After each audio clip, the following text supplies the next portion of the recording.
Met Hamid Karzai, the president of Afghanistan, at the Barclay Hotel in Midtown Manhattan on September 23, 2008, when he was approaching the end of his 5-year term as the country's first democratically elected leader.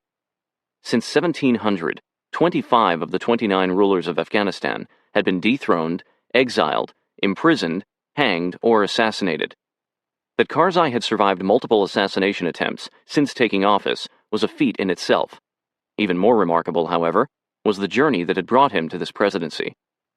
He greeted me in perfect English with a British accent, shook my hand firmly, and ushered me across the elegant room of his suite.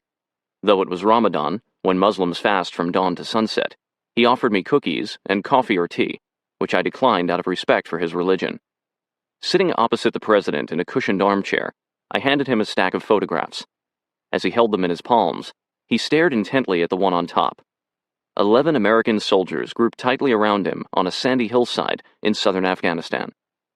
A smile spread over his face, and he began to nod as he flipped through the pictures, chronicling the mission that had changed the course of history.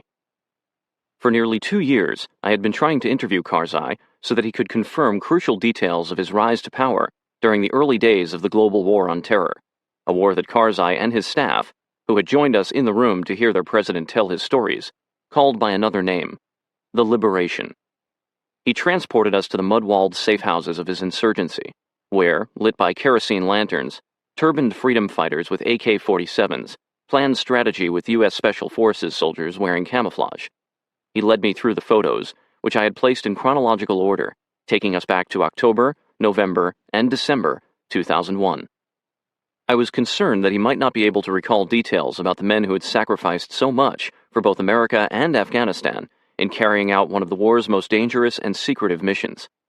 I wondered whether all that he had experienced in the ensuing years had erased or distorted his memories. Then he held up a photo to his staff and pointed to an American soldier. "Had there been anybody else, things would have gone terribly wrong," he said. A mournful tone now entered his voice. "Oh, some good men." "Very sad," he said about the next photo. "This is perhaps a day or two before he died." Looking closely at the following photo, he said, "This man is dead. And this man, he is also dead. And this man." "When?" I asked. "Do you remember the date they died?" "Of course," he answered. "How could I forget?" The following is a true narrative account of modern unconventional warfare, as recalled by the men who were there. Some names have been changed to respect the privacy of the individuals. Chapter 1. A Most Dangerous Mission. He knew from experience how simple it was to move behind the enemy lines. It was as simple to move behind them as it was to cross through them, if you had a good guide. Ernest Hemingway, For Whom the Bell Tolls. Late on the night of Tuesday, November 13, 2001, Hamid Karzai and his military advisor, U.S. Special Forces Captain Jason Amarine, walked briskly down a deserted road near their safe house in the Jacobabad district of Sindh province, Pakistan. For Amarine, it felt almost as if they were walking along a country road stateside, the adjacent unplanted fields softly illuminated by starlight. In the distance, a half-mile to the west, a dull glow marked more densely populated civilization, but here they were relatively isolated. Karzai was unarmed and wearing the traditional Afghan shalwar kameez, a long loose shirt with pajama-like trousers, and his poise and flowing arm motions marked him as an orator. Tall and thin, Amarine had an M9 pistol tucked into the belt of his camouflage uniform. Above a coarse brown beard, his alert eyes never stopped scanning the dark fields while he and Karzai spoke in hushed tones. "I just received confirmation," said Amarine. "Tomorrow is the night. Have you heard any news from the tribal leaders in Uruzgan?" "Yes," said Karzai. "I followed up with one of the local chiefs in Warjan. If the location we decided upon is safe, if no Taliban patrols are nearby, the signal fires will be lit as planned." "Your men are ready?" "They are. Word has spread about Kabul. The Pashtun are ready to join the fight." Earlier that day, Allied U.S. and Northern Alliance resistance forces had liberated Kabul, Afghanistan's capital, from the Taliban. That was in the north. In the south, the home of the majority Pashtun ethnic group, and the birthplace of the Taliban movement, things weren't going so well. Neither the CIA nor the U.S. military had been able to establish a presence, and there was no organized resistance like the Northern Alliance.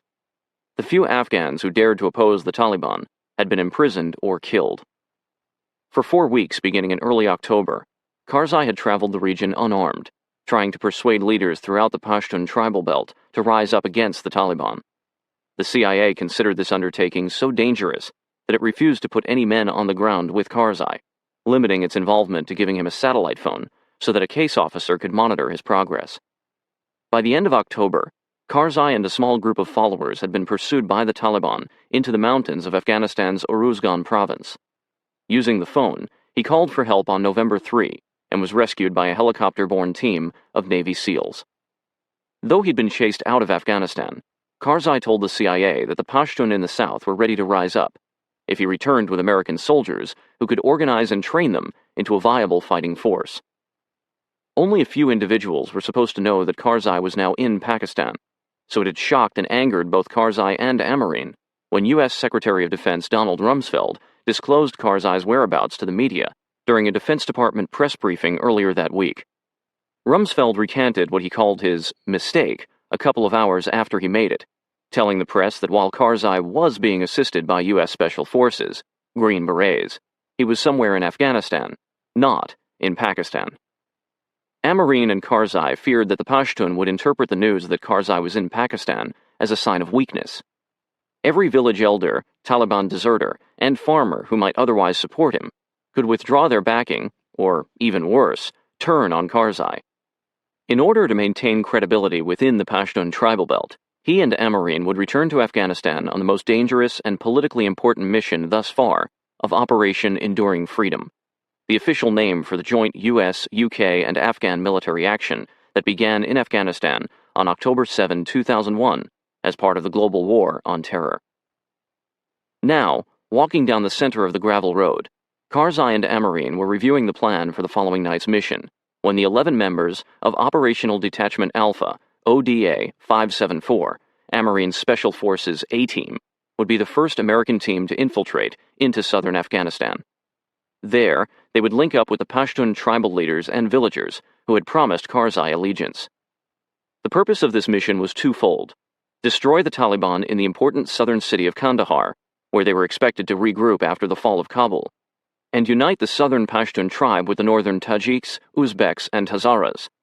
The Northern Alliance was on course to topple the Taliban, so unless the Pashtun joined the fight, they would be frozen out of the government that would rule after the Taliban.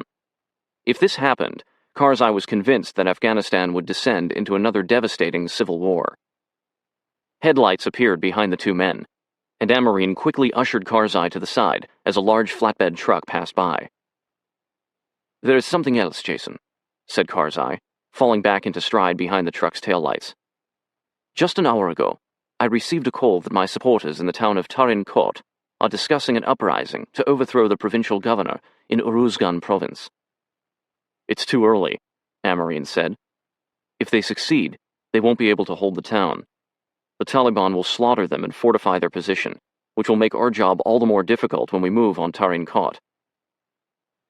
"I will call the tribal leaders when we return," said Karzai. Nodding his approval, Amarine reflected back to the week before, when the name Hamid Karzai had meant little more than an obscure warlord. "You can't trust anything these guys say," Amarine's team sergeant JD had warned him. "They will smile and tell you exactly what you want to hear, but don't trust them to cover our backs." Amarine had been wary, and rightly so. As a 30-year-old captain, he alone would decide whether Karzai's questionable southern rebellion against the Taliban was worth gambling the lives of American soldiers. His soldiers. Karzai was not the warlord Amarine had expected. To the contrary, he was dignified, cultured, gentle. Still, Amarine had thought, that doesn't mean he's trustworthy. 9 days before, on the first of their nighttime walks, Karzai had posed some awkward questions. Who will govern Afghanistan after the terrorists and the Taliban are defeated? What are the U.S. government's long-term plans for Afghanistan? Other than hunting down the terrorists responsible for the attacks on September 11, 2001, Amarine suspected that the United States had no comprehensive plan, military or otherwise. He wasn't obligated to answer Karzai's questions, but he did want to build a foundation of trust with him. "I don't know," he had admitted. "My fear," Karzai replied, "is that the warlord generals of the Northern Alliance will use the momentum they've gained working with your American forces in the North and take over the government as they move through the country reclaiming their cities." He explained that the September 9, 2001 assassination of Ahmad Shah Massoud, the charismatic leader of the Northern Alliance, had spurred a bloodless battle among those warlords. The generals had managed to settle their differences, at least temporarily, enough to unite with the United States against the Taliban and the terrorists. "But even if one warlord rises to the top," said Karzai, "a much bigger problem will result. The majority ethnic group, the Pashtun in the south, would never be ruled by a minority ethnic group leader from the north who takes control," he said, "especially after the atrocities committed by both sides during the Civil War." The post-Soviet occupation Civil War lasted from 1989 to 1992. "A new civil war would be inevitable. Afghanistan would be ripe once again for the next Taliban or Al-Qaeda."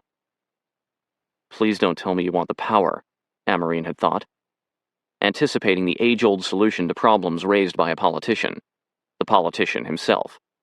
Aloud, he'd asked, "What do you think would be best for Afghanistan? Who would be the right man for the job?"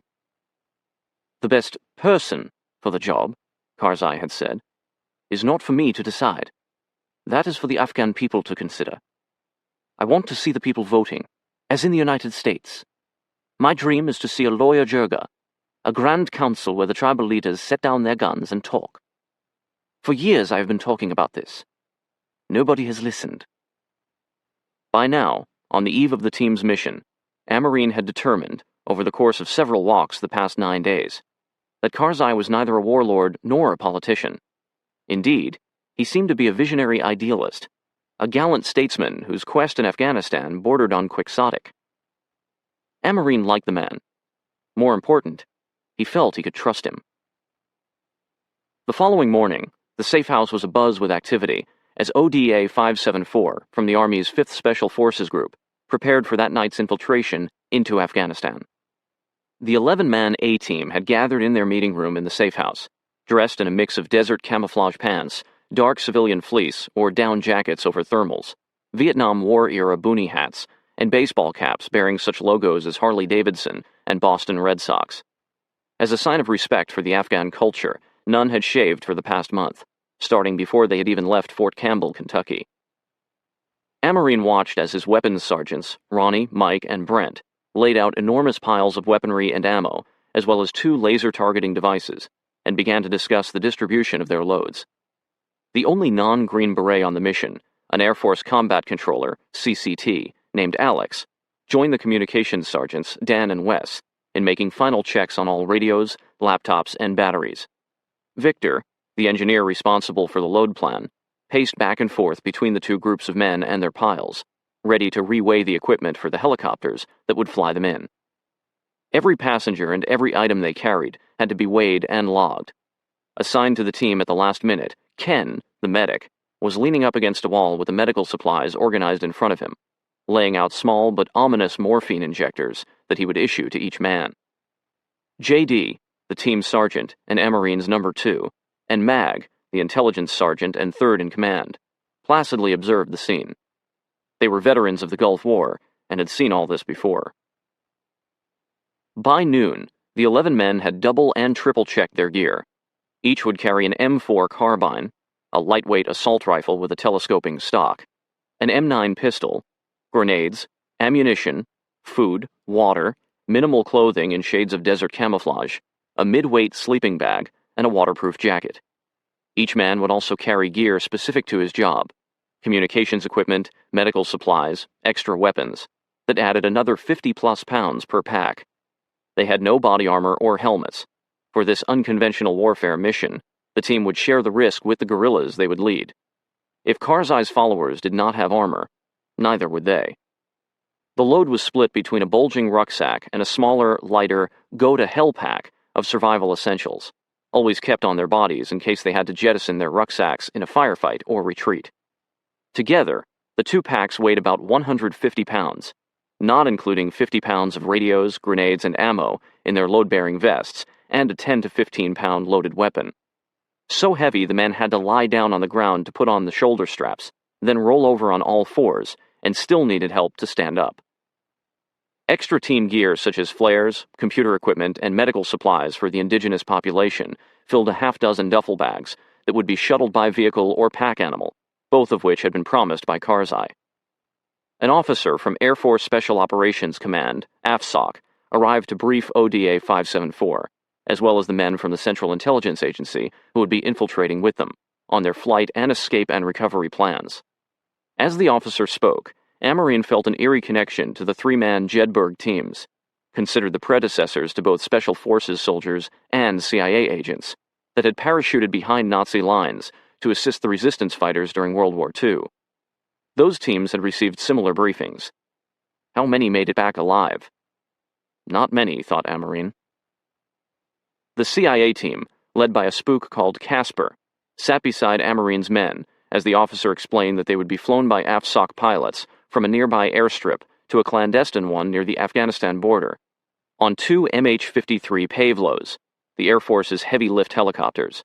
There they would board 5 smaller MH-60 Blackhawk helicopters, piloted by the 160th Special Operations Aviation Regiment, SOAR, which specializes in clandestine low-altitude night operations, for the flight into Afghanistan.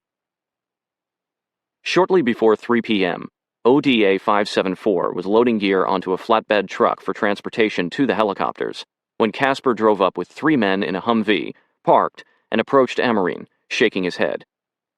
"Change in plans, Skipper," he said. Here we go again, thought Amarine. In the War on Terror, the CIA and Special Forces were working side by side, but with Special Forces running military operations, Amarine couldn't determine exactly what the CIA's role in Afghanistan would be.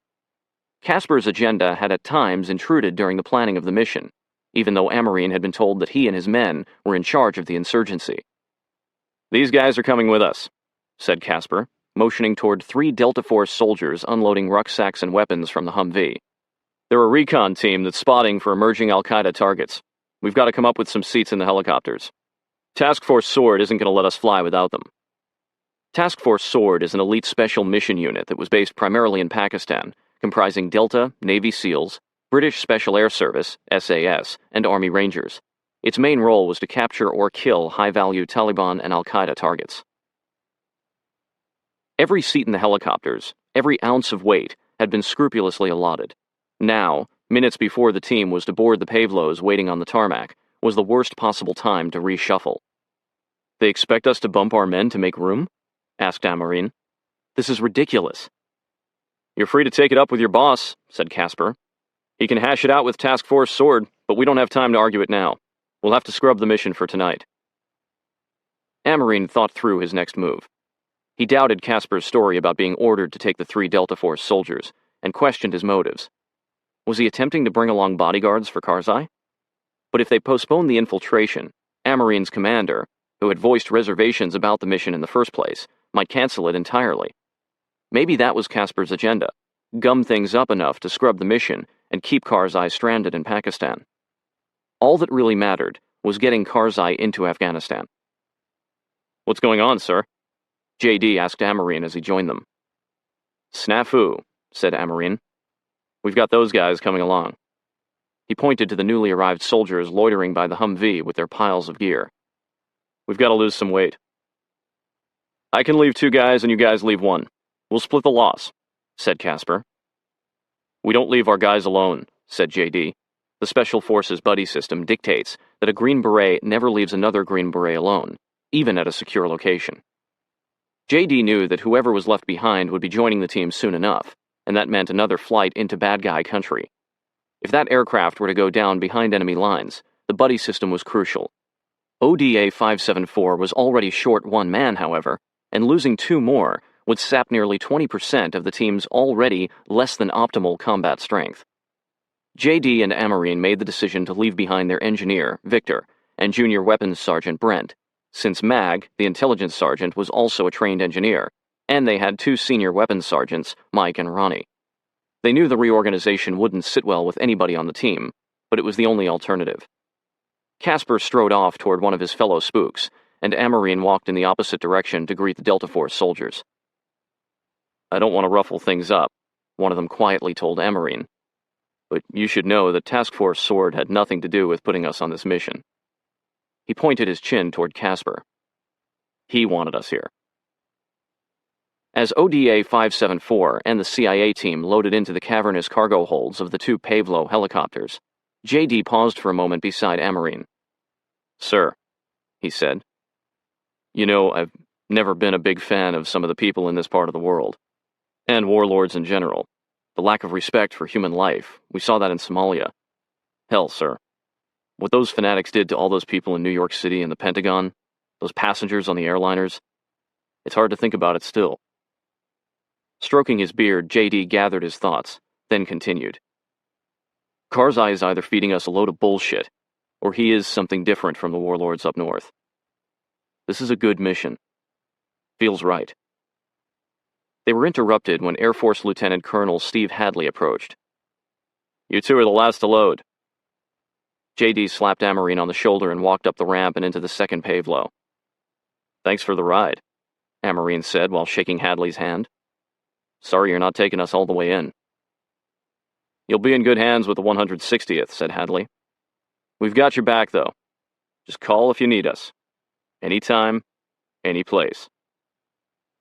Over the noise of the engines powering up, Amarine yelled, "I'll remember that." The two helicopters hugged the rolling hills of the Pakistani desert for an hour before coming upon an airstrip just south of the Afghan border, which appeared like a mirage on the horizon. They landed when it was still light enough to see squads of Army Rangers patrolling the perimeter. When the helicopter ramps dropped, some of the Rangers ran over to help the teams unload their gear. Then the Pavlos immediately lifted off, blanketing everyone in dust. "Now we wait," JD said to Mag as the men settled on their rucksacks. As the sun disappeared behind the mountains, they heard the thump-thump-thump of rotors beating against the wind, announcing the arrival of their next ride. 5 Blackhawks to carry the men in groups of 4 and 5 on a western heading into Afghanistan. The Rangers helped move the gear onto the helicopters, which lifted off into the night sky in a tight combat formation, staggered, with a distance of 1 rotor disc between them. 2 more Blackhawks beefed up with heavy weapons flew on the flanks. Thousands of feet above, heavily armed jets escorted the formation. At the border of Pakistan and Afghanistan, the flock turned north. If all went well, they would cover close to 200 miles before setting down on Afghan soil for a few seconds to unload their passengers. In pitch darkness, the SOAR pilots used only their night vision goggles, known as NODs, NOD, Night Observation Device, or NVD, Night Vision Device, commonly referred to as night vision goggles, to fly ODA 574 deeper behind enemy lines than any U.S. team currently in Afghanistan. The ground signal the helicopter pilots would be looking for in the mountains was a configuration of wood fires, the same all-clear signal that Allied pilots had often relied upon when inserting their Jedburgh teams into Nazi-occupied France. In the third helicopter, Communications Sergeant Wes McGeer, new to ODA 574, and at 25 its youngest member, was electric with anticipation. Looking down at the rugged mountains of Afghanistan, he realized that he was experiencing the same combination of euphoria and fear that the Jeds had felt when they'd crossed over the English Channel. "It's dark, and I've got more gear than I can possibly run with," he thought. "Once we get dropped off, we're on our own. God, this is awesome. This is a war, and we're live, and we've got ammo, and anything can happen from here on out. We're in enemy country." The flight held a northerly course toward the Hindu Kush Mountains. 2 hours in, during a mid-air refueling, Amarine's helicopter, first in the formation, filled with jet fuel fumes and, strangely, the scent of flowers. It wasn't the right season for poppies, and Amarine didn't know what poppies smelled like anyway, but the thought of flowers in the midst of all this firepower and modern military might brought a smile to his face. A few moments later, the Black Hawk bucked and jerked in an evasive maneuver, and its right gunner squeezed off a burst of gunfire. Amarine looked at the SOAR mission commander, who shrugged. Whatever it was, they were apparently okay. "What happened?" Ken asked, tugging on Amarine's sleeve. "What just happened?" Even in the darkened interior of the helicopter, Amarine could see fear in his medic's eyes. Putting up his hand, Amarine waited for the mission commander to update him through his headset, then told Ken that the gunner had apparently mistaken the infrared laser aiming beam, a laser pointer built into a gun's target sighting system. It is invisible to the naked eye, so only those using nods can see the beam or the dot that the beam casts on its target, from his own minigun for ground fire. "Sir," said Ken, "you need to keep us informed right away." Amarine said nothing, but he thought, I hope this isn't how he's going to react in combat. A half hour out from the landing zone, surveillance aircraft flying ahead reported no signal fires. Although Karzai had been confident that the landing zone was both remote and void of Taliban activity, no fires were to be lit if the enemy was thought to be nearby. Remote was relative. The landing zone was only a couple of miles east of the Helmand River, where villages were regularly patrolled by the Taliban. Because of the anti-aircraft artillery known to be in the area, the Blackhawks could not deviate from the route or circle around for another pass. If the fires were not spotted soon, the team would have to cancel the mission. The mission commander asked Amarine what he wanted to do. "Press on," replied Amarine. "Let's give it another 5 minutes." After 5 minutes, there was still nothing. Amarine shook his head and was about to tell his pilot to turn back when the pilot from the surveillance plane came on the radio. "We see 4 fires. Say again, we see 4 fires." The landing zone was in a small valley as long as a football field and slightly narrower, a cleft atop one of the taller, broad-backed peaks in the region. As the helicopters swooped down into the rugged mountains, the fires marking the 4 corners of the smooth, barren patch of earth were extinguished so as not to blind the pilots through their nods. Less than 200 feet above the ground, the 5 Blackhawks drifted gracefully into a straight line. Amarine's helicopter descended first, with the others following close behind like boxcars tethered to a locomotive. As the helicopter dropped, its powerful rotors stirred up fine sand and dust that billowed into the air like a volcanic eruption, creating a brownout that shrouded the landing zone and threw the tightly synchronized formation into disarray. Amarine's helicopter set down gently, its crew and passengers unaware that they were now invisible to the pilots above. Amarine, Alex, Ken, and a spook jumped out, dragging their rucksacks with them as the helicopter lifted off. The second helicopter, descending quickly on top of Amarine's group, nearly collided with the cleft's rocky right wall. The men squinted up in disbelief as the mechanical monster seemed about to crush them. Then it suddenly lurched to the left, regained stability, and landed gently as well. The third helicopter dropped rapidly through the dust, its pilot determined to land despite zero visibility. The Black Hawk hit the ground hard. While Karzai, Casper, another spook named Charlie, and 2 of the Delta operators scrambled out, a gunner crawled underneath to inspect the landing gear.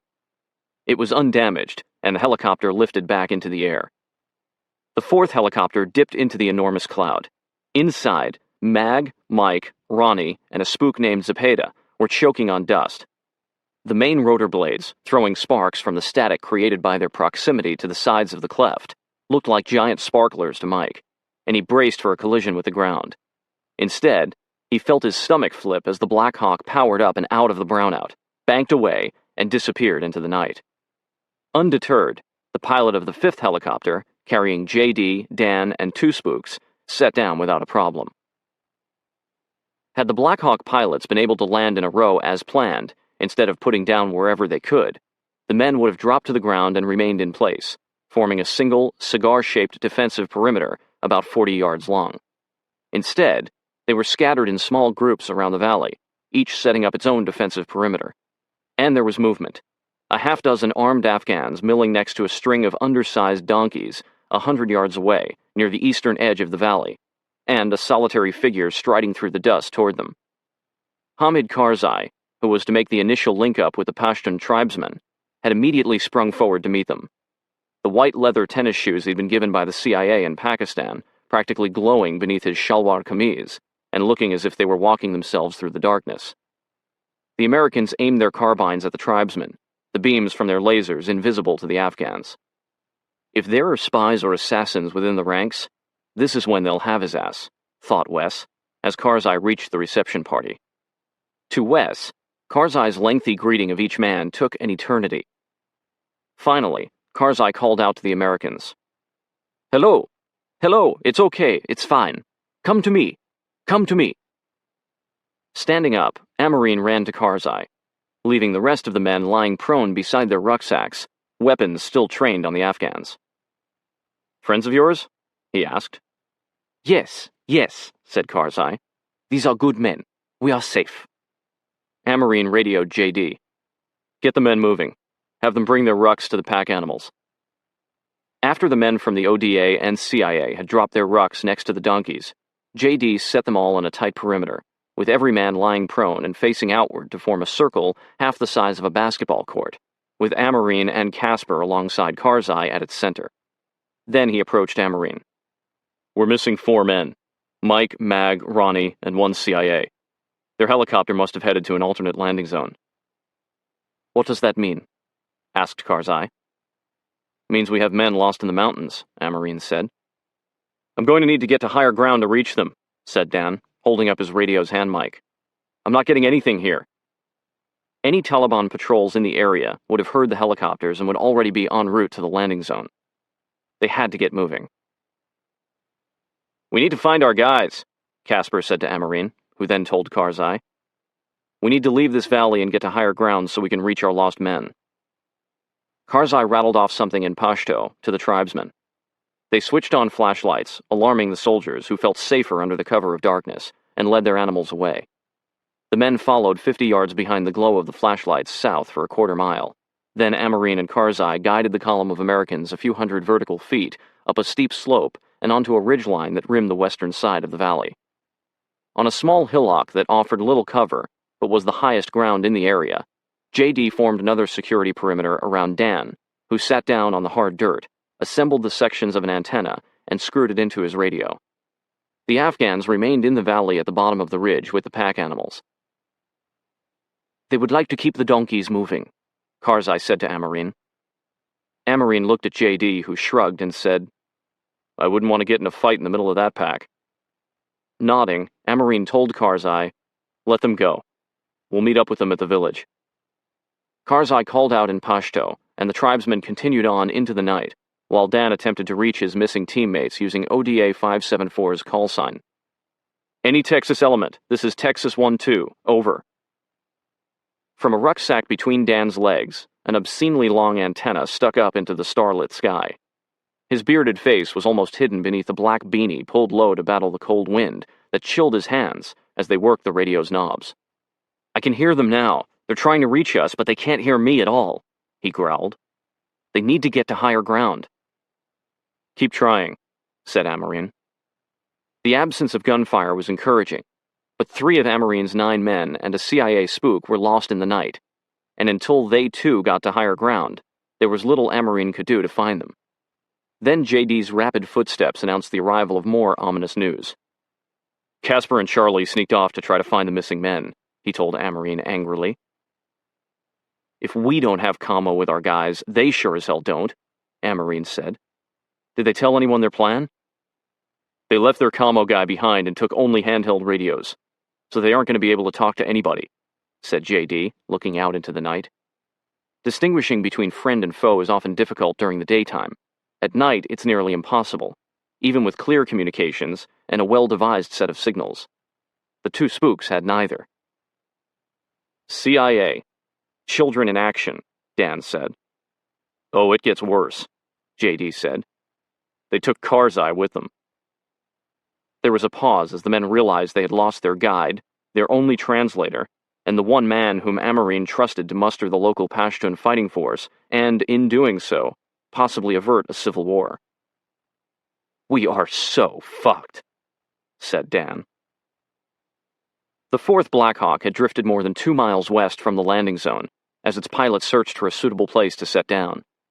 In desperation, he briefly flicked on his spotlights, flooding the valley below in white light, and prompting a resounding, "What the fuck?" from the back of the helicopter. "We better not fucking land right there," yelled Mike. As the Black Hawk crisscrossed the terrain for what seemed like forever, Mag, the highest-ranking sergeant present, went from being nervous about announcing their arrival with spotlights to being nervous that they weren't going to land at all.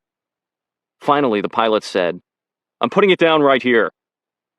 He dropped the helicopter like a rock, determined to land before the dust storm could swallow the Black Hawk. They bounced hard, then settled on a massive shelf with mountains rising to the east. To the west, the flat terrain rolled off into either a sloping hillside or a cliff. It was impossible to tell which. Before Mag jumped from the helicopter, he told the pilot, "Radio my team with these coordinates so we can link up." The crew chief practically shoved Mag out as the pilot nodded mechanically and lifted off. Squatting with his gear, Mag gripped his rifle as the engine noise from the departing Blackhawk faded away. He reviewed the situation. Nighttime, foreign land, behind enemy lines, separated from the main group, no cover except low brush. Oh God, he thought. Then he flipped on his nods, bathing the high desert terrain in familiar green hues. The four lost men, Mike, Mag, Ronnie, and the spook Zepeda, had just set up in a 360-degree security formation when a light appeared in the distance. They hadn't been on the ground for more than 2 minutes. "We've got movement," said Ronnie. Unfucking believable, thought Mag. A couple hundred yards northwest, someone was sweeping a flashlight beam back and forth across the ground, slowly and steadily, as if searching for something. Leaving Ronnie and Mike with instructions to head for the mountains to their east if they weren't back in 15 minutes, Mag took Zepeda and crept east in a straight line, searching for better cover. About 80 yards out, they practically fell into what would suffice as a fighting position, a depression at the base of a slight embankment. They hurried back to get the others, and the men concealed their gear as best they could in the bushes, then relocated to the depression with their go-to-hell packs. Although the flashlight continued to flicker in the distance, here they felt sheltered enough to try to orient themselves. Unfolding the map produced a crackle that was, in this silence, almost as disconcerting as gunfire. Jesus, Mag thought. Might as well make some popcorn while we're at it. But the flashlight didn't waver. Using their GPS, they figured out that their position was below the valley where the main group had landed. The Helmand River and its Taliban-patrolled villages were more than 2 miles to the west, at the base of the mountains. Only 1.5 miles lay between them and the rest of the team to the east, but on terrain like this it might as well have been 50. Their best course of action was to stay put, avoid detection, and pray that they could make radio contact by morning. As Mike continued trying to radio the rest of the team, one thing was certain. Pashtun tribesmen didn't normally travel around the mountains at night. Whoever was out there with that flashlight was not a goat herd looking for a lost kid. Chapter 2. The Quiet Professionals. It makes no difference what men think of war. War endures. As well ask men what they think of stone. War was always here. Before man was, war waited for him. The ultimate trade awaiting the ultimate practitioner. Cormac McCarthy, Blood Meridian. 2 months earlier, on September 14, Captain Jason Amarine had been sitting in a hotel room in Almaty, Kazakhstan, writing in his journal, when his burly senior communications sergeant, Dan Peditori, knocked on the door. Dan was dressed casually in jeans, a t-shirt, and a Boston Red Sox baseball cap, but his normally jovial eyes were narrowed in an intense glare. Amarine was immediately concerned. The last news Dan had delivered was that of the terrorist attacks on the United States 3 days before. "Kazakhstan," said Dan, entering the room. "Shit. We're still only in Kazakhstan. I'm here a week now. Waiting for a mission, getting softer." He began to pace. "Every minute I stay in this room, I get weaker.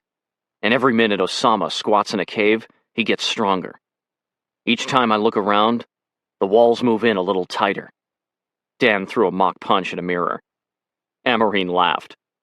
He'd always admired the sergeant's ability to ease a tense situation by quoting the perfect movie line. Dan's spot-on impersonation of Martin Sheen's opening monologue as Captain Willard in Apocalypse Now made light of the reality. The men of ODA 574 were restless, sequestered in this hotel killing time, when all they really wanted to do was kill the terrorists responsible for the attacks on their homeland.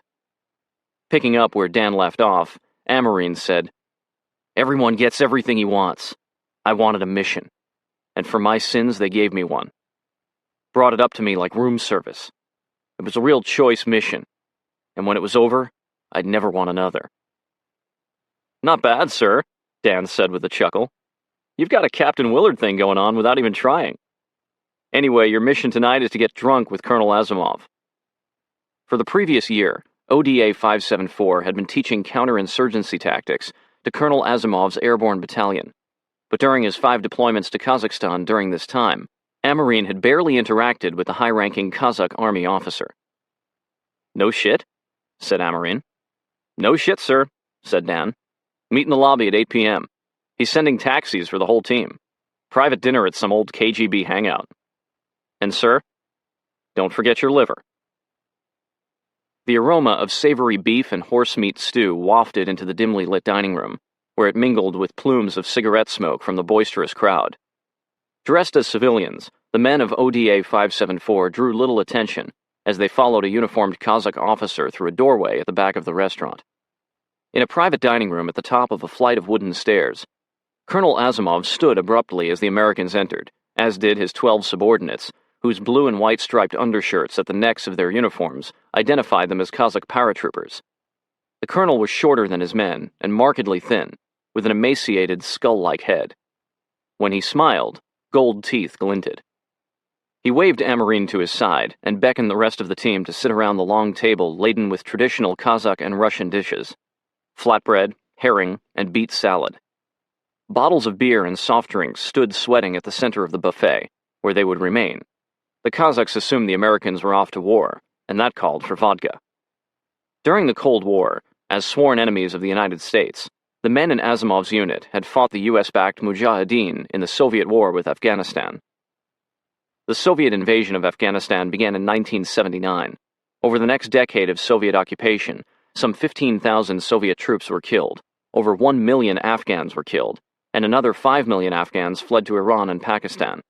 In 1989, the Soviets withdrew.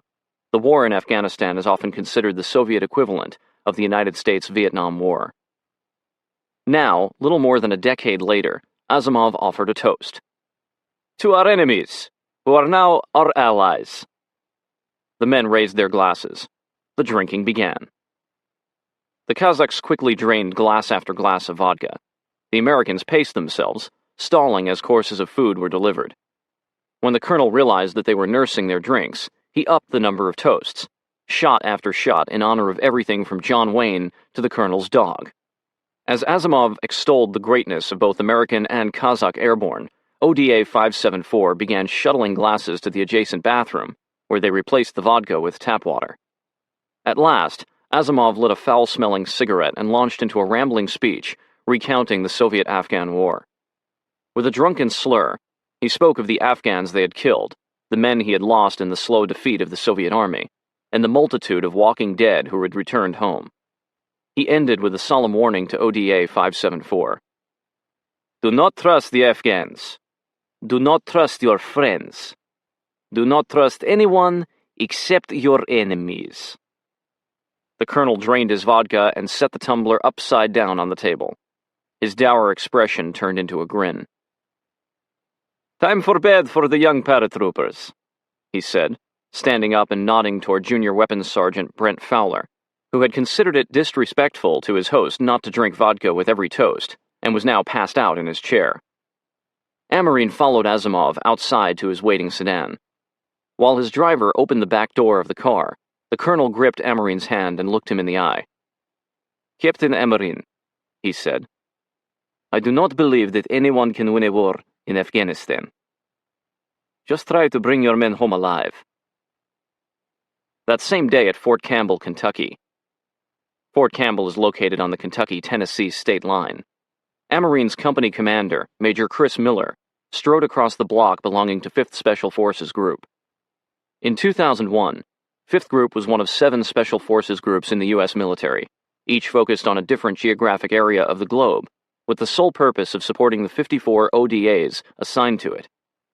There are 6 ODAs, each led by a captain, to a company, led by a major, 3 companies to a battalion, led by a lieutenant colonel, and 3 battalions to a Special Forces group, led by a colonel. This bureaucracy serves one purpose: to provide support to the elite ODAs that do the actual fighting in order for them to accomplish their missions. 35-year-old Miller had done his time as an ODA captain, and now, as much as he would have loved to parachute into Afghanistan and shoot Osama bin Laden in the face, His duty was to oversee and support his 6 Alpha Company ODAs. The only team of Millers not at Fort Campbell on 9/11 was ODA 574, and Amarine had been badgering his major since the terrorist attacks for information about the role Special Forces would play in the military response. Miller hoped to have something concrete for Amarine following the morning meeting with his boss, 3rd Battalion's commander, Lieutenant Colonel Queeg. Queeg wasn't his real name, but Miller, and most of 5th Group, likened him to the eccentric, sometimes tyrannical Captain Queeg from Herman Wouk's 1951 novel, The Caine Mutiny. Like the fictional Queeg, the commander was notorious for melodramatic speeches, angry outbursts, and being difficult to work with. Since 9/11, Miller and the 2 other company commanders in 3rd Battalion had been attending 3 mandatory meetings a day, up from the usual 1 per week. At first, when Queeg had told them, "Hey, let's not jump to conclusions, I've been through this kind of thing before," Miller had exchanged looks with the 2 commanders. They were all thinking the same thing. How the hell has he been through something like this before? At this morning's meeting, Queeg had them hold hands as he led them in prayer, which was disturbingly out of character. The more he talked, the more he seemed to feel in control. But Miller got the distinct impression that he wasn't. Man, thought Miller, this guy does not have a clue what we're fixin' to do. Shortly after the prayer, the commander of 5th Special Forces Group and Queeg's boss, Colonel John Mulholland, strode into the room.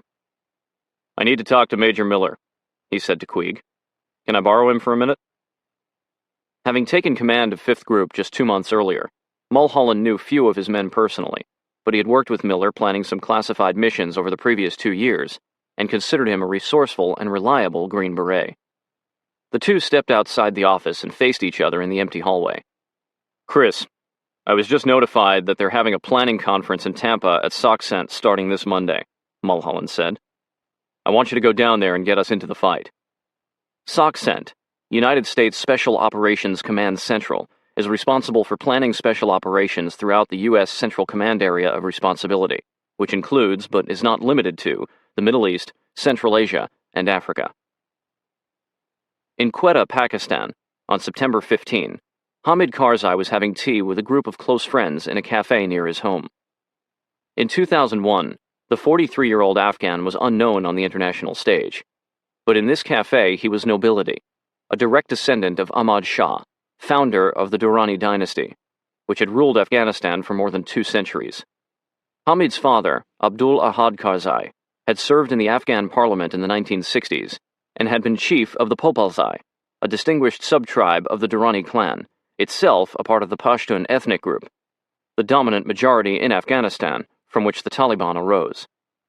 The Afghan expatriates sipping tea with Karzai respected him, not only for his lineage, but also because he had not used the privilege it afforded him as a shield from danger.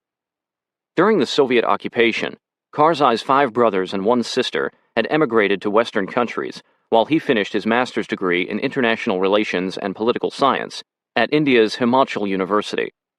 In 1983, he returned to Afghanistan, where his knowledge of English, French, Dari, Pashto, Persian, Urdu, and Hindi helped him to channel funds and weapons to the Mujahideen in their war with the Soviet Union. After the Soviets retreated in February 1989, Karzai, then 31, served the newly established Mujahideen government as deputy foreign minister. In that post, he watched helplessly as the rival factions of the Mujahideen dragged his beloved Afghanistan into a brutal civil war.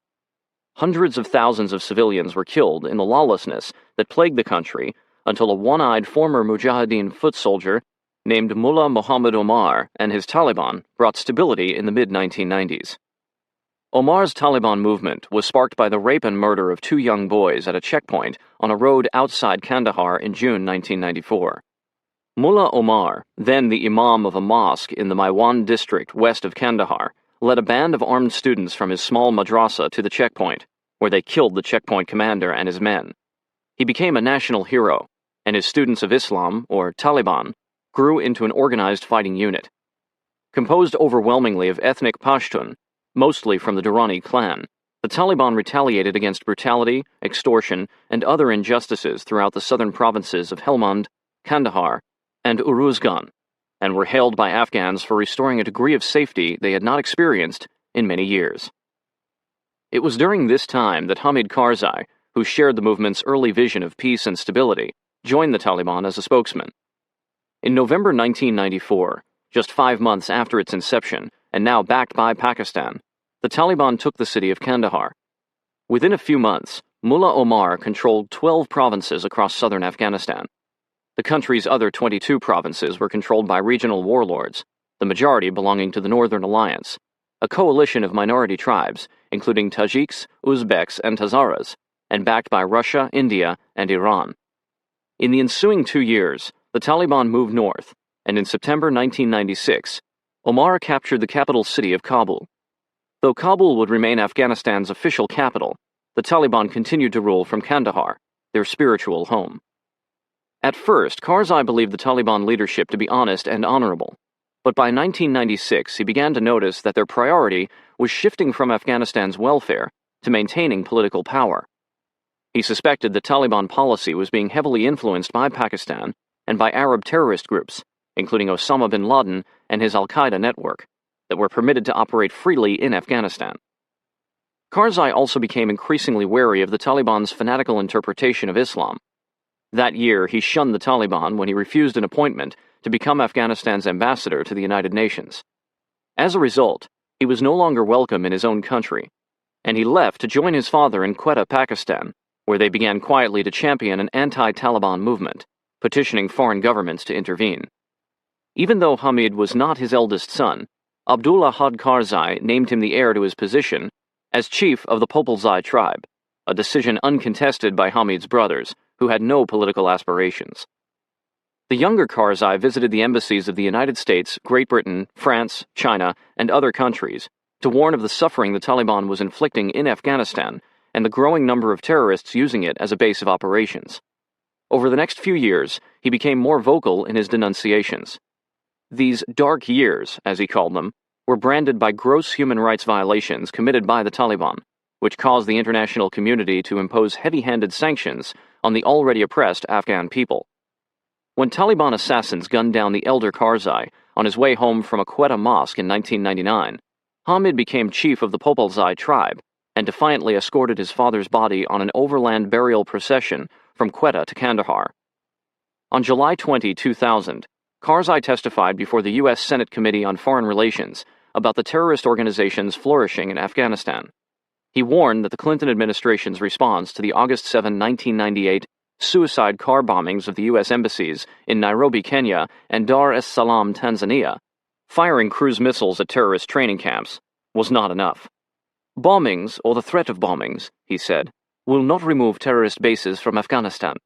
Such actions will only add to the problems and prolong the suffering of our people, and worst of all, solidify the presence of terrorist groups. I call upon the international community, and particularly upon the government of the United States. The time to watch is over, and the responsibility to act is long overdue. Karzai spent hour after hour in meetings with Western ambassadors and intelligence officers. If he could convey the severity of the looming threat posed by the terrorists the Taliban had welcomed into Afghanistan, he reasoned, perhaps the Western powers would help defeat them and, in the process, oust the Taliban. Karzai believed that the Afghan people would embrace a more moderate political and religious environment, such as the one before the Soviet occupation, when Afghanistan's diverse factions each had a voice at the ruling Loya Jirga. On September 11, 2001, Karzai was in Islamabad, Pakistan, preparing for meetings at Western embassies scheduled for the following day. The attack on the United States resulted in cancellation of those meetings, and also conveyed, in a way that could not be ignored, the need for the regime change Karzai sought.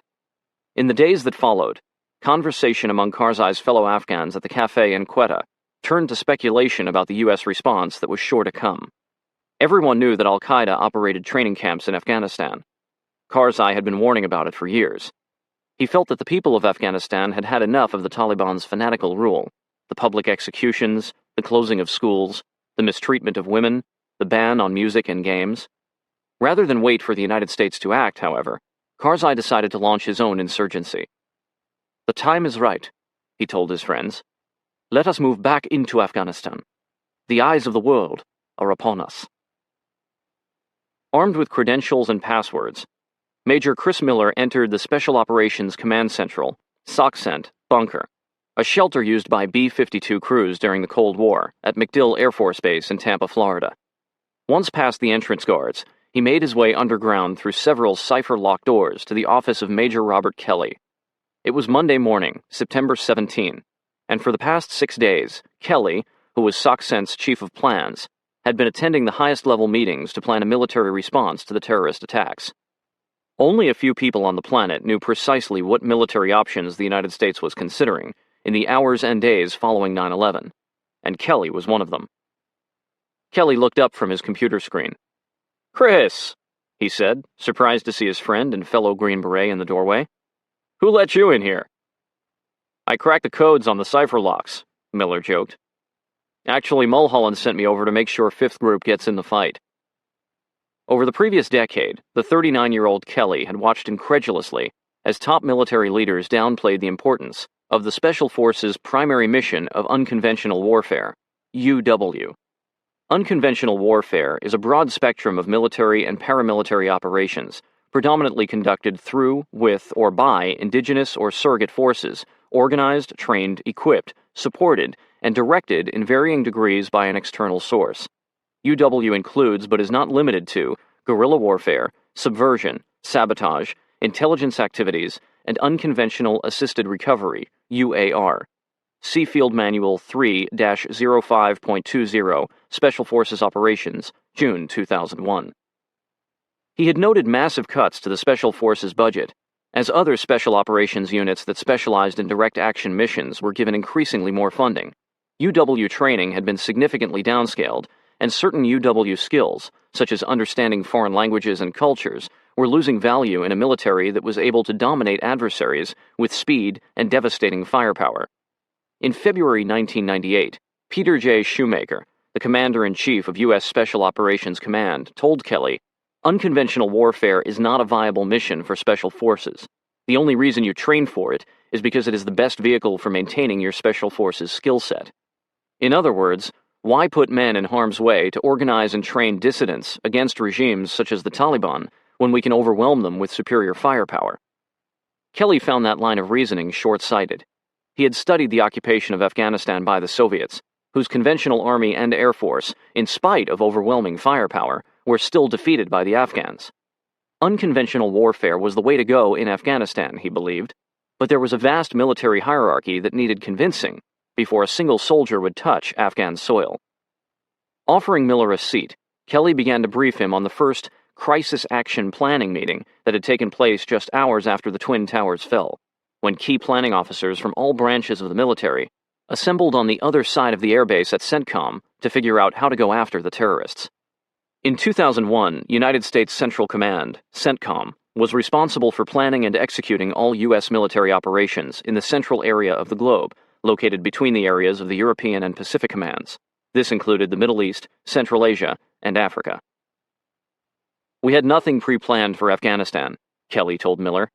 "The Army looked at the geostrategic situation in Afghanistan and said, 'Whoa, that damn country is landlocked. We'll have to think on this one.' The Marines said, 'Whoa, that country is an isolated bitch. No freaking ocean. But we'll go in lighter and get there before the Army.' The Air Force said, 'Let's bomb the fuck out of them.' The Navy said, 'We'll help the Air Force bomb the fuck out of them.'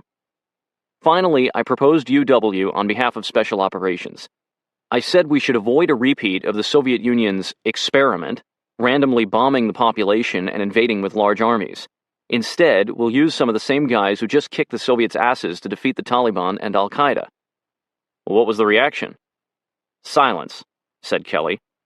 He stood up and motioned for Miller to follow. "I kid you not. There were guys at CENTCOM who didn't know what UW stands for. I mean, damn, they're going forward with a plan to start bombing the shit out of the most destitute country on the face of the earth, where the targets are all holed up in caves. It's not gonna work." "So how can I help?" asked Miller. "Let me introduce you to the guys and I'll think about it," Kelly said, ushering Miller into a small conference room where 3 men looked up from a table cluttered with documents around a map of Afghanistan. "These are my partners in crime, the true believers." He walked Miller around the table, introducing him to each man. "Lieutenant Colonel David Miller's focus is the interagency aspects of the planning, CIA and whatnot. Chief Warrant Officer 3, Brett Brown, and I focus on connecting tactical reality to strategic vision. I have the strategic piece at CENTCOM, and Brett focuses on the ground-level considerations. Retired Chief Warrant Officer 3, Ron McNeil, is our conduit into CENTCOM's inner workings. He knows how to get our ideas onto General Tommy Franks' desk. All four of us have been pushing for unconventional warfare, while everybody else charges forward with direct action mission planning and bombing. What we need, Kelly said, is to make sure 5th Group is prepared to do something never done before. The rest of the true believers nodded their agreement. Well, what's that? Asked Miller. If we can make this work, 5th Group will lead a large-scale campaign with unconventional warfare as the main effort. Not a supporting role. Nope, said Kelly. In Afghanistan, not the supporting sideshow. The agency, CIA, is moving fast, but they really have no plan beyond putting small teams of guys on the ground with lots of money and some comms, communications equipment. Fortunately, they know they need special forces to accomplish anything of military significance. On the other hand, General Franks is the one who will actually command this war, and he has no plans beyond bombing and a conventional invasion. On the morning of September 19, Miller was walking from the parking lot outside Soxent when he saw Kelly, in a rare moment above ground, standing near the steps that led into the bunker. For the past 8 days, Kelly had been sleeping on the floor of his office, or leaving after dark and returning before the sun came up. For the first time since Miller's arrival, Kelly was grinning as he explained that they had figured out a back door into the war. An air campaign would require Combat Search and Rescue, CSAR, teams to be in the region, on standby to rescue downed pilots. ODAs were qualified CSAR teams. So I can get Green Berets into the region as search and rescue, Kelly told Miller as the two men walked into the bunker. Then, when somebody wakes up and realizes the only way to get to the terrorists is by unconventional warfare, we'll have ODAs ready to go. Great idea, said Miller.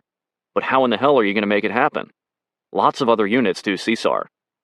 I know the fellow putting together the force list over at CENTCOM, a Navy SEAL. I told him we have to be on that list. Well, what did he say? I can't do that. So I told him he was the first SEAL I'd ever met who said, I can't. Miller laughed. Where did it end up? We're on the list. Rumsfeld and the Joint Chiefs don't have to sign off, but they will. They can't authorize the air campaign without checking that box. You're a genius, said Miller, as he rushed off to a meeting about the formation of the Joint Special Operations Task Force, JSOTF, the Special Operations Command Center for the war.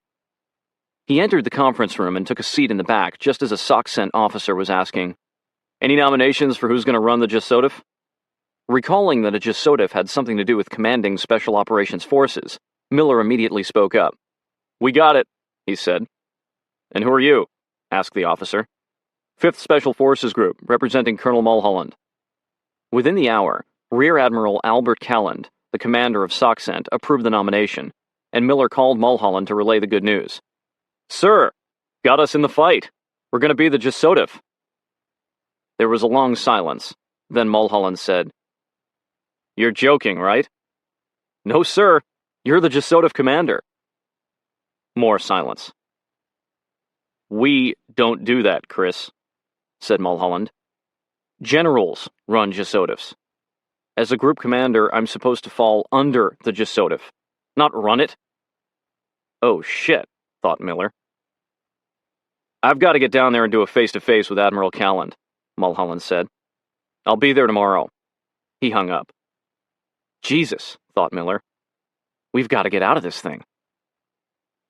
With commercial flights to the United States grounded after 9/11, the men of ODA 574 spent 10 agonizing days in Kazakhstan, unsure whether they would remain in the stands as part of an invasion force or get back to Fort Campbell and find they'd been left behind.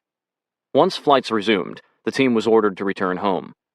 The country they knew had changed in their absence. Driving home to Clarksville, Tennessee after landing in Nashville on Saturday, September 22, Amarine watched low-flying Apache attack helicopters patrolling Fort Campbell's fence line perimeter. Stern-faced guards stood at hastily erected sandbag and concrete barricades in front of each gate. There was no welcome home for Amarine. Before his last deployment, he had helped his ex-wife move her belongings out of their Clarksville house. On his first night back, he spread a blanket on the floor beside the fireplace. It would be days before he could bring himself to sleep alone in their bed.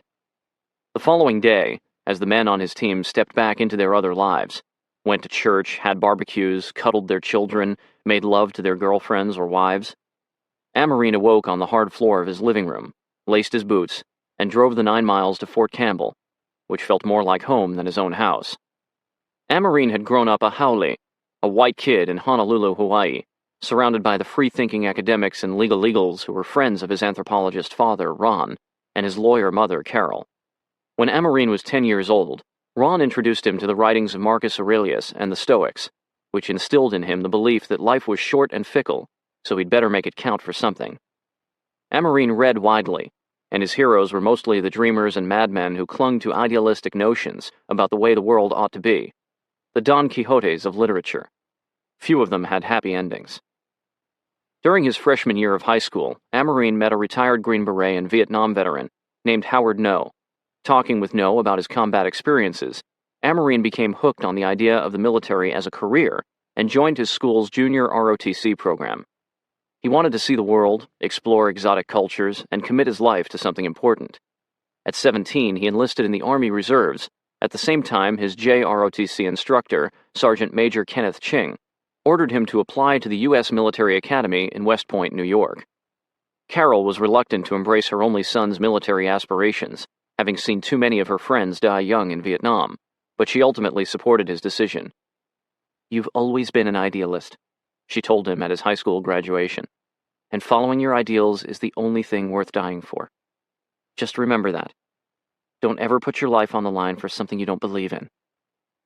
Now 30, Amarine had worked on 5 continents and led 2 Special Forces teams, ODA 572 for a year and a half, before moving to ODA 574, 3rd Battalion's military freefall team, whose specialty was high-altitude, low-opening, halo, parachute insertions behind enemy lines, the most dangerous way to infiltrate a hostile area.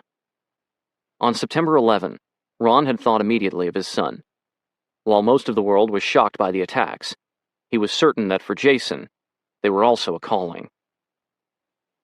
After a short stack at G's Pancake House, where Amarine reveled in the Americana of diner coffee, the smell of bacon frying, and a waitress who called him honey, he drove on to Fort Campbell. He parked in a half-full lot that was usually empty on Sundays, and walked onto the 5th Group block past the ZPU-4 anti-aircraft artillery gun that ODA 523 had captured in Kuwait City during Operation Desert Storm. 5th Special Forces Group, Airborne, began operating in Vietnam in 1962, a year after being activated at Fort Bragg, North Carolina.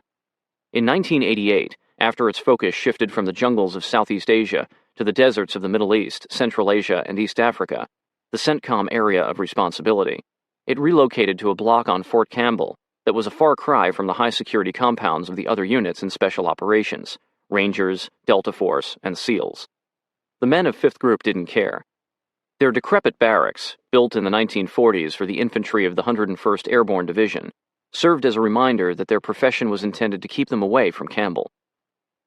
"We don't fuck around with giant fences and restricted airspace," a sergeant major had told Amarine about their modest home base. "We don't create cloak-and-dagger nonsense as if our every waking moment involves a classified operation. We do our job, go home to our families, and look forward to the next deployment. Special Forces is an elite unit. Some of the other Special Operations units are elitist units."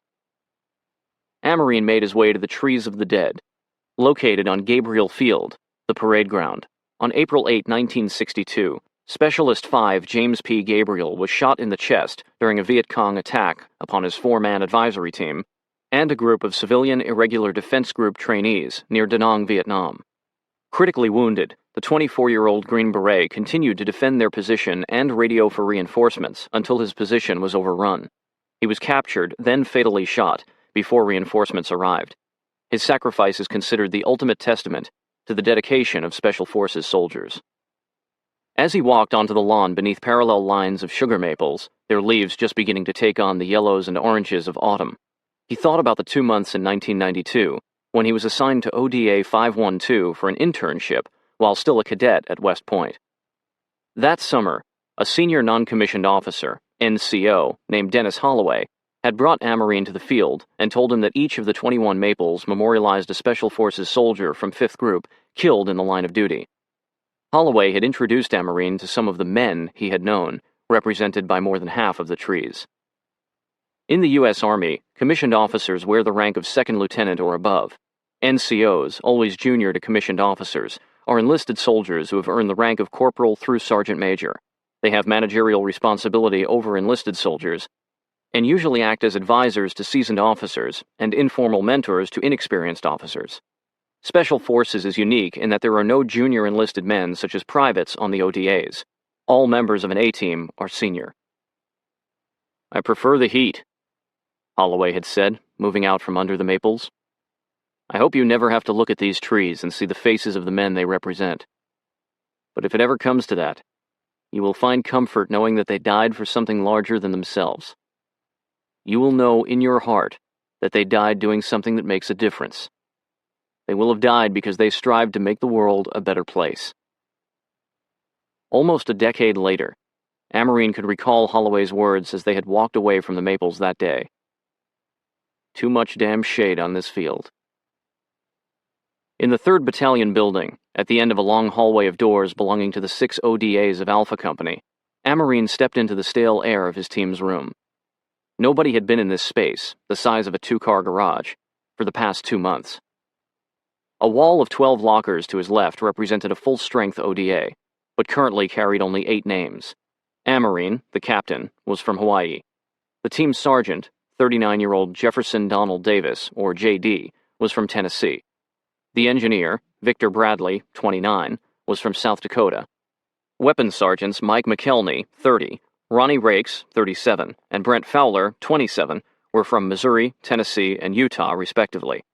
The 38-year-old intelligence sergeant, Gil Magallanes, MAG, was from California, and the communications sergeant, Dan Pettitori, 32, was from Massachusetts.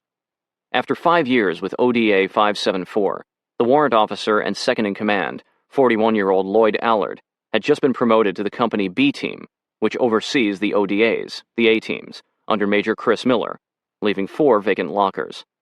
If JD and the battalion's sergeant major couldn't figure out a way to get ODA 574 more bodies, the team would be severely undermanned.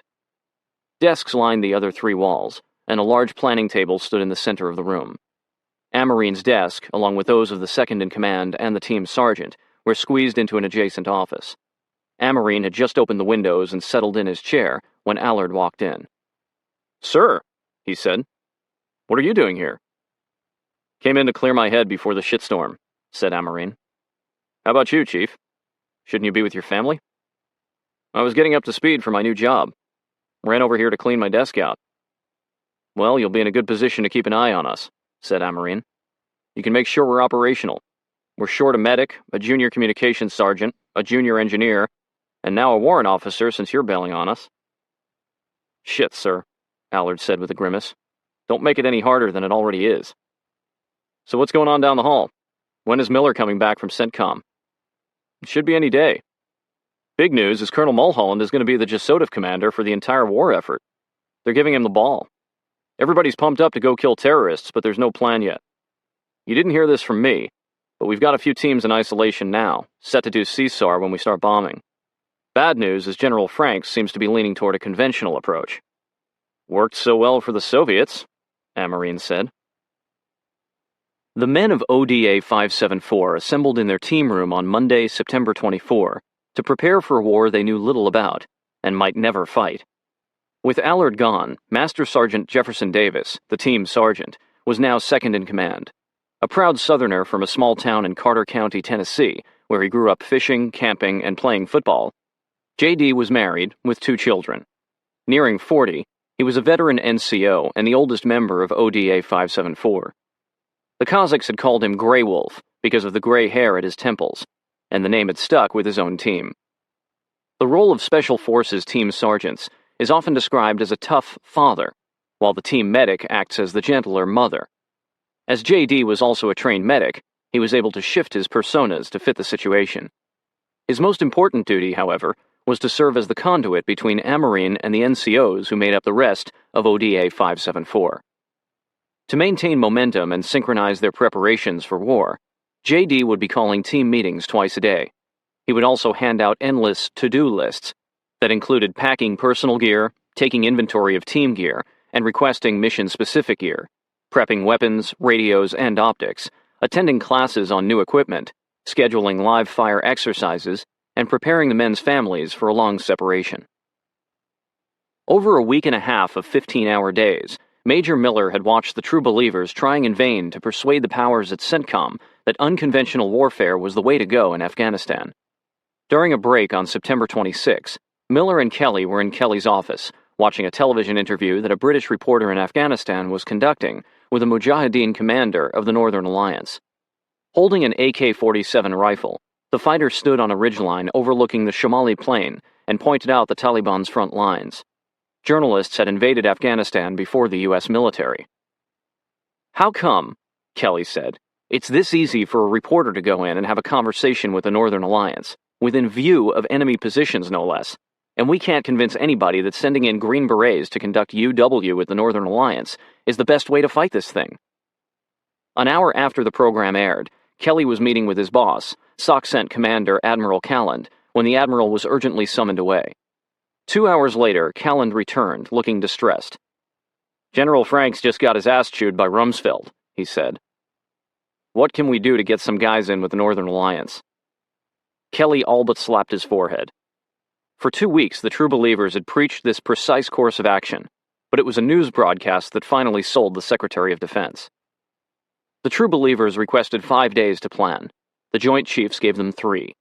Word got around, and the true believers were inundated by requests to brief CENTCOM planners on how UW worked. The detailed explanation was confusing to most, so Kelly whittled the plan down to its key elements, testing his Cliff's Notes version late one night on a 2-star general. "We're going to put small teams of Special Forces guys on the ground in Afghanistan. If CENTCOM gives them too broad powers, then all the complicated tribal nuances, shifting allegiances, tactical reality, they will work it out, and they will win. 1, we need to give the teams the power to make a radio call and bring great death and destruction from the sky, instantly, 24/7, no matter where they are. 2, they need to be able to make a radio call, and at the next period of darkness, we have to be able to deliver from the sky shelter, medicine, lots of weapons, munitions, and explosives for guerrilla fighters. If we give them those 2 powers, the Green Berets will make it happen on the ground." On September 30, the true believers briefed General Tommy Franks in his CENTCOM office, spelling out the advantages and disadvantages of 4 potential courses of action for conducting UW in Afghanistan. Proposed courses of action. 1. Start in the south. Advantages: Pashtun majority, can't win the country or the war without winning in the south. Disadvantages: extremely risky, no allies, rebels in the south. Taliban stronghold. 2. Start in the north. Advantages: the Northern Alliance is already fighting the Taliban, best chance for killing terrorists. Disadvantages: politically risky, Northern Alliance is minority tribes, potential for civil war if it takes power. 3. Simultaneously begin operations in north and south. Advantages: prosecute war as quickly as possible on multiple fronts. Disadvantages: very risky in the south. 4. Never put U.S. boots on the ground. Train and equip guerrillas in an adjacent country and provide air support to them. Advantages: lowest risk. Disadvantages: would take a long time, operations could not be directly overseen, lowest chance for success. Franks ultimately chose the true believers' recommendation to begin in the north and ally with the Northern Alliance, which was already fighting the Taliban, despite the potential for civil war if the Northern Alliance took power. "You talk to me in terms I can understand," said Franks. "Okay, do it." On the morning of October 5, Amarine walked to the end of the hall, where the B team was headquartered, and found Lloyd Allard talking with the company commander, Chris Miller. "Must be strange to see how the country changed while you were gone," Miller said as they shook hands. "It's like a police state at the airports," Amarine said, "and 1 hour waits just to get into Campbell. Tell me you have some good news." "First of all, you probably heard that I volunteered Mulholland to command the Jasodif. I had no idea what a shit sandwich that job is. Mulholland tried to bow out gracefully, but Admiral Calland wouldn't budge. He flicked the booger on Mulholland, and now he's stuck with it." "Mulholland's leaving tomorrow," Allard added. "His staff is saying he's overtasked." "That's an understatement," said Miller. "Fifth Group doesn't have the personnel, the equipment, or the background to stand up a Jasodif. And Calland, who should be running the show, is giving jack shit for support or guidance. It's a mess, but Mulholland will figure it out. He's a Green Beret." "About that good news?" Amarine said. "Oh, I don't want to spoil the surprise," Miller said, waving him off. "I'm going to get the company together in a little while." The Alpha Company Green Berets had lined up along the walls outside their team rooms, and now Miller walked purposefully from his office to the middle of the hallway, nodding at his men as he went. Usually, Miller would ease into meetings with small talk, but today he got right to his announcement. "All right," he boomed. "I just got off the phone with Soxent. The Joint Chiefs of Staff have approved the war plan in Afghanistan. Let there be no doubt in anyone's mind. Everyone here is going to war." He held up his hand to stifle the beginning of a cheer. "You might not be going today, you might not be going tomorrow, but we're going to be moving out of here. Every single person in this company is going to do what they get paid to do, and it's coming soon." Pulling a scrap of paper from his pocket, Miller said, "Now I give you Rudyard Kipling. He spent a fair amount of time in the region we'll be operating in and reminds us that if there is a time to be at our very best, that time is now. Because if you fuck up and," he read, "you're wounded and left on Afghanistan's plains, and the women come out to cut up what remains. Just roll to your rifle and blow out your brains, and go to your God like a soldier." There was a roar of laughter. ODA 574's senior weapons sergeant, Mike McKelney, turned to Kevin Moorhead, his hunting buddy from another team, and said, "Looks like we're not going hunting this year." "Yes, we are," responded Moorhead. "We'll be hunting for man." That afternoon saw two new faces at ODA 574's standard end-of-day meeting. Sergeant First Class Wes McGeer was a 25-year-old Californian with intense eyes but a laid-back attitude, who introduced himself and explained that his former team, ODA 582, had just been ghosted, temporarily disbanded because too many positions were vacant. Its members and equipment had been shuffled around to fill the needs of the other teams in the battalion. "It's good to be here," he said with the brevity of a good communications sergeant. "I'm ready to go to work." A native of Tennessee, Sergeant First Class Ken Gibson was in his mid-40s, Amarine guessed, and out of shape. The medic didn't look as if he belonged in the Army, let alone the Special Forces. "I know I'm fat," Ken said by way of introduction, "but I promise I can keep up with you guys. I really want to go on this deployment, and I'm good at my job." Amarine thought Ken, who had been sent over from 3rd Special Forces Group to fill a medic slot at 5th Group, conveyed an air of superiority as he gave his teammates an overview of his background. He was a Gulf War veteran with extensive medical skills, but his attitude also suggested that he probably was good at his job. Even though any Green Beret medic who had been at it as long as Ken had to be competent, Amarine still sensed that the man was ROAD, a pejorative acronym for Retired on Active Duty. After the meeting, Dan took Wes out for a beer, telling Amarine the following morning that the new junior communications sergeant was gonna work out just fine, but I keep thinking about the medic. I've got a major problem with him. "What's that?" asked Amarine. "He's not Cubby." 32-year-old Sergeant First Class Tim Cubby Wojciechowski had been ODA 574's medic since 1996. While the team was in Kazakhstan, Cubby had been attending the Advanced Non-Commissioned Officer course at Fort Bragg, North Carolina, where after 9/11, he, like many Special Forces NCOs, was checking off career boxes. To his frustration, he was ordered to complete the course rather than rejoin his team. ODA 574 was family to Cubby. Dan had been both his roommate and best friend on the team.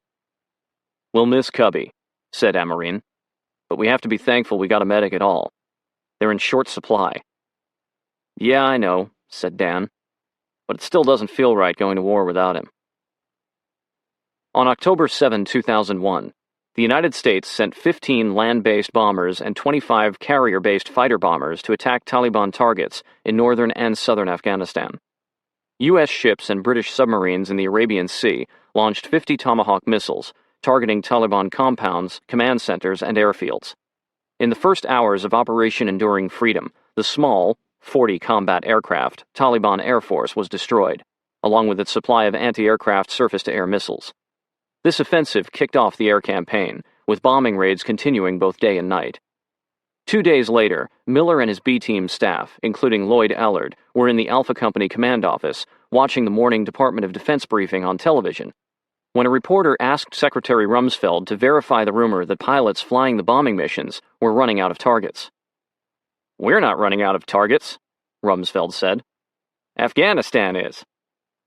The remark that drew laughter from the crowd at the press conference reminded Miller of Kelly's prediction. CENTCOM would quickly run out of targets. "The enemy is not stupid," Kelly had told Miller. "Once the bombing starts, we'll take out their air defenses in short order. Then the Taliban will hole up in caves.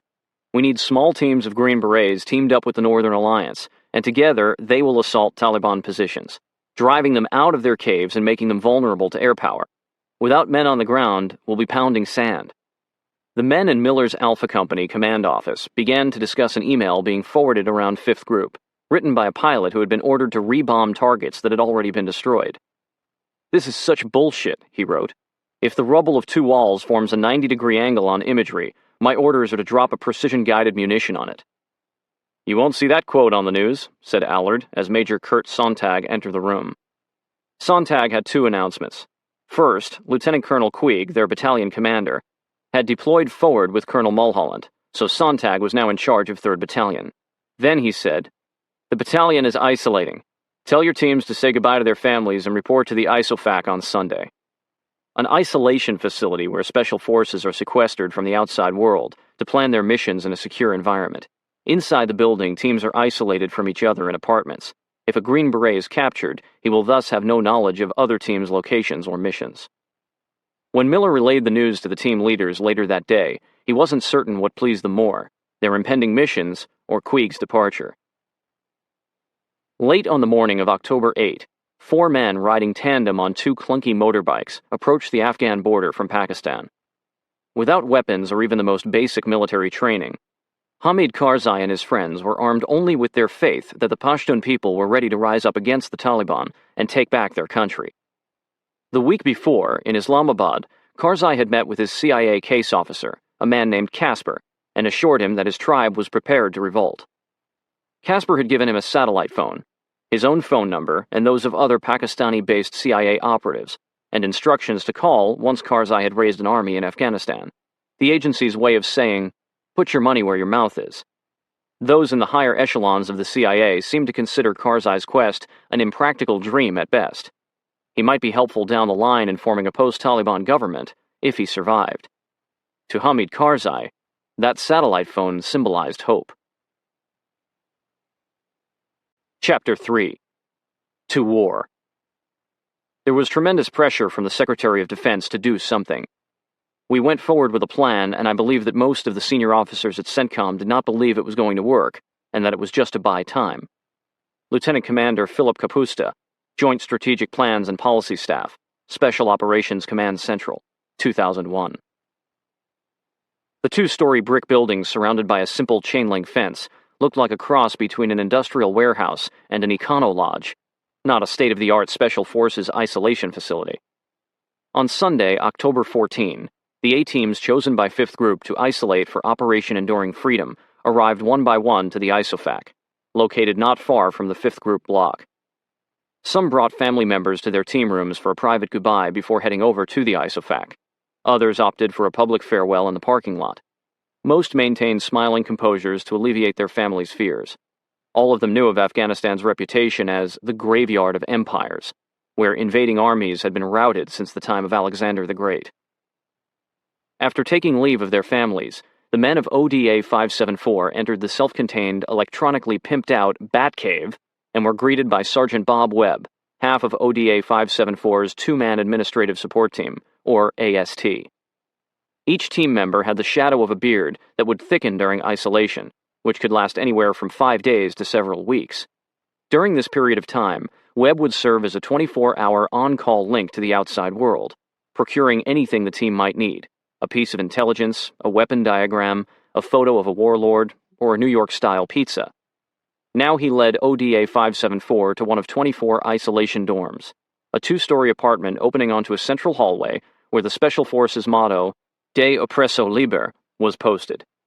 The phrase, which means to free the oppressed, wasn't exactly resonating with the men. News channels were still looping footage of the airliners striking the World Trade Center, and the country was still mourning. The people living under Taliban rule certainly qualified as oppressed, but 5th Group's core mission was to avenge the United States of America. Inside the apartment, the decor was military clinical. gray and white, concrete and metal. Even the dull desert camouflage worn by the men added color to the drab interior. A double-wide door with small square windows led outside to a fenced cement yard, and a stairway in the corner led to the bunk room and communal bathroom upstairs.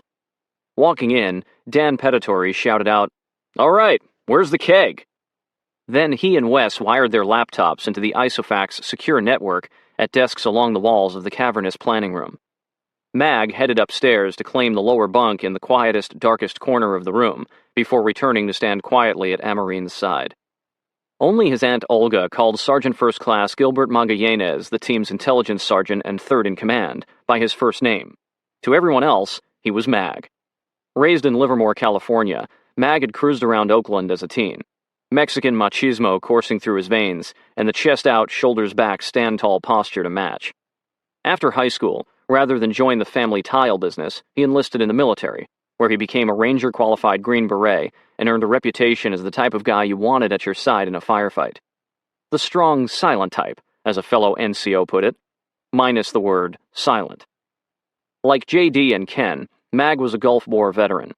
During the war, he'd been tasked with photographing the atrocities committed by Saddam Hussein's forces upon the Kuwaiti people. Amarine seemed entranced by the map of Afghanistan taped to the wall. "There she is," said Mag. With a wry smile, Amarine said, "Here there be dragons." "Yeah," replied Mag, "but not for long." The room was silent. The half-dozen A-teams, including ODA 574, that were gathered in the ISAFAC briefing chamber, had been warned not to talk outside their teams, and nobody wanted to get blackballed from a mission for violating this order. Major Kurt Sontag, standing next to a white screen onto which was projected a PowerPoint briefing, began to speak. "This morning we're going to tell you everything we know, which frankly isn't much. Be patient, and don't beat up your ASTs for information that none of us have. This is not going to be your typical isolation.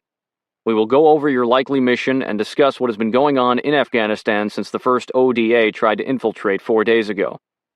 A storm forced the helicopters to turn around, and bad weather has been keeping them grounded, but they should get in very, very soon. We'll keep you posted." Excited whispers filled the room. Their fellow Green Berets from 5th Group were already pulling missions. It was really happening. Breaking protocol that called for complete secrecy from one team's mission to the next, Sontag explained that teams already in place at a forward operating base in Uzbekistan were preparing to link up with warlords of the Northern Alliance. "You won't be conducting classic unconventional warfare," said Sontag. "You won't be recruiting, organizing, and training the Northern Alliance soldiers. They've been doing this for years. We'll be working alongside them and supporting them. They will guide us to the enemy." Seated beside J.D., Amarine scribbled notes for the next hour while intel and operations officers took turns briefing the men. But as Sontag had warned, the information was thin. There was little beyond a general outline of Northern Alliance safe havens and the names of both Northern Alliance and Taliban leaders. "What do you think?" J.D. asked Amarine as they returned to their apartment. "Get all the guys together in the planning bay. I have an idea how to tackle this," said Amarine. Those are the scariest words a captain can say. It gets scarier. While Amarine suspected that this was going to be a long war, he knew that only a few teams were going in right away, which meant they were all competing for a limited number of imminent missions. He had to be creative with his concept for a plan, and ODA 574 needed to lay it out flawlessly. Back in the planning room, he hastily wrote bullet points on an easel before assembling the men. "Okay," Amarine said to his team. "Our mission is to conduct unconventional warfare in order to destroy Al-Qaeda's safe haven in Afghanistan. Instead of traditional guerrilla warfare, CENTCOM thinks our teams will be linking up with the standing armies of the Northern Alliance in their safe havens to call in airstrikes and advise the warlords. That isn't too hard to plan, so we aren't going to do it." Amarine registered the puzzled looks with a smile. "We're going to plan an unconventional war from scratch, from making friends with happy little villagers to organizing them as an army of killers and taking them to war. I intend for us to pull a plan out of our asses in 5 days that will make us marketable for just about any mission they throw at us.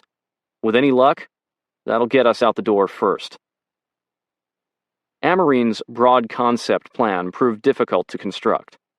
The men needed a big-picture analysis of the Taliban and al-Qaeda, their current numbers and locations, leadership structures, and weaponry.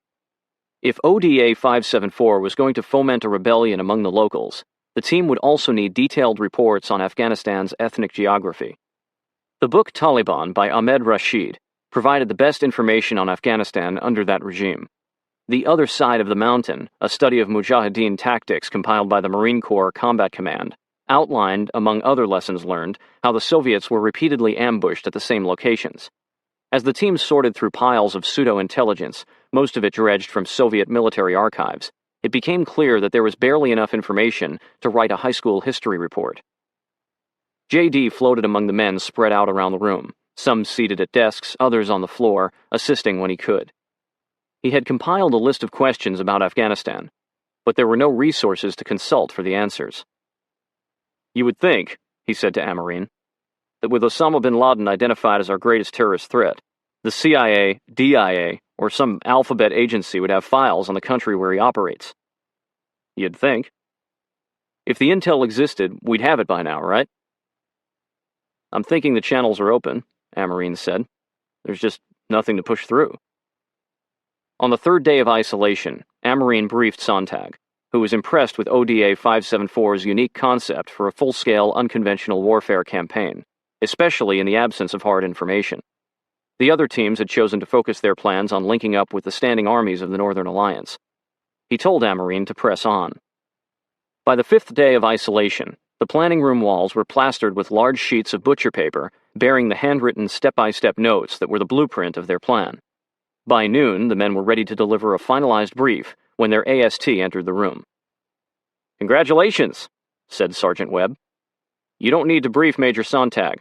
You're already at the top of the pecking order. You can prepare for deployment to Uzbekistan." This news elated the team. The men knew their plan was based on spotty intelligence, but being the tip of the spear for the ground forces, they assumed they would receive better intel at a forward base. The metaphor implies a first offensive thrust, followed by a larger force, but in this case, there was no planned follow-through. General Franks had begun the war as an air campaign. When he committed to unconventional warfare, special forces became the main effort, and the other units in all the branches of the U.S. military were directed to support them. The Army and Marine Corps were still working on developing a plan that would get large numbers of their conventional forces into the country, but at this time, ODA 574 and the rest of 5th Special Forces Group were not just the tip of the spear, they were the entire spear. Meanwhile, General Franks appeared to second-guess the plan he'd okayed. While Colonel Mulholland was trying to get the 1st Special Forces teams into the north, Franks openly voiced his doubts to his subordinates. He was confident the Green Berets could buy some time and thus get Rumsfeld off his back, but he directed the Army and Marines to press forward with their plans. The idea of large-scale reinforcements was comforting to some in Special Forces. Others were troubled by the implication that they would be necessary. Late on the night of October 19, the men of ODA 574 were busy packing gear and sorting through planning materials when the door of their apartment swung open. Amarine and J.D. looked up from folding maps at the table to see their AST standing in the doorway grinning. They could hear chatter from the usually quiet hallway, then a muffled cheer, before Webb slammed the door shut behind him. "What's up?" asked J.D. "The first teams are on the ground in the northern mountains," said Webb, "and the Rangers just completed a raid at an airstrip in the south near Kandahar." "Damn," said J.D. "Any casualties?" "No. The Rangers got out clean." "Did they nab anybody?" asked Amarine. "No, but I don't think they expected to. It was a symbolic strike. A fuck you showing the Taliban we can drop into their backyard and kick them in the nuts. Meanwhile, the 2 ODAs slipped into the north and are with the Northern Alliance." Before this, ODA 574 had been skeptical that they would actually have the opportunity to execute missions, but the knowledge that 2 other A-teams were on the ground sobered the men as they completed their final task before leaving for Uzbekistan. Death letters. Even before he entered isolation, Dan had written a lighthearted letter to his parents and given it to Lloyd Allard to deliver in the event of his death. He had quickly asked for it back and torn it up, saying that his folks would kill him if that was the last they ever heard from him. Here in the isofac, he began a more serious letter. "Dear Ma and Dad, so sorry you have to be reading this letter today. I guess we can never tell when our time is coming. Mike McKelney wrote 3 letters, one to his wife, Judith, another to his 12-year-old daughter, Maria, and the third to his 8-year-old son, Michael Jr. I hope Mommy has explained where I am and what I had to do. This war and what has happened to me is for you and all children of your age. I have gone and suffered this fate so you don't have to. You are now the man of the house, and I know this is a big responsibility, but when you grow up, you will understand. Take care of your mother and sister, and I will be watching over you from heaven. I love you always. Your Daddy. Mag was too superstitious to write a death letter, especially to his teenage twins, Sean and Brittany, who spent summers with him. As toddlers, they had sneaked a blue teddy bear with pink paws into his rucksack, and he always brought it along on deployments to remind himself to be good and be careful. His most precious talisman, the 4-leaf clover Brittany had found and given him when she was 4, just before he deployed for Desert Storm in 1990, had recently gone missing, and he was unable to shake the feeling that something unlucky was going to happen on this mission. As Mag packed for the ISOFAC, he had set out on his bed favorite pictures of his kids, one of him and his girlfriend, Sherry, and some portraits of himself in uniform. That act, acknowledging that he'd been thinking about his loved ones and selecting the photographs he would want displayed at his funeral, was as close to writing a death letter as Mag got. Amarine didn't write a letter. Dad, I'm not going to die over there, he had told his father, Ron, on their last phone call before isolation. His only fear was losing any of his men. On October 22, the night before ODA 574's scheduled departure after 9 days of isolation, Cubby knocked on the back door. Amarine had asked Allard to buy a BFK, a big fucking knife, to present to the guerrilla leader they would link up with, and Cubby was delivering it along with a pre-war toast, a couple of 6-packs of beer and a bottle of Jack Daniels. Tennessee's finest, in JD's honor. Alcohol was forbidden in the ISOFAC, but it was tradition for teams to have a nip on their way out the door. As the men said goodbye, Dan, Cubby's best friend on ODA 574, gave him a rough hug. Don't worry, Cub, he said. You don't want to go on this one anyway. We aren't doing anything big. It's going to be boring. You'll probably link up with us in-country later, JD added. We'll see you then. By the next morning, their gear was packed and waiting on pallets to be loaded onto a C-17 transport plane. The team had sterilized the apartment by placing in a burn bag all the sensitive planning materials they were leaving behind. Amarine double-checked the isolation bay, pausing to read one last time the printout of an email he'd received from his father before heading into isolation. Jason Luke. With the reality sinking in of your likely imminent departure for a war zone, I found myself at work tonight contemplating the burdens you are shouldering, and how much physical, emotional, moral, and intellectual strength they will require of you. I hope you'll remain confident of your strength, intelligence, and highly developed skills as a professional warrior, whatever ordeal you find yourself facing. I hope you'll find inspiration in the fact that, in response to a terrible evil, your country now looks to you to help deliver it from danger. I will be thinking of you every day that you're gone, and hoping fervently for your safe return. And then I hope you live a very long, happy, and peaceful life, taking pride and satisfaction in having helped secure peace and safety for your country in one of its most trying times. To millions of Americans, you represent the best of us, entrusted to lead and defend us. As you know, though we're a country of hundreds of millions, we grieve for even one loss among those who represent and serve our nation. I hope, then, that as you confront danger, you'll know that the prayers of many, many others are with you. So I hope it's not simply an awful experience, old son, though most wars, for most people, have been just that. You're enough of a realist to prepare for that, but I'm enough of an optimist to hope. I'm hoping you'll come through it triumphant, and then regard it with some degree of satisfaction for the rest of your life. You're strong, you're skilled, and unlike many of your foes, you agree with Patton that you should make the other poor bastard die for his cause. I'm sure you'll temper courage with prudence, especially because you want to bring all your men home. I'm with you in my thoughts, and I remain awfully damn proud of you. Trust your luck, Luke. It's always worked for you in the long run. Love, Dad. Crumpling the letter, Amarine tossed it into the burn bag and joined his men outside. 24 hours later, around 3 in the morning Uzbek time, the C-17 touched down on a crumbling Soviet-era runway. Bleary-eyed American staff officers checked in on the members of ODA 574, while Uzbek soldiers looked on.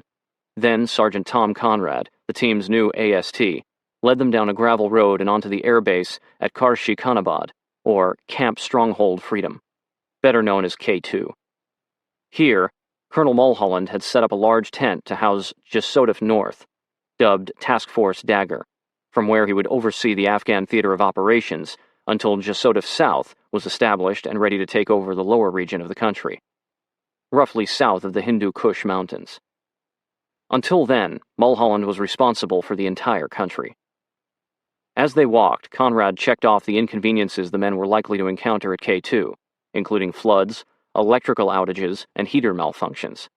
Ideally, they would have remained isolated in a high-security location within the base, but there was a dearth of manpower and building material this early in the war. The isolation area was just a handful of tents with a single strand of concertina wire running around their perimeter, and the teams could hear each other planning through the thin fabric walls. Starting at daybreak, it rained for the next 72 hours, flooding the camp. The men of ODA 574 had to empty their planning tent in order to shovel out the mud, and they struggled to protect electronic equipment from both standing water and leaks in the sagging roof. But the soldiers of 5th Special Forces Group were accustomed to austere living conditions and took pride in the hardships of their profession. Stateside on October 26, smoke continued to rise from the smoldering ruins of the World Trade Center. The threat of another terrorist attack loomed large, and parents debated whether they should let their kids go trick-or-treating.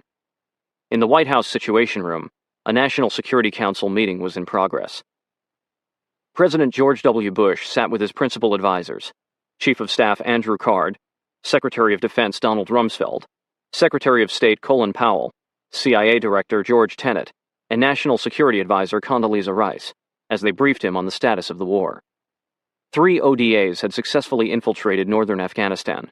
ODA 595 had linked up with Northern Alliance General Abdul Rashid Dostum and split into 2 6-man teams south of Mazar-e-Sharif. ODA 555 had joined Northern Alliance Generals Fahim Khan and Bismillah Khan at an old Soviet airbase they controlled at Bagram, near the Shamali Plain, and ODA 586 had linked up with another Northern Alliance general. These 36 men, grainy photos of them in Afghan garb and riding horseback alongside Northern Alliance soldiers had appeared in newspapers around the world, represented the extent of the U.S. invasion force 1 week into the ground campaign. These few Americans were critical in directing pilots to enemy positions if the United States hoped to avoid bombing and bombing again the same charred rubble. In one 18-hour period, they had called in close air support that destroyed more than 85 enemy vehicles, including armored personnel carriers, 12 command positions, and a large munitions storage bunker. There had been no combat casualties, in part because the Northern Alliance generals were very protective of the Green Berets, forbidding them at first to even approach Taliban positions. 500 of my men can be killed, General Dostum told the men of ODA 595. But not one American can even be injured, or you will leave. In contrast to the action going on in the north, Condoleezza Rice told the president the South was still dry. There were no U.S. soldiers or intelligence agents on the ground. While the CIA had nurtured a few friendly relationships within the Northern Alliance over the years, the agency had failed to recruit any effective operatives within the enemy ranks of the Taliban in the South. George Tenet was familiar with 2 Afghans, Hamid Karzai and Abdul Haq, Pashtuns who had been exiled by the Taliban and who felt there were sufficient gaps in the Taliban armor, and enough popular resentment in the South, to initiate an insurrection. Karzai had sneaked back into Afghanistan in the beginning of October. Haq had entered the country a couple of weeks later, traversing the mountains on a white horse, with 19 armed supporters riding with him. Both Haq and Karzai were attempting, independently, to rally Pashtun tribes in the provinces surrounding Kandahar, an endeavor considered so dangerous by Tenet and the CIA that he was not willing to put Americans on the ground with them.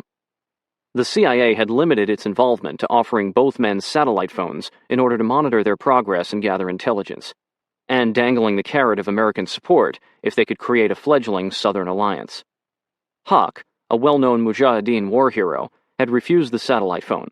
He was reportedly offended that the United States was supporting the Northern Alliance with soldiers and arms, while offering him only a phone that he believed could be used by his enemies to track him. Karzai had accepted the phone and kept in touch with the CIA as he traveled through the South. The conversation in the White House returned to the North, with President Bush asking when more teams would be joining those already on the ground. "We have 5 teams in Uzbekistan waiting to get in," said Rumsfeld. The math was sobering. 36 Green Berets in country, close to 60 ready to infiltrate from K2, and a handful of Delta Force teams. This was the extent of the force mustered by the United States to conquer the Taliban and hunt down Osama bin Laden and his al-Qaeda cronies. The following day at K2, Conrad entered ODA 574's tent to find the entire team lounging on their cots after lunch. "Something is brewing," he said to Amarin, who swung his feet down and stood to face the AST. "It's sounding like a real UW mission, building a resistance from scratch. I'll tell you more when I know." Amarin thanked Conrad and then, for the hell of it, fished for a little more information. A warlord's name, perhaps? A location? Anything? The AST waved his hand over the lower portion of the map of Afghanistan unfolded on the table and jabbed his finger. "Somewhere down here. Kandahar." The tent went silent. Kandahar, the spiritual capital of the Taliban movement, was a well-defended stronghold where the Taliban would likely make its final stand. Kandahar province was part of the Pashtun tribal belt, and the Pashtun were thought to be fiercely loyal to the Taliban.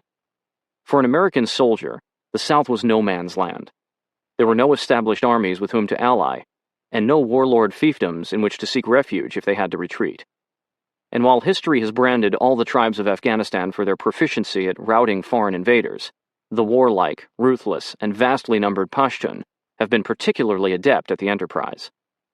British General Andrew Skene, who faced a similar military mission in 1939, wrote, "When planning a military expedition into Pashtun tribal areas, the first thing you must plan is your retreat. All expeditions into this area sooner or later end in retreat under fire." Conrad returned a short time later with a dossier on Abdul Haq.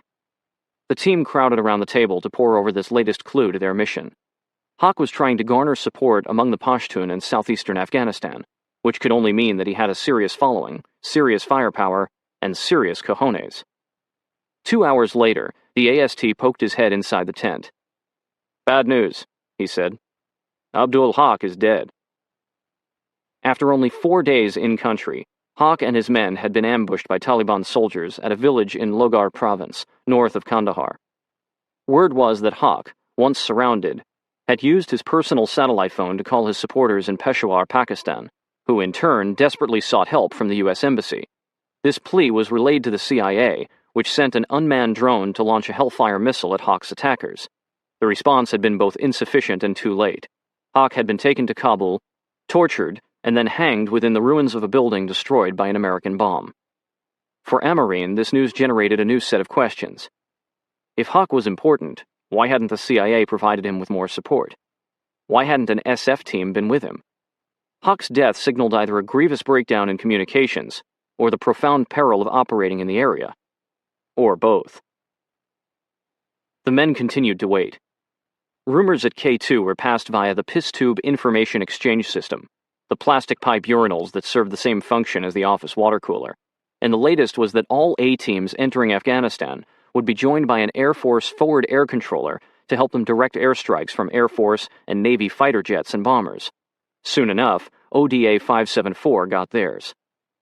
Tech Sergeant Alex Yoshimoto, an Air Force combat controller, CCT, who, like Amarin, was 30 and had grown up in Hawaii, said little as he shook the hands of his new teammates. The Air Force had 2 different types of forward air controllers, often called battlefield airmen, CCTs and TACPs, Tactical Air Control Party. Both air and ground forces often refer to CCTs or TACPs simply as JTACs, Joint Terminal Air Control. Putting his rucksack next to the last open cot, he immediately pulled out his laptop and started reading a technical manual. He'd been with ODA 574 only a few hours when the teams in the isolation area were ordered to dress in their desert camouflage uniforms and hide while a VIP from Uzbekistan visited the camp. The men huddled in their tents until the second comical part of the order came through. Await the signal, then run to the command center for a treat. General Tommy Franks, who had flown in from CENTCOM headquarters in Florida, was there to deliver a going-to-war speech to the Green Berets. A couple of hours later, the 10th Mountain Division soldiers posted nearby were baffled to see 100 bearded men dashing across the dirt road that separated the ISOFAC from headquarters. Inside the big tent, they stood shoulder to shoulder but were forbidden to speak to one another. After 30 minutes of waiting, they were whispering among themselves. After an hour, loud conversations and laughter filled the cramped space. Finally, General Franks walked in, greeted the Green Berets, and embraced a soldier in the front row, saying, "That's from the President." He spoke for just 15 seconds before reaching the climax of his underwhelming speech. "Ah, fuck. Go get him." Perplexed, the men looked at each other as Franks posed for a photo with Mulholland in front of the 5th Group colors on his way out of the tent. "That's it?" thought ODA 574's Junior Communications Sergeant Wes McGeer. "We wasted 3 hours for that?" Conrad was used to a warm welcome, or at least good-humored ribbing about being the team's gopher or ISOFAC bitch. But when he entered the tent around noon on November 3, there was hardly a glance in his direction until he rustled some papers and said, "Anybody here interested in a mission?" Immediately, the men were looking over the 3 sheets of paper. Hamid Karzai was the name, but there was no photo, and the sparse details led the team to believe he was just another warlord. "This guy is trying to start a Southern alliance, I guess," said Conrad. "Like Abdul Haq?" asked JD. "Yeah, he's also a Pashtun like Haq, and it seems that a living, breathing Pashtun who opposes the Taliban is quite a commodity. We're going to see about helping him out. How many days will you need before you can brief the colonel?" "We can be ready in 3 hours," Amarine said. Conrad thought Amarine was confused. "Hours? 3 hours? That's all the intel you've got on him?" asked Amarine. It wouldn't take long to incorporate the new information into the plan for unconventional warfare they'd prepared back at Fort Campbell and had continued to refine since their arrival in Uzbekistan. "That's it. We'll be ready in 3 hours. 2 hours had passed when the AST walked back in and said, "You're not going to believe this, but Karzai is dead." Amarine shook his head in disbelief. "Next time you want a G-Chief killed, just assign him to us. He'll be gone before we hit the ground." G-Chief, Special Forces slang for guerrilla leader. 2 hours later, Conrad returned. "New intel. It's back on. Karzai is alive after all. The Taliban have him cornered in the mountains." This time, nobody jumped up. "No shit," said Conrad. "There's a QRF, Quick Reaction Force, from Task Force Sword going in to grab this guy. This one's for real. You're still going to be ready to brief in an hour, right?" Colonel Mulholland had been running Task Force Dagger out of K2 for nearly a month. Long hours, high stress, and inadequate sleep had left dark circles under his eyes. Usually clean-shaven, the colonel had a week's worth of stubble on his cheeks and a thick, wiry mustache. As he faced the men of ODA 574 inside Task Force Dagger's mission planning tent, he looked exhausted. Mulholland didn't know the members of the team, but as a Green Beret who had commanded his own A-team in the mid-1980s, he knew that they'd been trained to cope with the danger they would face. Gary Schroen, the agent who had led the first CIA team, codenamed Jawbreaker, to infiltrate friendly territory held by 20,000 fighters of the Northern Alliance 2 weeks earlier, called that mission the most dangerous assignment in his 35-year career. The mission Mulholland was currently considering for ODA 574 would be the first in southern Afghanistan, a uniquely precarious area delineated by the Hindu Kush Mountains to the north and the Pakistan border to the south, that contained far more unknown variables than any of the missions he'd authorized in the north. Amarine had to demonstrate to Mulholland how ODA 574 would accomplish its mission without the most basic intelligence, such as the names of the villages, roads, and waterways in the area, or where they would infiltrate the country. For more than an hour, Amarine and his team briefed Mulholland, laying out how they would link up with Karzai, help organize and train his guerrillas, provide them with weapons and other supplies, and take them to war. Once the force grew to 300 men, they would, per Special Forces doctrine, coordinate for a Company B team to arrive with additional A teams, at which point they would continue the mission under the B team's command.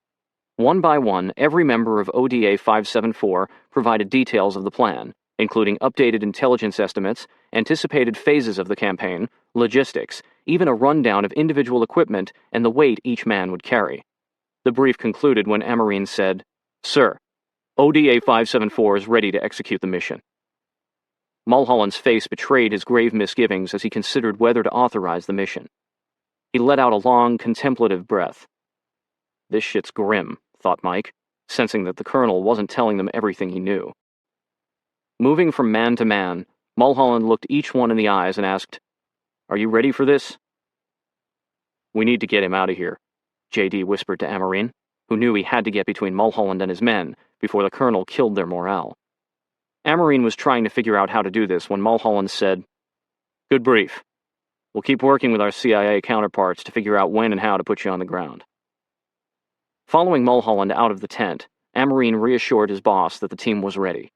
The men back inside heard Mulholland's response. "Well, if it gets really bad, if it's looking like it's going to be really bad, just kill as many of them as you can." Oh, fuck, thought Mike. We're not coming back. When the men walked back to their tent, the mood was as dark as the cold, damp night. The situation was ripe for a one-liner from Dan, but even he was silent. Amarine returned a short time later and whispered something to J.D., who immediately perked up. "Listen up," J.D. shouted. "I'm posting a timeline for the next 18 hours. We're on standby to infiltrate tomorrow night, so get your shit packed up." Working through the night, ODA 574 packed rucksacks and boxes and sanitized the workspace. The following morning, J.D. yelled from the tent entrance, "Initial pre-combat inspection in 1 hour," eliciting a renewed flurry of activity, during which Mike paused to write a quick last letter home. He cast a vote on Maria's request for her own phone, asked about Michael Jr.'s progress in hockey, and sent Judith his love and thanks for holding down the fort as a full-time parent and pre-med student, reminding her that she was his hero. After sealing the envelope, he double-checked the only personal items he would carry with him into battle: a tiny crucifix and a 2-inch by 3-inch American flag, and tucked them into a split seam on his uniform, a secret pocket that he hoped would remain undetected if he was captured. For Mike, the American flag stood for more than just duty, honor, and country. It represented family, and would bring him both comfort and resolve if he fell into the hands of the enemy. Sergeant First Class Mike McKelney's mother, Tammy, was a daughter of the American Revolution. She had traced her family's roots back to a Revolutionary War soldier, and in her research discovered that both her relatives and those of Mike's father, Bill, had fought in nearly every war since then. Bill retired from the Navy after serving in Vietnam, but remained active as an MP company commander in the local Army Reserve in Kansas City, Missouri. As a child, Mike often accompanied his father to the armory, where the sergeant in charge would show him around and let him handle the weapons. He could stare at the rows of guns for hours. Mike's neighborhood squad waged war in the woods behind West Ridge Elementary School, constructing elaborate battlefields complete with foxholes, trenches, and forts. Bill McKelney made wooden models of a Thompson submachine gun with a drum magazine and an M60 machine gun with blanks glued onto its stock. During the summer, the boys would drink Kool-Aid out on Mike's porch while they polished their guns for battle just like real soldiers. "Shit," Dan said as Mike was addressing the envelope. "Don't forget to fill up your water bottles." How the hell did I forget that? Thought Mike. As the men continued to prep their gear, their AST walked in, accompanied by Captain Glenn Thomas, the team leader of ODA 594. "Change 2, Conrad said to Amarine. "The old plan just got thrown out the window. Have fun with this new one. Mulholland decided to make this a 2-team mission.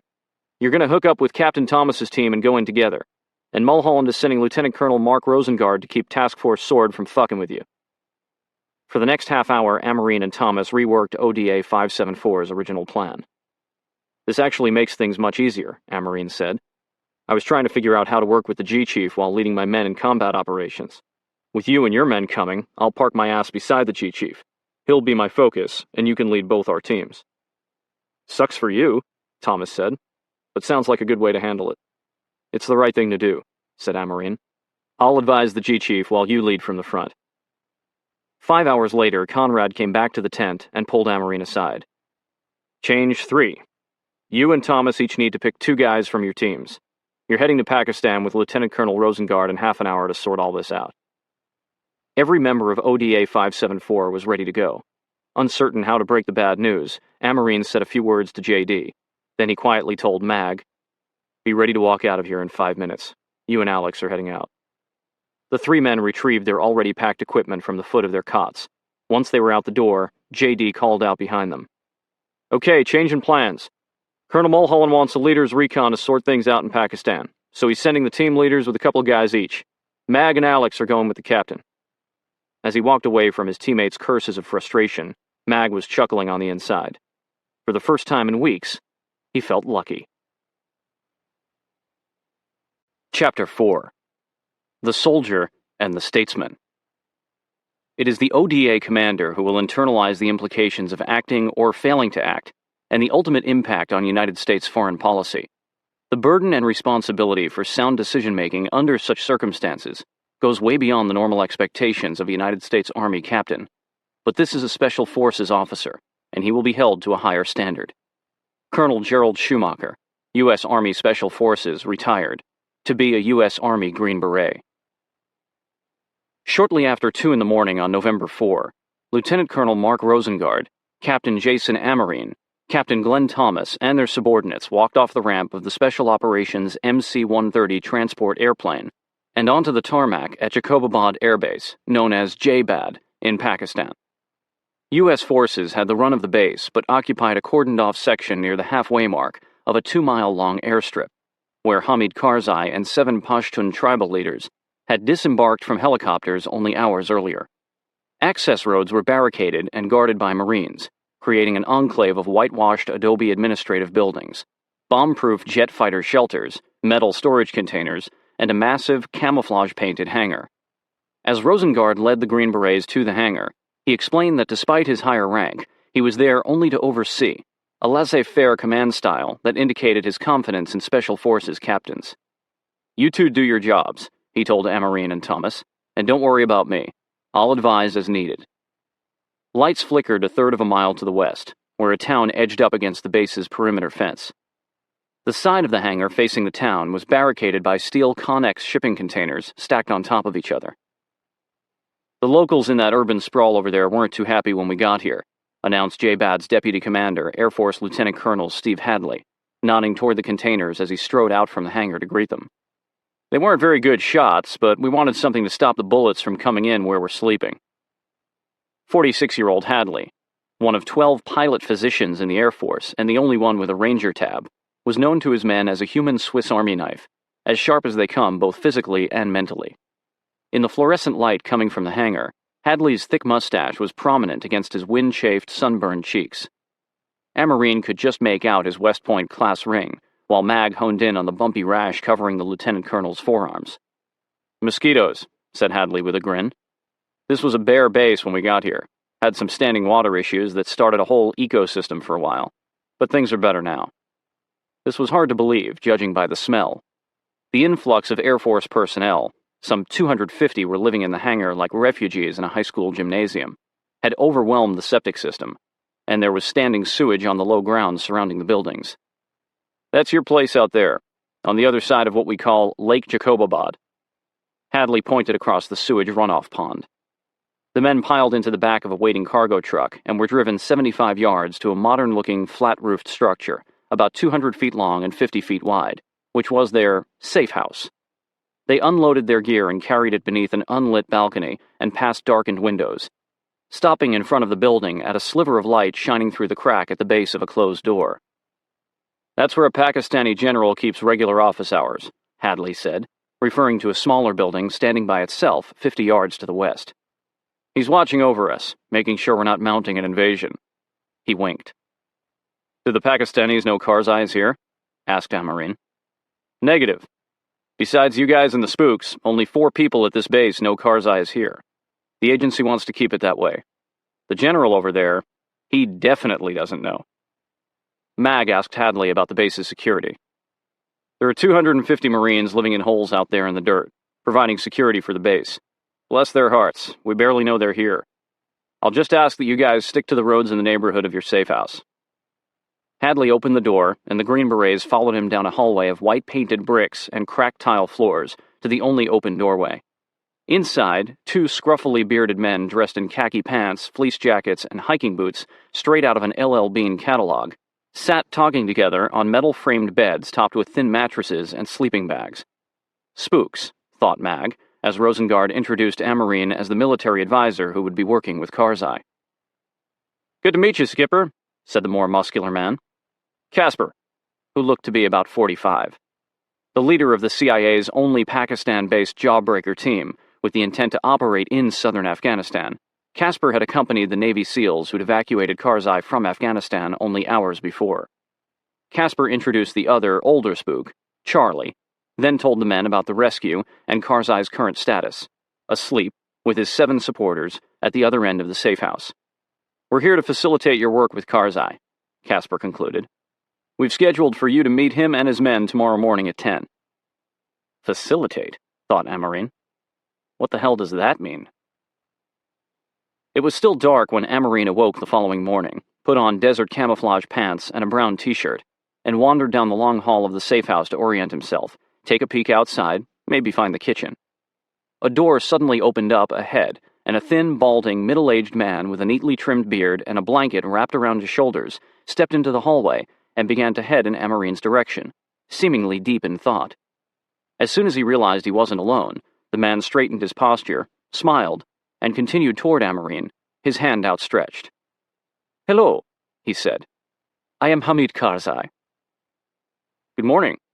I'm Jason Amarine," said the captain, surprised at the Afghan's appearance. In fact, Karzai looked more like Ben Kingsley in his movie role as Mahatma Gandhi than Amarine's notion of an Afghan warlord. "Very nice to meet you, Jason. We will be meeting again later this morning, I suspect." "Yes, 10 a.m. I'll see you then." With a smile and a slight bow, Karzai continued down the hall. Amarine watched him walk away, thinking about the big fucking knife in his rucksack, and sensing that Hamid Karzai was not the kind of man to whom you would present a BFK. Back in ODA 574's room, Mag had just woken up when Amarine returned. "How's it going, sir?" asked Mag, shoving his sleeping bag into a stuff sack. "Good," said Amarine. "I just met our guerrilla leader." "Is he a badass?" "Well, not exactly." Standing together in the conference room of the safe house, the Green Berets were a wall of camouflage and big smiles as the Afghans, led by Karzai, filed into the room. Each wore a well-tailored robe of a different color, tan, gray, midnight blue, burnt orange, while their feet were bare or strapped into severely worn sandals. To Mag, they looked like biblical characters. One had hennaed hair, the rusty color accentuating streaks of gray at his temples. One was heavy-set and exuberant, grinning cheerfully at everyone. Another handled a string of beads and stared at the ground. The youngest man, and the last to enter, stood out to Amarine. His jaw was set, his arms were crossed, his eyes were penetrating and fierce. He appeared to be in his late 30s, with a slender physique that wasn't commanding, but Amarine suspected that in this group of tribal leaders, he was the one warrior. The 8 Afghans and 6 Green Berets settled onto plastic and metal chairs arranged in a circle, while Rosengard remained in the background with Casper and 2 other spooks. Karzai introduced Captain Jason to his men in Pashto, the language of the Pashtun tribe, and Amarine greeted the Afghans, nodding to each, then directed his attention to Karzai and said, "We're here to learn what it is that you want to accomplish in southern Afghanistan and how we can support you." Closing his eyes, Karzai raised his chin, drew in a deep breath, and exhaled. "That," he said, opening his eyes, "is something I have waited a long, long time to hear. I am honored." He nodded to each American in the room, coming back to Amarine. "I would like to begin by telling you that without these men," Karzai motioned to the tribal leaders, "I very likely would not have survived my journey from exile back into Afghanistan. I would not be here to humbly tell my story and convey to you some of the great hardships my country has suffered under the Taliban and the foreign terrorists who have made our country their home. There were 4 of us on 2 motorbikes, and none of us had a gun or any weapons." He described how they had pulled over to the side of the road as they neared the border and prayed. "We all knew the dangers, but I was the reason they were there, and so I felt that I needed to ask them if they were ready to be captured or killed. I told them that our chances to survive were much less than our chances for death. And these men, all of these men," he again indicated the assembled Afghans, "watched their elders die and spent their own youth fighting the Russians for a land that no longer exists." Karzai spoke of his childhood memories: riding horses, flying kites, playing games, eating grapes. Oh, the grapes in Kandahar are like no other grapes in the world. Then, coming out of his reverie, said, "These have been troubling times for Afghanistan. The foreigners, the terrorists, and the bad Taliban. You have to understand that not all the people in the Taliban are bad. There are good men still among them, many who were forced to join the regime out of fear. If a young man refused recruitment, his family was killed, their bodies hung in trees on the streets where they lived. It did not take many examples like this to grow their army. These young men will be the first to lay down their weapons and join us." The Taliban began as a Pashtun movement in Afghanistan, then spread into Pakistan. Now, the Pakistani Taliban have earned the reputation as the most cruel in the Afghan villages I visited. In Afghanistan, they are away from their own homes and villages and seem to carry out their atrocities more readily. They are trained to be terrorists in the most fundamental sense of the word, to become legendary for the creativity of the horrors they are able to commit.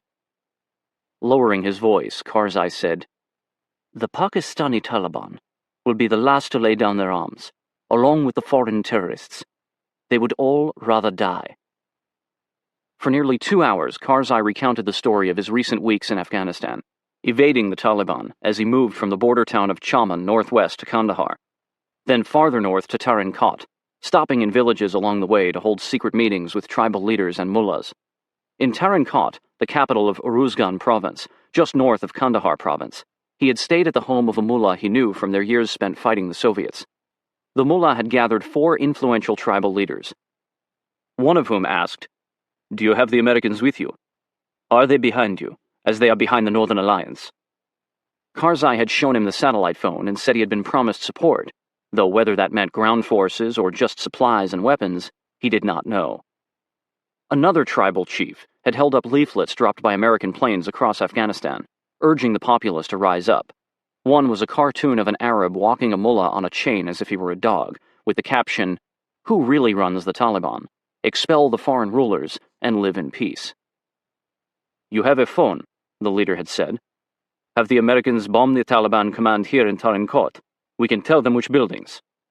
"I cannot do that," said Karzai. "Then you will never win," retorted the leader.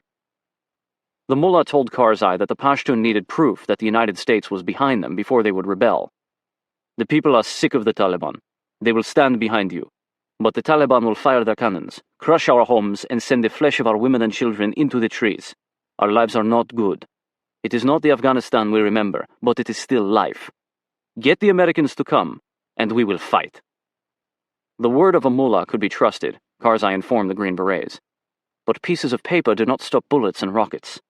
Paper promises that fall from the sky cannot be trusted.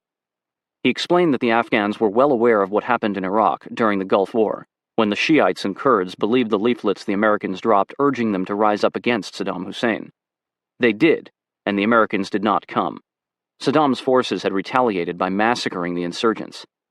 The Afghans in the south fear the same fate. They need to be assured that a powerful friend will stand with them and fight. Karzai spoke in English, translating his words into Pashto as he went around the circle, praising each of his countrymen. When he reached the man Amarine had pegged as a warrior, Karzai said, "Bari Gul is the youngster in this group, but do not consider his age a reflection on his experience or bravery. This man saved my life. As the Taliban pursued us into the mountains north of Tarin Kot, it was Bari Gul, with just a few men, who covered our escape. When I called, and you sent your helicopters to pick us up, he did not wish to leave the mountains of Uruzgan. He felt that he and his men could have kept fighting the Taliban off. He is the lion here, stuck in his cage, but he represents the Pashtun population." Karzai paused, as if catching his breath. "Tarin Kot is the capital of Uruzgan province," he said at last. "It is very remote, but is considered the heart of the Taliban movement. Liberating Tarin Kot will strike a demoralizing blow to the Taliban. If they cannot control Uruzgan, their credibility will unravel all the way to Kandahar. If we take Tarin Kot, we rip out the heart of the Taliban." As Karzai spoke, Amarine began to wonder why the man had not received more support from the United States from the beginning. Osama bin Laden had been identified as the greatest threat to the United States years before 9/11. so it seemed that the CIA should have been laying the groundwork for an insurgency in anticipation of war, then stepping aside for the Special Forces teams to do their job as the combatants running the revolution. Unable to establish effective contacts inside the Pashtun tribal belt, however, the CIA had focused almost exclusively on the Northern Alliance. Now, out of desperation, the agency had essentially procured a warm Pashtun body and was passing him off to the Green Berets to create a revolution from scratch. For the first time, Amarine fully understood the magnitude of his mission. There was no master plan for Afghanistan. The entire military campaign for the southern half of the country had to be shaped by the first Americans to infiltrate the region. He and his fellow Green Berets from 5th Special Forces Group. 2 days after Amarine, Mag, and Alex left for Pakistan, the rest of ODA 574 was in purgatory at K2, having heard nothing from the captain. All Conrad would tell them was that Amarine and the others were still in Pakistan, which meant that JD, sick with a bad cold, was in charge. He was feeling nostalgic for home when Conrad offered him and the other men on the team a morale call. 2 minutes for a personal phone call, under supervision in order to protect operational security.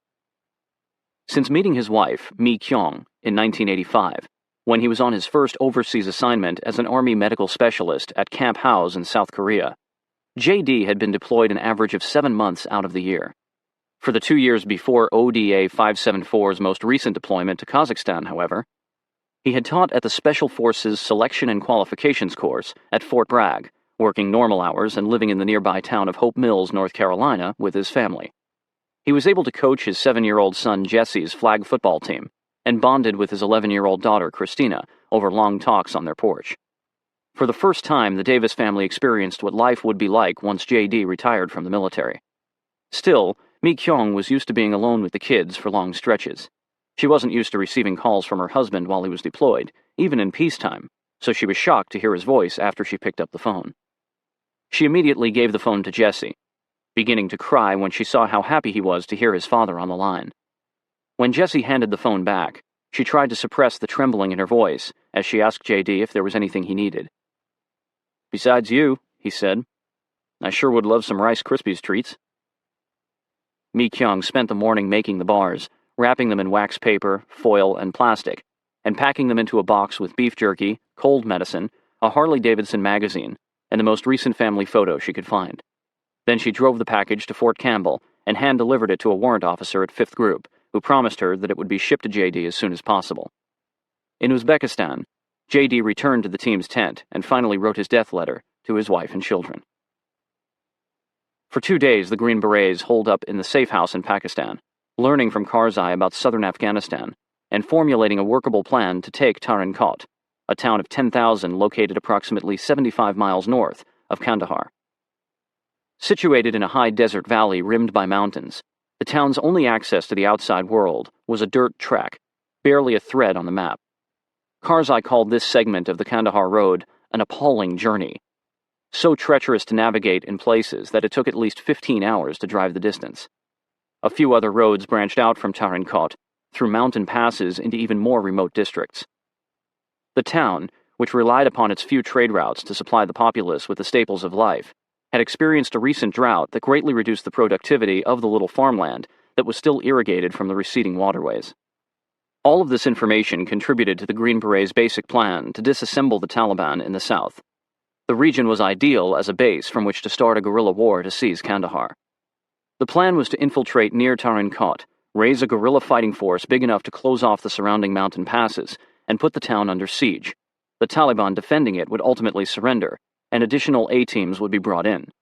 Under the direction of the Green Berets, Karzai's guerrillas would then occupy Tarin Kot and continue to grow Karzai's army with recruits and volunteers from the citizenry. This southern alliance of Pashtun clans, along with their special forces advisors, would branch out, seizing all the major features, roads, waterways, and mountain passes in Uruzgan province. Taliban-held and Taliban-sympathetic villages would either surrender or fall as Karzai's movement continued south into Kandahar province, where they expected the Taliban to make its final stand. Once Karzai's army reached Kandahar, there was a good chance that the Taliban leadership would want to negotiate a surrender with him, a fellow Pashtun. If Karzai's campaign failed, there was almost no chance the Taliban would surrender to the Northern Alliance or the U.S. military, which the Taliban had vowed to fight to the death in the streets of Kandahar. The success of the plan hinged on Karzai's support base, and nobody present could say how big that would become. That he had required rescue meant whatever support he currently had was not enough. Since his infiltration a month earlier, Karzai's following had increased from 3 men on motorbikes to the 50 who were chased on foot into the mountains. Amarine and Thomas, ODA 594's team leader, concluded privately that Karzai's fledgling resistance did not require, nor was it worth risking, 2 ODAs, each capable of training and leading a force of 300. The 2 captains approached Lieutenant Colonel Rosengard, who was standing in the safe house's conference room with Casper, studying a large table map of southern Afghanistan. They told Rosengard that only 1 team was needed on the ground to see if Karzai had indeed raised a credible fighting force. "I agree with sending fewer men," said Rosengard. "But on that note, considering what little we know and how vague the situation on the ground is, I'm thinking this might even be a split-team mission, maybe 5 or 6 men." Amarine couldn't argue. ODAs were designed to be broken down into split teams if the situation called for a leaner, faster unit. "You're thinking of going in with just 6 guys?" Casper said with what sounded like trepidation. "Initially," Amarine said. "That's how we operate." Amarine had been told by higher command that for this war, the spooks were tourists and cashiers, there to observe and dole out cash.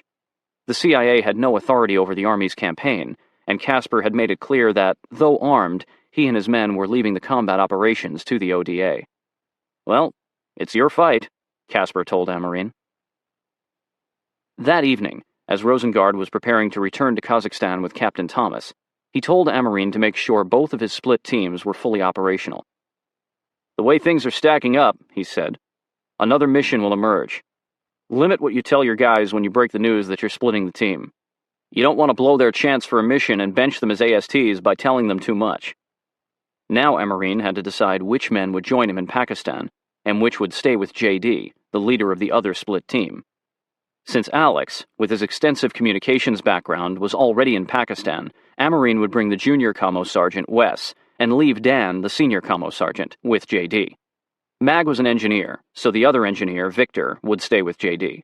JD was a medic, which freed Ken to join Amarine.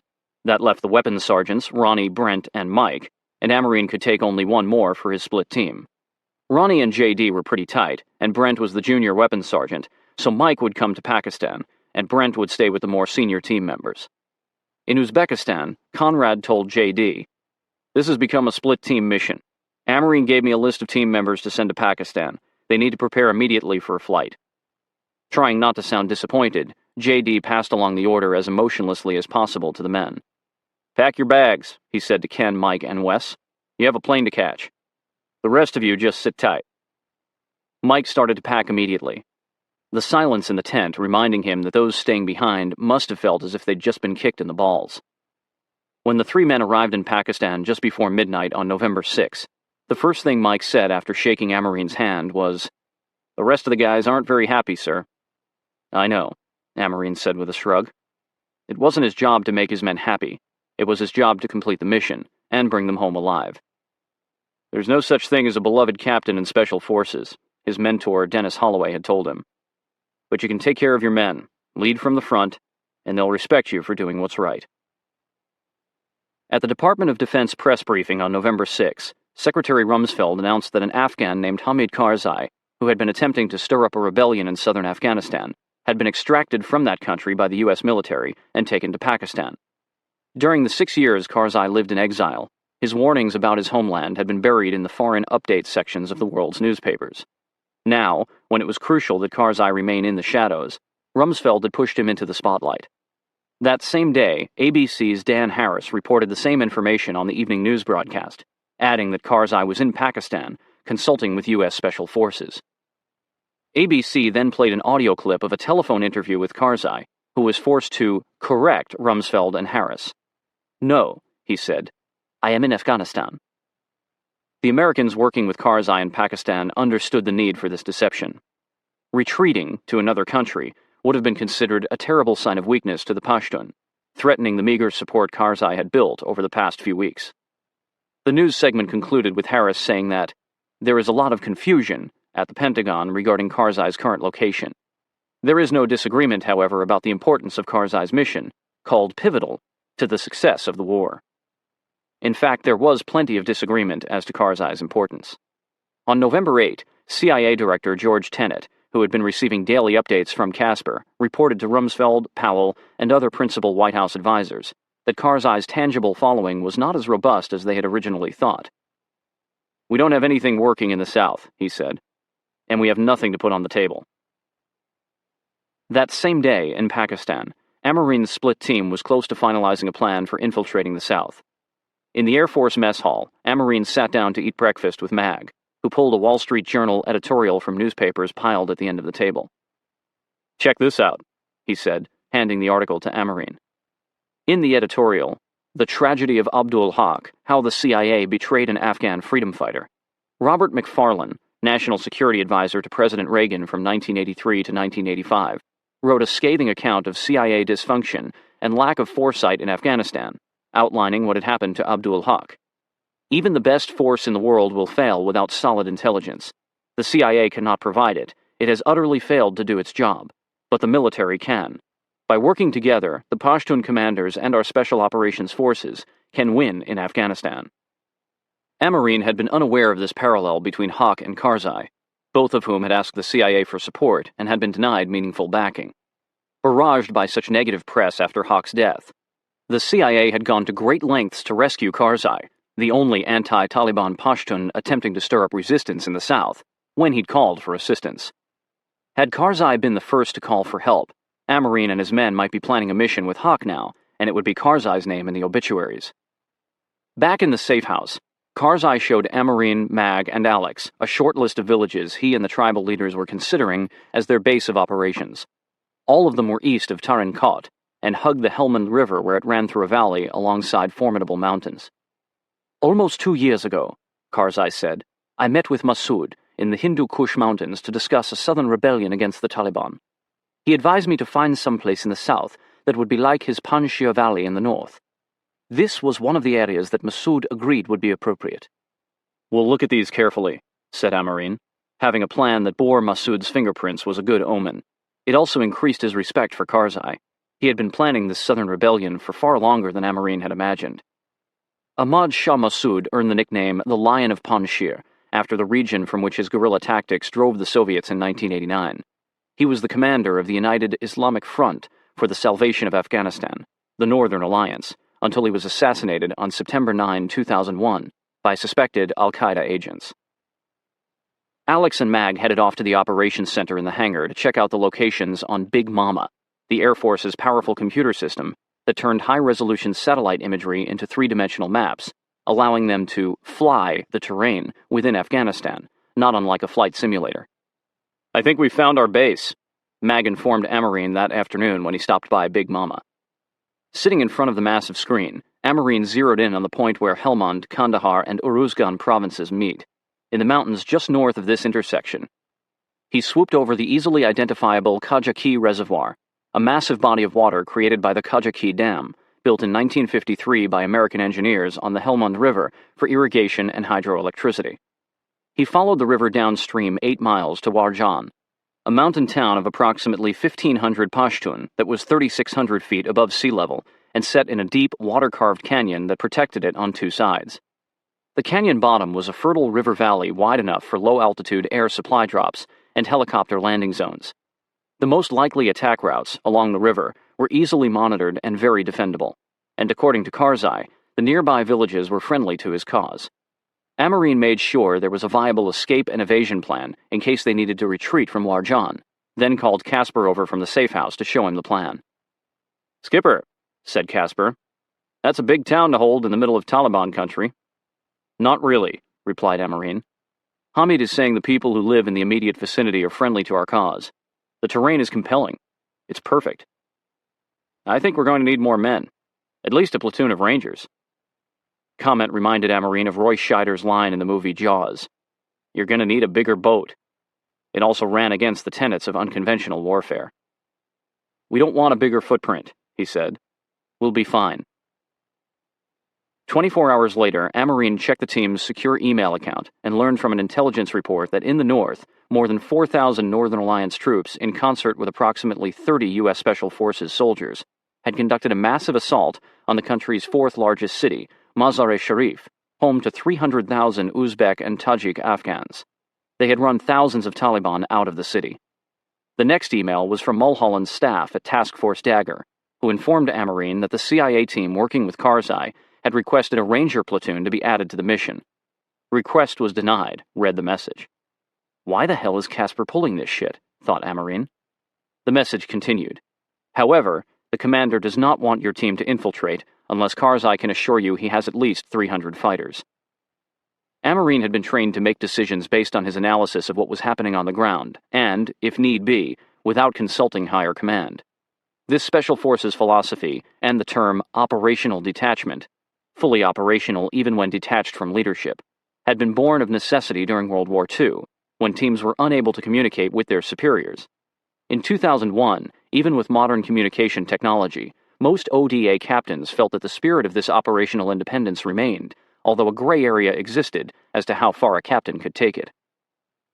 Special Forces captains have been known to bristle at orders handed down from higher command, not because of a problem with authority, but because they know more about what is going on from the intelligence they've gathered themselves, the battlefields surveyed, the working relationships forged with indigenous fighters and leaders, and the instincts honed while immersed in a mission. Amarine knew that Karzai did not have 300 men, but having spent almost a week with him and his most loyal tribal leaders, he believed his claim that the Pashtun populace was behind him. But only if Karzai returned to Afghanistan with American soldiers. Karzai needed ODA 574 on the ground in order to rally support. Mulholland now required demonstrated support in order to greenlight ODA 574's infiltration.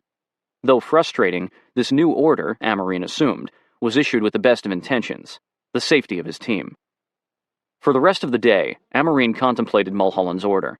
He was envious of his fellow captains working with thousands of hardened Northern Alliance soldiers in the north, while Karzai was having a hard time guaranteeing a couple hundred guerrillas. Then again, Amarine was confident that the man he was allying with was not a violent, unscrupulous warlord. Nearly all the Northern Alliance generals had been accused of human rights violations, but Karzai had no blood on his hands. The victory at Mazar-e-Sharif was a good indication that the Northern Alliance, with the support of the U.S. military, would continue south, reclaiming Uzbek, Tajik, Hazara, and other ethnic minority territory from the Taliban. If the Northern Alliance were to attack the Pashtun tribal belt, civil war was inevitable. The ensuing lawlessness would create a ripe environment for the next Taliban, and a haven for the next Al-Qaeda. ODA 574 had to infiltrate with Karzai. The consequences of abandoning him, Amarine decided, were too dire. Now, he thought, is the time to help Hamid rally the Pashtun, before the Northern Alliance moves into the southern provinces. But to do that, he would have to work around an apparently overly cautious CIA officer and convince his own 5th Group commander that it was necessary. That evening, Amarine wrote in his journal, "It's a fucked up war when you're more worried about fighting your chain of command than the actual enemy." The fall of Mazar-e-Sharif was good news for Operation Enduring Freedom, but it increased the urgency of the work of James Dobbins, a former U.S. ambassador who had been appointed envoy to the Afghan resistance only 10 days before. He had built his reputation as a diplomat, specializing in crisis management and state building in Somalia, Haiti, Bosnia, and Kosovo. The State Department had told him that in Afghanistan, the military operation was gaining momentum, but the political track was not keeping pace. While the Taliban regime would certainly be defeated, Dobbins later wrote there was no clear idea of what group could be put in its place or how to do it. Dobbins had identified 3 key milestones essential to stabilizing Afghanistan after the war. First, all 6 of Afghanistan's neighboring countries would have to agree on the successor to the Taliban and the interim government. Second, Dobbins needed to identify Pashtun leaders who were untainted by association with the Taliban and remained popular in the Pashtun tribal belt. Third, he must convince the Northern Alliance leadership, which represented minority ethnic groups, to share power with this figure. In Dobbins's estimation, the Northern Alliance and the supporters of former King Zahir Shah were the 2 most significant opposition groups in Afghanistan, but he was having trouble bringing them together for a meeting. The leaders of the Northern Alliance were in no hurry to share power with Afghan emigres who controlled no forces on the ground. They were too busy winning a war. Mohammad Zahir Shah was the last king of Afghanistan. He reigned from 1933 until he was dethroned in a 1973 coup. He went into exile in Rome, where he headed an organization of émigré Pashtun that came to be known as the Rome Group, which lobbied for Pashtun representation in a post-Taliban government. During their customary stroll that night, Amarine informed Karzai that the infiltration was scheduled for November 14, 5 days away, and the darkest night in the current lunar cycle. They reconvened for tea afterward in the safe house meeting room, where Amarine told Karzai of his dilemma. Mulholland's order that he not infiltrate until a force of 300 Afghans was ready to join them. "The support is there," Karzai insisted. "The people will join us. They will rise up." "I know this, but then we will make our own way back into Afghanistan," Karzai said, uncharacteristically interrupting Amarine. "No, Hamid," said Amarine. "What can we do now to bolster your numbers?" "I should return to Uruzgan immediately with the tribal leaders. I have been absent too long already."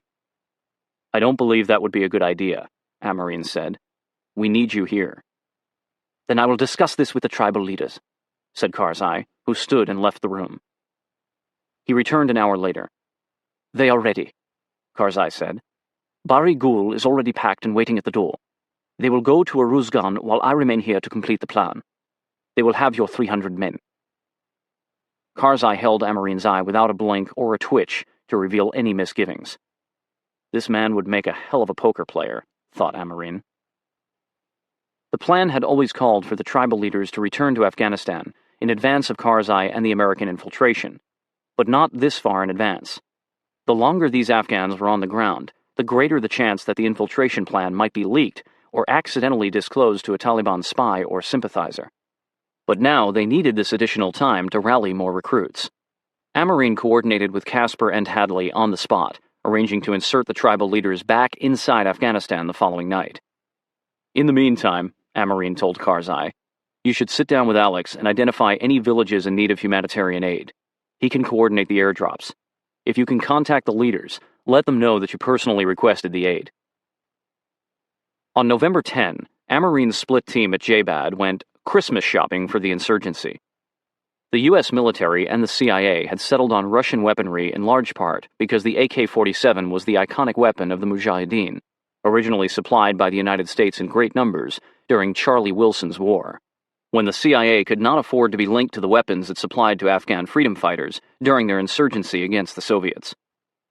Charlie Wilson was a Texas congressman who led Congress to support Operation Cyclone, the CIA's largest covert operation, in which the United States secretly supplied the Mujahideen with weapons to fight the Soviets during their occupation of Afghanistan. Many Afghans had lovingly maintained the rifles, adorning them with engravings and bright paint and passing them along to their sons. The weapons list read 300 AK-47s, 150,000 rounds of ammunition, 300 ammo pouches, 5 PKM Russian machine guns with 200,000 rounds, 100 rocket-propelled grenades, RPGs. As the weapons sergeants finalized what would be their first lethal weapons airdrop once ODA 574 was in Warjan, Wes received a message from Task Force Dagger. He found Amarine at the hangar, flying the terrain on Big Mama, in preparation for that night's mission to deposit the tribal leaders back in the Uruzgan Mountains. "Task Force Dagger is sending the rest of the team over," Wes said. "Good news," Amarine said. He assumed Mulholland or Rosengard decided that training 300 guerrillas warranted a full-strength ODA 574, and though Amarine looked forward to seeing the rest of his men, he was certain that all was not forgiven for having ditched them at K2. Wes continued to hover. "Something else?" asked Amarine. "Yes, sir. The guys, we wanted to have a little powwow with you about tonight, when you get a chance." Wes left, and a civilian entered the room. "She's a beauty, isn't she?" the man said to Amarine, looking at Big Mama over his shoulder. "Really purrs." "Yep," said Amarine, who presumed that the man was CIA and had the clearance to be there. "Well, I just wanted to introduce myself," the man said, handing Amarine a business card. "I'm making sure everything's working for you guys, but give me a call if your command at Fort Campbell wants to drop in on something like this. I can fly out, give you a demo." Amarine glanced at the card before throwing it in the trash. Unbelievable, he thought. Here he was, getting ready to go to war at a high-security, supposedly secret base, and he had gotten pitched by a civilian software salesman. Mag was waiting for Amarine when he walked into the safe house late that afternoon. "Sir, about tonight? I'm ready. Bring me along." "No, Mag. I'm going on this one alone." "You're not going to take me? You're not going to take your pit bull?" Amarine laughed. "Sir, you gotta stay back," Mag said as they entered the team's room. "Something happens to you, you get shot down, they'll scrub the mission." "One of us should go with you," added Mike, who was waiting just inside the door. "Is that what this is all about?" Amarine looked around at the rest of his split team. "This isn't about me getting my feet wet first," he said. "This is about showing good faith, an officer going in with other officers. Hamid isn't too happy that we don't have weapons for them yet. These guys are his officers, the highest-ranked leaders he's got. Casper's going, the air crews, and the guerrillas. There's no more room. It'll be in and out." The men were quiet. At last, Mike said, "Sir, we could give the guerrillas some of our frag grenades, so they've got something to fight with." "Good idea. Can you put together what we can spare?" "Roger that," said Mike. Every member of the split team, Alex, Ken, Wes, Mag, Mike, looked concerned about their captain. Or maybe they were just tired. Sleep was minimal, and stress levels were high. "All will be well," Amarine told them. "I'm going to start prepping to leave. Mag, get the rest of the guys situated when they arrive. I'll brief them first thing in the morning." Casper entered the room as Mike was delivering the sack of fragmentation grenades to Amarine. "I don't think that's a good idea, Skipper," said Casper, eyeing the weapons. "We're dropping our guerrillas into a location where they could get into trouble," said Amarine. "They're my men. They deserve a fighting chance, and they are crucial to the completion of the mission." "That's fine, just don't hand them out before the flight." "Does he think they're going to go suicidal?" asked Mike after Casper left. "Blow up the helicopter?" "I'm not sure what he's thinking," Amarine said. The CIA team seemed solid, and ODA 574 respected them, having heard about some of their previous missions. But Casper's comment about the grenades, and his request for a ranger platoon, made behind Amarine's back, worried the captain. Casper would have little authority in the ground force campaign once they were in Afghanistan, but here in Pakistan, he seemed to have enough pull to get the mission cancelled. It was imperative that Amarine keep the peace until they were in country. Amarine, Casper, and Karzai's 7 tribal leaders boarded an AFSOC Pavlo helicopter shortly after nightfall. Watching Casper closely, Amarine thought the spook seemed edgy, his eyes more alert and his mannerisms more deliberate as they flew to a barren airstrip flanked by flat grids of farmland, less than 50 miles east of the Afghan border. There they loaded onto 2 Blackhawks, sleek helicopters that flew low and fast on a northern heading into Afghanistan. Amarine smiled at the tribal leaders, and they responded in kind. Toothy grins were their only visible features in the darkness. "Welcome to Afghanistan," said the air mission commander once they entered Afghan airspace. Amarine knew he should have been excited, but he dreaded leaving these men, whom he now considered his guerrillas, in the desert at night while he returned to safety in Pakistan. If the mission was called off, he feared he would never see them again. It took 2.5 hours to reach their landing zone in Uruzgan province. Stepping off his helicopter, Amarine felt a surge of adrenaline in his legs. Quickly, he scanned the surrounding area through his nods. All appeared clear, and he got the tribal leaders out of the Blackhawks and made sure they were crouching safely on the ground. He gave them the bag of grenades and took 2 additional fragmentation grenades out of his ammo pouch and placed them in Bari Gul's hands before climbing quickly back through the open side door, the helicopter lifting off before he was even seated. The Blackhawks gained elevation, dropped their noses, and screamed across the landscape, the familiar pull of G-forces tugging at Amarine's stomach as his pilot navigated the mountainous terrain. Casper was in the other helicopter, and it felt strange to Amarine to suddenly be alone in the back of the bird. He ate a sandwich that he had surreptitiously taken from a bag of food beside one of the pilots, then lay on the floor with his go-to-hell pack under his head, the banking of the helicopter rocking him to sleep. The absence of city lights made for pitch darkness as Amarine waited on the tarmac the following evening to meet the other half of ODA 574, whose arrival at J-Bad had been delayed by a day. He heard the MC-130 land and experienced a feeling of vertigo, triggered in part by fatigue. He'd slept just 2 hours since returning from the drop-off in Afghanistan. The roar of the props grew, then died down as the massive airplane taxied, stopped, and lowered its ramp to reveal JD, Dan, Ronnie, Victor, and Brent in the dim light of the cargo hold. Amerine's exhaustion evaporated when he saw his men. Heavily shadowed by the lighting, their expressionless faces made them look ghostly as they silently descended the ramp, JD giving a brief nod to Amerine, who had to stifle a chuckle. Were these seasoned Green Berets actually pouting? But he couldn't blame them. Had he been in their boots, he would have been pissed off too. "Have them throw their bags in the truck and we'll get moving," Amerine said to JD. "Mag will show you to your rooms. Drop your bags, then join me in the meeting room. I want to get you guys caught up before you go to bed." Still silent, JD, Dan, Ronnie, Victor, and Brent filed into the room and sat down on the chairs Amerine had arranged to face a map of southern Afghanistan. It bothered Amerine that Mag and the others followed in a second group. ODA 574 was one team, and he had to bring it back together. "Welcome to Pakistan," Amerine said, noting that most of the new arrivals were slouched down in their chairs, studiously avoiding eye contact with him. "For the last 7 days, we've been working with Hamid Karzai to develop an unconventional warfare campaign to start an insurgency in the Pashtun tribal belt. Hamid is the only tribal leader in southern Afghanistan working with the United States. Our mission is to support him in starting an insurgency from the ground up in Uruzgan province, the birthplace of the Taliban movement. Hamid believes, and I agree, that the Taliban regime should be removed only by fellow Pashtun. The campaign in the north is going well, but we cannot allow the Northern Alliance to come south to continue the fight once they finish retaking their land. If that happens, the country will descend into civil war. Our team's job is to lay the groundwork for Hamid and his followers to seize southern Afghanistan by themselves." Amerine paused, scanning the faces of his men, who now sat upright, all eyes on him. Their numbers are currently fewer than 100. The hostility in the room immediately dissipated. Now the new arrivals were excited, a little scared, and definitely listening. "On November 14, our 11 men will take Hamid and infiltrate Uruzgan, along with a 9-man CIA element.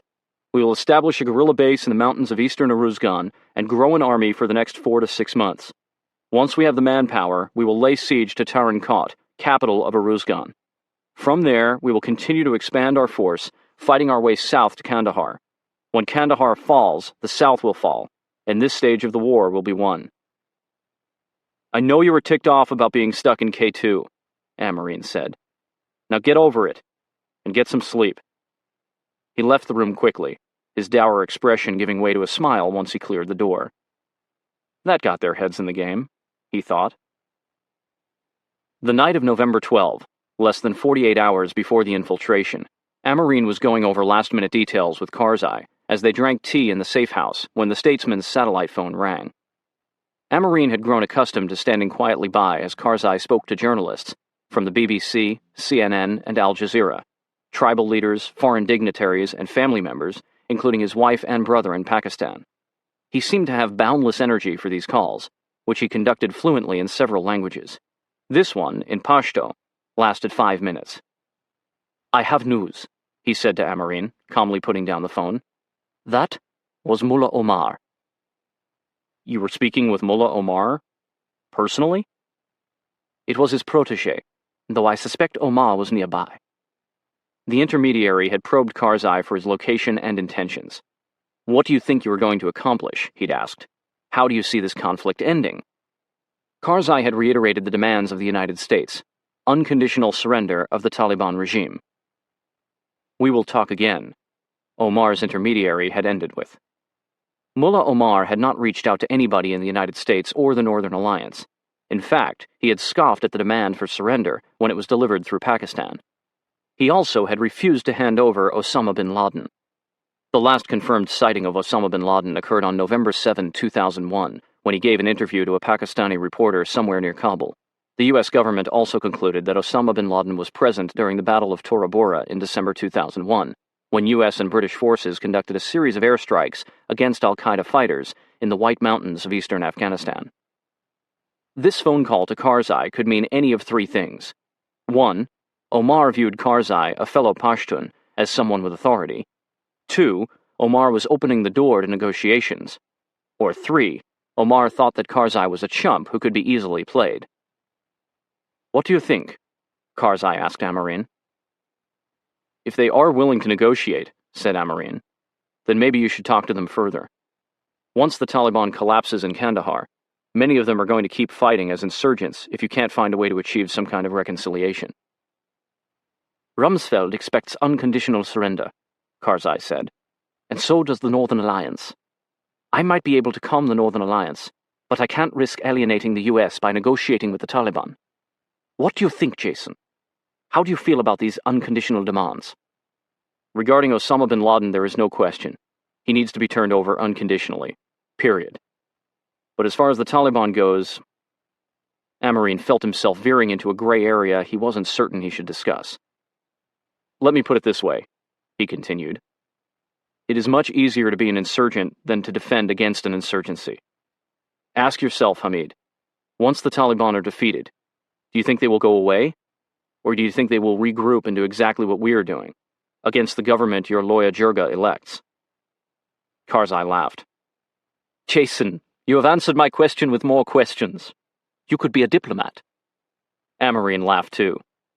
I'm not sure it's my place to provide the answers, but tell me this. You say there were good people in the Taliban. Yes, there were. And there still are. Would it make sense to negotiate with them? Bring them into the Loya Jirga process? Or should we just kill them all? We could never kill them all, Karzai said, shaking his head. Amareen smiled and said nothing. Karzai was impressed. The U.S. military has done a good job training this one, he thought. I need to contact my chain of command and let them know about this phone call, Amareen said, excusing himself. He hurried down the hall of the safe house to the communications area and instructed West to send a situation report, SITREP, to Task Force Dagger with the subject line, Mullah Omar, and a summary of the exchange. Omar had reached out to Karzai, perhaps hinting that he was willing to negotiate. Request guidance, it ended. Hours later, Task Force Dagger responded. Acknowledge receipt of SITREP. Keep us informed. That's it? Thought Amareen. I guess we're on our own. Though Karzai had assured Amareen that his tribal leaders would be able to recruit 300 men, he could offer no proof of their numbers. Casper's suggestion to Amareen was for Karzai to call the tribal leaders on the ground and have them gather the group at a prearranged location. He could then send an unmanned Predator surveillance drone to the site, and the pilot could take a photo and count heads. This proposal seemed like a roadblock for the mission, and Amareen had advised against it, saying it was not only heavy-handed, but also unrealistic. The guerrillas would remain scattered until the Americans arrived. To gather 300 men for a Karzai's Rebellion class photo would never happen. Even if Karzai did have these numbers, which Amareen privately suspected wasn't the case. Now, the day before the scheduled infiltration, Amareen had to address this problem. He walked from the safe house to the AFSOC headquarters, sat down at an open desk, took a deep breath, and dialed Colonel Mulholland on a secure line. Mulholland had been clear. Karzai had to have 300 men already assembled, not arriving eventually. Inshallah. Amareen would not lie to his commander. That went against everything he stood for as an officer. But abandoning Karzai went against everything he stood for as a Green Beret. Someone picked up on the other end. This is Captain Amareen. I need to speak to Colonel Mulholland. He isn't available. Would you like to speak to his deputy? Please. The deputy commander, an Air Force colonel currently assigned to Task Force Dagger, came on the line. Sir, this is Captain Amareen. I command ODA 574. I'm preparing to infiltrate my team into southern Afghanistan. Colonel Mulholland's guidance was not to execute until I could confirm I would link up with an element of no less than 300 tribal fighters. The situation is that I cannot confirm that, and will not attain those numbers unless I infiltrate with my tribal leader and commence operations. I am confident, however, that we will attain that number. I'm seeking permission to infiltrate tomorrow. All right, said the deputy commander. You have the go-ahead. I'll pass this on to Colonel Mulholland. Thank you, sir, Amareen said. After hanging up, he paced the floor of the AFSOC headquarters, rubbing his beard. It had been too easy. Almost as if he had just played mom against dad to stay out past curfew. And he considered calling back to clarify that the permission he'd been granted was valid. Then he made a decision. Fuck it, Amareen said, attracting strange looks from nearby Air Force personnel as he strode out of the hangar to inform his men. The mission was on. Chapter 5. The Taliban Patrol. All men dream, but not equally. Those who dream by night, in the dusty recesses of their minds, wake in the day to find that it was vanity. But the dreamers of the day are dangerous men, for they may act their dreams with open eyes to make it possible. T.E. Lawrence, Lawrence of Arabia. On November 14, in the mountains of Uruzgan province, the single flashlight had been joined by 3 others, each beam sweeping across the landscape, moving closer. Mag, Mike, Ronnie, and the CIA spook Zepeda, lying prone in the darkness behind their go-to-hell packs, and tracking the movement through their nods, could now make out 4 men, each wearing a shalwar kameez and carrying a Russian assault rifle over his shoulder. Garbled voices could now be heard in the distance. The Afghans had been there too long to just be passing through. "If they come over this way," Mag said, his weapon trained on the men, "I'm gonna light them up." Mike noted a tension in Mag's voice he'd never heard before. This was a situation, sure as hell, separated from the rest of the team and unable to establish communications. What had been incomprehensible chatter became shouts that Mike, who spoke Farsi, recognized as Pashto, and the flashlights suddenly appeared to stop. It took Mike a moment to realize that they hadn't stopped. They were coming directly toward them. "Shit," whispered Ronnie. Shifting slightly, they steadied their aim at the group 150 yards away and closing. Infrared laser dots from their carbines covered the chest of the lead man, several yards ahead of the other Afghans. An easy kill. "Dead man walking," whispered Mag. "Let him come in," said Ronnie. The Americans held their fire, allowing the group to advance. Their training had taught them to anticipate the worst and engage the enemy only if they had the upper hand. And these 4 men might be only a foot patrol sent out from a much larger Taliban force close by. A single gunshot would reveal the Americans' position. For now, their only advantage was to remain invisible.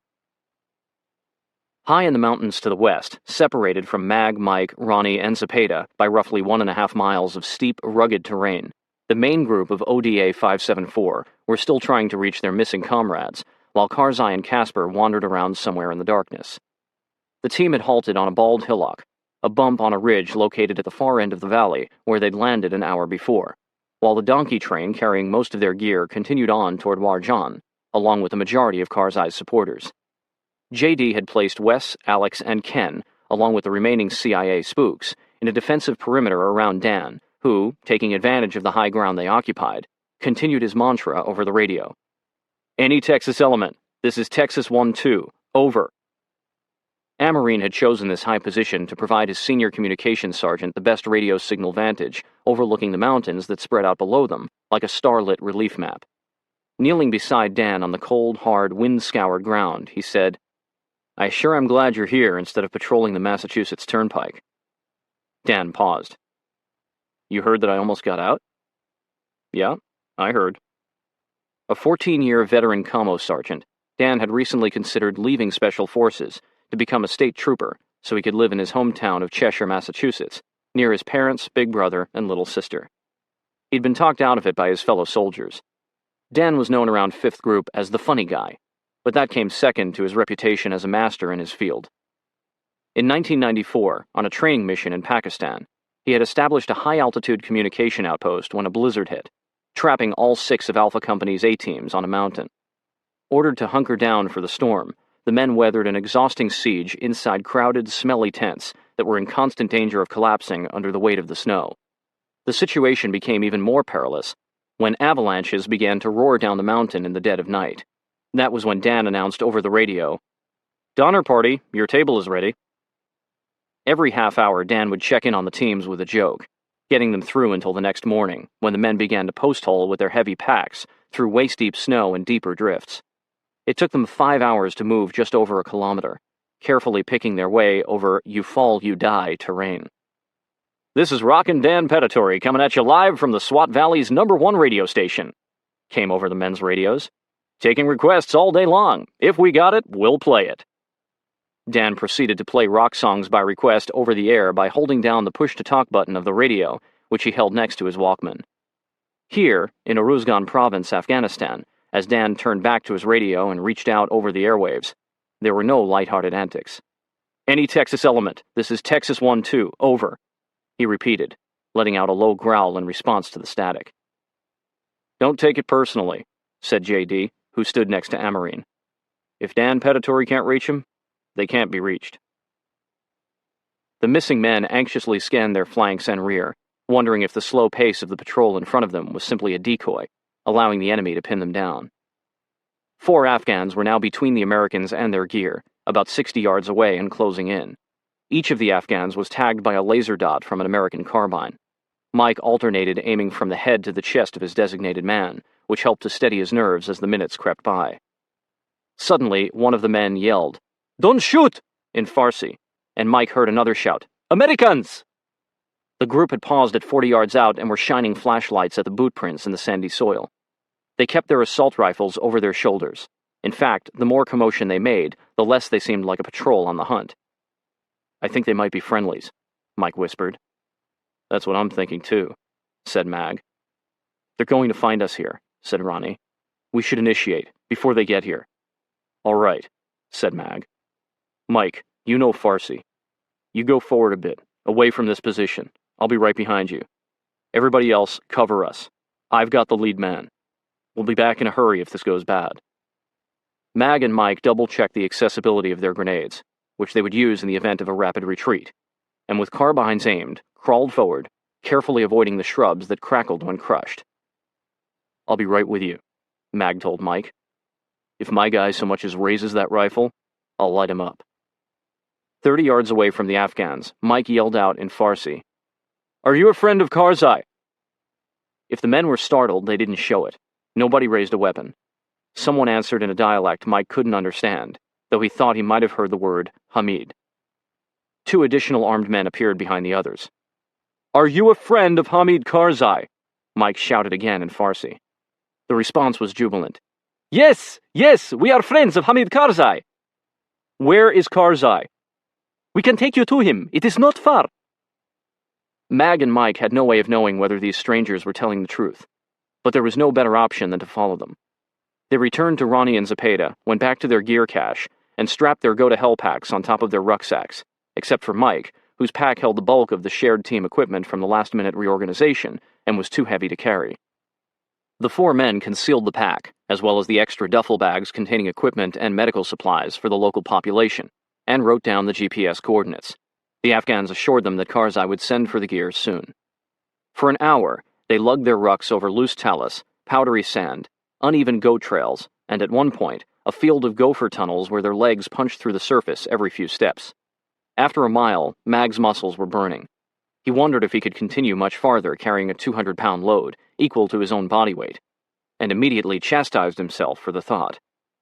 The only time Mag had quit anything was in the late 1980s, during the dreaded crossover exercise of the qualification for a Special Forces scuba team. Students, exhausted from a full day of physical training, separate into 2 groups at opposite sides of a pool, don their diving equipment, mask, fins, weight belt, air tank, and hold their breath while crossing back and forth underwater and trying to avoid running into each other. Shark instructors stand by, waiting to wrestle students to the bottom if they attempt to catch a breath or lose a piece of equipment. Pushed to the point of delirium, Mag, like many others, gave up when he felt he was just shy of drowning, and his sergeant kicked him off the team, saying, "I don't have room for quitters." Mag swore then that he would never quit anything again. 2 years later, he was in Pakistan with ODA 573, a mountain team, learning high-altitude mountaineering at 21,000 feet, when a teammate developed pulmonary edema. Another had cerebral edema, and both were medevaced out of the country. Suffering severe dysentery himself, Mag dropped from 200 pounds to 150 pounds in 3 weeks. Though sick, he crossed a glacier to aid a civilian mountaineer with pulmonary edema and fell into a crevasse on the way back. He was able to extricate himself, but was hypothermic by the time he staggered into base camp. Through it all, he refused to be medevaced. "I will not quit until we complete the exercise, sir," Mag told his superior. "I'll die before you get me off this mountain." Back in the mountains of Uruzgan, Ronnie grunted. "Fucking hell," he said. "This is the last kilometer. They're getting out of Junior." "I hear that, brother," Mag replied. Ahead of them, Mike halted. "We've got some lights." Mag and Ronnie lowered themselves onto their knees to ease their loads, and watched as dots of light from distant flashlights bobbed down the mountain, traversing the slope in their direction. Their guides moved forward until they were 30 yards from the approaching group, while the Americans found cover behind a rock pile. They heard yelling, then one of the Afghans returned to Mike and said in Farsi, "We have found your friends. There," he pointed, "is Hamid Karzai." Mike studied the other group of men, searching for weapons.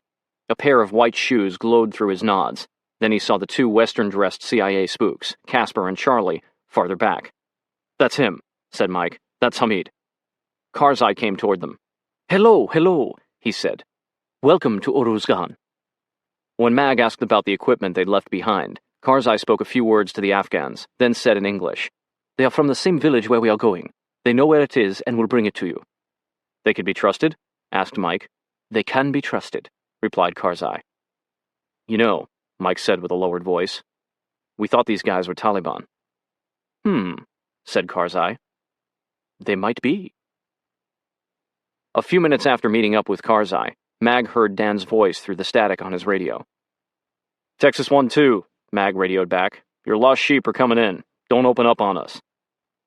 Nearly 3 long, tense hours had passed since the infiltration, and now, with the missing Americans on their way, everybody became restless, uneasy about lingering so close to the landing zone.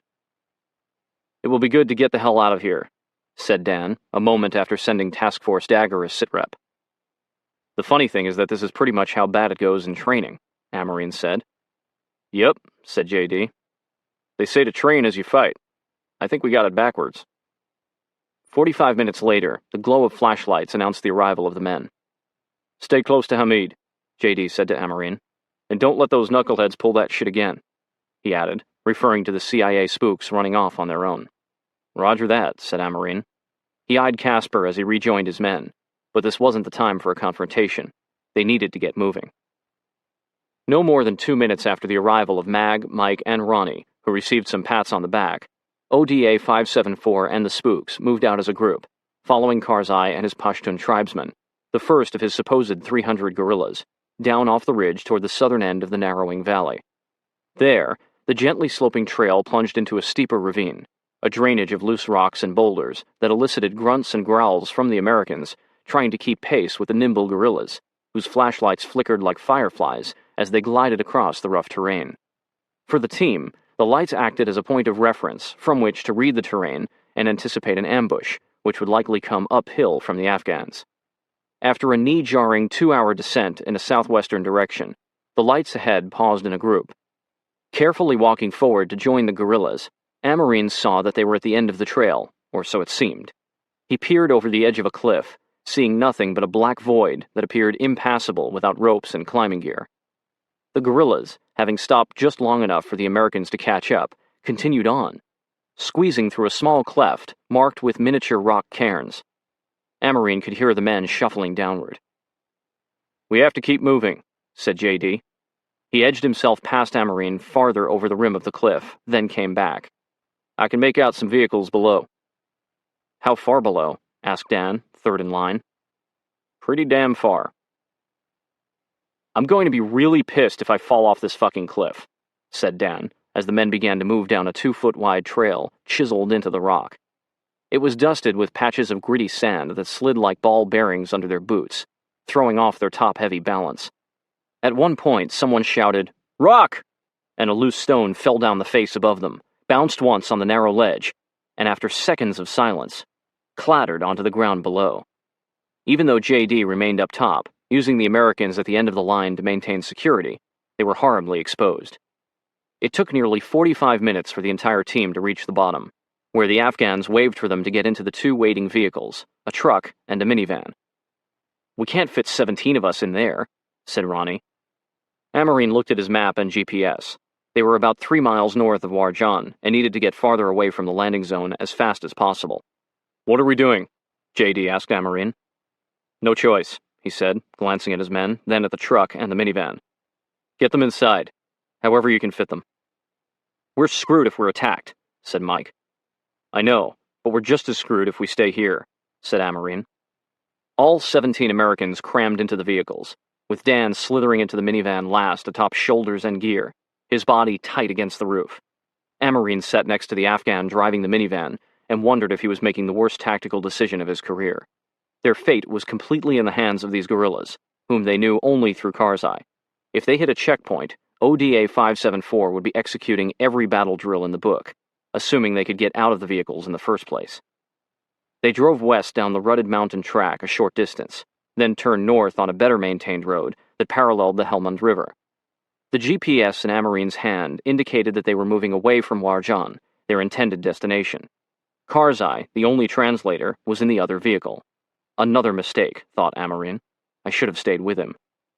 He glanced to his left. In the light from the dashboard, he could see that the driver was smiling as he hunched over the steering wheel, peering through a windshield fogged up from body heat. After 2 miles, Amarine saw the dull glow of lights ahead. His M9 was holstered. He preferred his carbine, which was resting on the floorboard, barrel pointing downward, sending vibrations from the road into his arm. Amarine had never felt so inept or so vulnerable.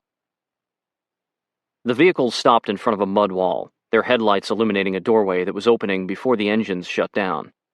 A man wearing an Afghan turban, known as a lungi, and holding a long-barreled rifle in one hand, leaned out and smiled. Stove fires and kerosene lanterns behind the wall painted the enclosed adobe-like buildings in soft light. The Taliban barricade Amarine had imagined was just a mountain hamlet, its main street lined with traditional Afghan homes such as this one, compounds composed of a central courtyard, and 1 to several buildings surrounded by an exterior wall.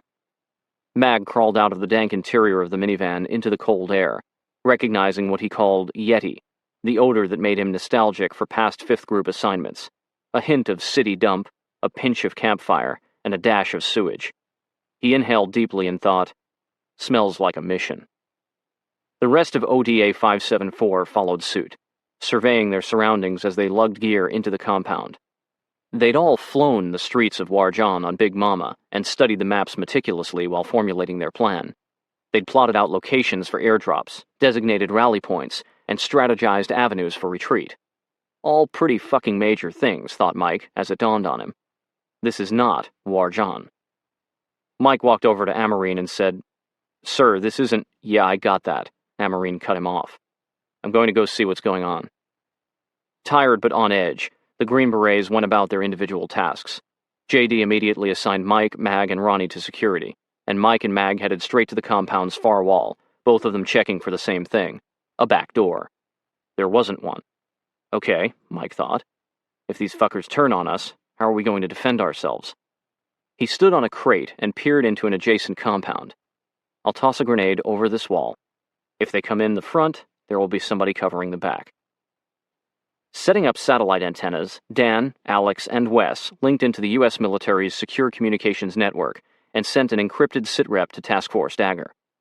Ken watched over ODA 574's gear, while Ronnie kept an eye on the half-dozen armed Afghans mingling near the entrance to the narrow courtyard, and Mag walked around shaking hands with every Afghan with a gun, sharing cigarettes, and seeing if his street sense picked up any bad vibes. Unarmed men began to enter the courtyard, seating themselves around its walls. Inside a 12-foot square room with an open stove exposing hot coals in the corner, Amarine, Casper, and Karzai sat on brightly colored hand-woven carpets with a group of tribal elders. A young man offered tea and something that looked like bread pudding from a clay pot. Amarine followed Karzai's lead in accepting both. The smell of what Amarine would come to call Afghan shepherd's pie, flat bread soaked in broth and layered with a stew of meat, lentils, and raisins, was tantalizing, and he ate it heartily, much to the pleasure of the man seated closest to Karzai, whom he introduced as Haji Badr. This is Haji Badr's village, Karzai said. He has agreed to let us stay here. This will be our base. So we aren't going to operate from Warjan? Asked Amarine. No, said Karzai. This is near the outskirts of Warjan. Haji Badr thought this was a better location for us. With Casper's earlier misgivings about Warjan, Amarine wondered if the spook had somehow orchestrated this change in plans. Not wanting to seem ungrateful for the hospitality, however, he asked no more questions. Instead, he smiled and thanked Haji Badr. I look forward to seeing your village after the sun rises, he said, speaking directly to the man, who he sensed would appreciate a BFK as a gift. And he looks forward to showing you Uruzgan, translated Karzai in return. Sipping cup after cup of tea for an hour, Amarine felt as if his bladder was ready to burst. Yet more and more men streamed into the room, having surreptitiously made the trek from neighboring villages in the middle of the night, to lay eyes on Karzai and the Americans. When he finally emerged from the meeting, dawn was less than a couple of hours away. Mag was pacing the courtyard, so wired from nicotine and caffeine that he couldn't sit down for more than 5 minutes, and it wasn't even his shift. Some of the guys were lying awake in sleeping bags on the hard earthen floor of the hut they'd been given. Mike sat against a wall, shivering beneath a paper-thin survival blanket from his go-to-hell pack, and hoping his rucksack would show up soon. Nobody slept. At daybreak, the team saw that the village was situated at a sharp bend on the Helmand River, which created a pocket of calm gray-blue water. They dubbed their new guerrilla base Haji Badr's Cove. Karzai greeted ODA 574, while the village was still in the shadow of the mountains they had landed in the night before. Across the river to the west, farmland that butted up against more mountains was catching the first rays of sunlight. Other than a few compounds built on the floodplain and a road they could see only by the dust kicked up by an occasional vehicle, it was wide open terrain. "The villagers have arrived with clothing," Karzai said, "to help you blend in." The gate to the compound opened and a stream of young men entered, carrying piles of clothes. Everyone in Haji Badr's Cove knew, or would soon know, that the soldiers were there, and Amarine thought that dressing up would only make them look like dressed-up Americans. Even though they'd all grown beards, their physiques, for the most part, gave them the appearance of a pack of football players next to the sinewy Afghans. From a distance, however, the local garb might provide some degree of disguise from a Taliban patrol. "Listen up," JD said, displaying a set of shalwar kameez. "Don't go completely native. Find one of these long shirts with a vest or whatever and wear it over your DCUs, desert camouflage uniforms. Don't bother with putting on the pants. Grab a hat, have fun." While ODA 574 rummaged through the piles like shoppers at a garage sale, 2 other young Afghans carried in the limp shell of an American rucksack and a couple of duffel bags. Instantly, Mike knew that his once bulging pack had been plundered. "I'm missing everything," he said, opening it. "Dan's extra laptop, the soft lamb, a couple of claymores, all my clothes, my sleeping bag, my food, every goddamn thing. Oh, wait a minute. They left me this." He pulled out a Ziploc bag holding his toothbrush and 2 travel-sized bottles of mouthwash. Softlam, a Special Operations Forces laser acquisition marker, is used to designate targets usually intended to be bombed from aircraft, or to obtain the range or coordinates of a position or target. The duffels full of medical supplies to treat the locals were also missing. Karzai closed his eyes for a long moment. Turning to the Afghans who had delivered the gear, Karzai spoke in the firmest tone the Americans had heard him use. The 2 men looked scared. "They say they are just delivering it," Karzai informed the team. "I will speak with Haji Badr and get to the bottom of this. These 2 are not responsible." Mike was fuming. The Afghans who had seemed so friendly 10 minutes earlier now appeared sinister. He thought he caught one checking out his knife and imagined the man's thoughts. "When you get killed, I'm taking that off of you, and that, and that." Sensing Mike's anger, Amarine said, "Why don't we recon the village?" "Yeah," said Mike. Haji Badr's Cove looked like the American Southwest 100 years ago. No electricity, not even the hum of a generator, a communal well that supplied drinking water, and single-story mud-walled homes. Amarine and Mike kept their weapons under their long Afghan shirts as they strolled the streets among the locals, some of whom made a show of ignoring them, while others, especially children, didn't hide their curiosity. The Green Berets smiled at the people, all the while analyzing the surrounding mountains, getting a feel for how they would defend the village and where they would go if a battalion of Taliban rolled in. Returning to the compound, Amarine and Mike found Haji Badr standing beside Karzai, explaining to the team that the remaining gear was delivered exactly the way it had been found. According to Haji Badr, strangers must have stumbled upon the cache, which had been left in the middle of nowhere at a location known only to Haji Badr's men. "Tell Haji Badr that the weapons drop will be delayed unless he finds our gear," said Amarine. Karzai translated the words as Amarine and Haji Badr stared at each other. Haji Badr's gaze intensified. Then he cracked a grin and said something in Pashto. "He will speak with leaders in neighboring villages," Karzai said, "to try and get to the bottom of this." That afternoon, Karzai told Amarine that Haji Badr was giving the Americans their own compound a few blocks down the street. According to Haji Badr, the first compound was too crowded for ODA 574, the CIA, and Karzai. Trusting Karzai, who seemed okay with the decision, JD and Amarine went along with the move for the time being, though neither of them cared for the idea of being separated from Karzai. The new compound was similar in size to the previous one, but had just one large building attached to the western wall. The team opted to sleep in the courtyard while Dan set up his commo equipment in the building that would be used as ODA 574's headquarters. Once they had settled in, Amarine returned to Karzai to reiterate that the team had to have its equipment back. He went down the list. The SOFLAM was required for calling in airstrikes and was useless to anybody else. The laptop was needed for communication. Karzai promised he would have another conversation with Haji Badr. A few hours later, some of Mike's gear, including the SOFLAM, was brought to them by a villager who discovered it under a bush at the side of the road. The laptop and his clothes and sleeping bag, among other things, remained missing. As darkness fell, JD met with Mike, Ronnie, and Wes, whom he had tasked with running the drop zone for the first weapons drop. Their job was to vector in the aircraft to a narrow strip of farmland between the Helmand River and the mountains. If the plane didn't hit its mark, the weapons could land in or across the river, something that happened frequently with their Northern Alliance counterparts. "Let's not fuck this one up," JD told them. The 4 Americans rode with 20 guerrillas in 4 trucks, parked at the edge of the drop zone, and marked its center with 4 infrared strobe lights, visible only through nods. Right on schedule, the MC-130 swooped down out of the starry night and into the river valley like a shadow. It glided low, rapidly ejecting several containers, then climbed into the sky and disappeared, while the containers drifted slowly down on parachutes. Amarine had asked Karzai to choose guerrillas with strong leadership qualities, that is, men who wouldn't steal any more supplies, to stand by at the drop zone and retrieve the containers. They were to keep everything together so that it could be properly divided among the tribal leaders scheduled to arrive the following day.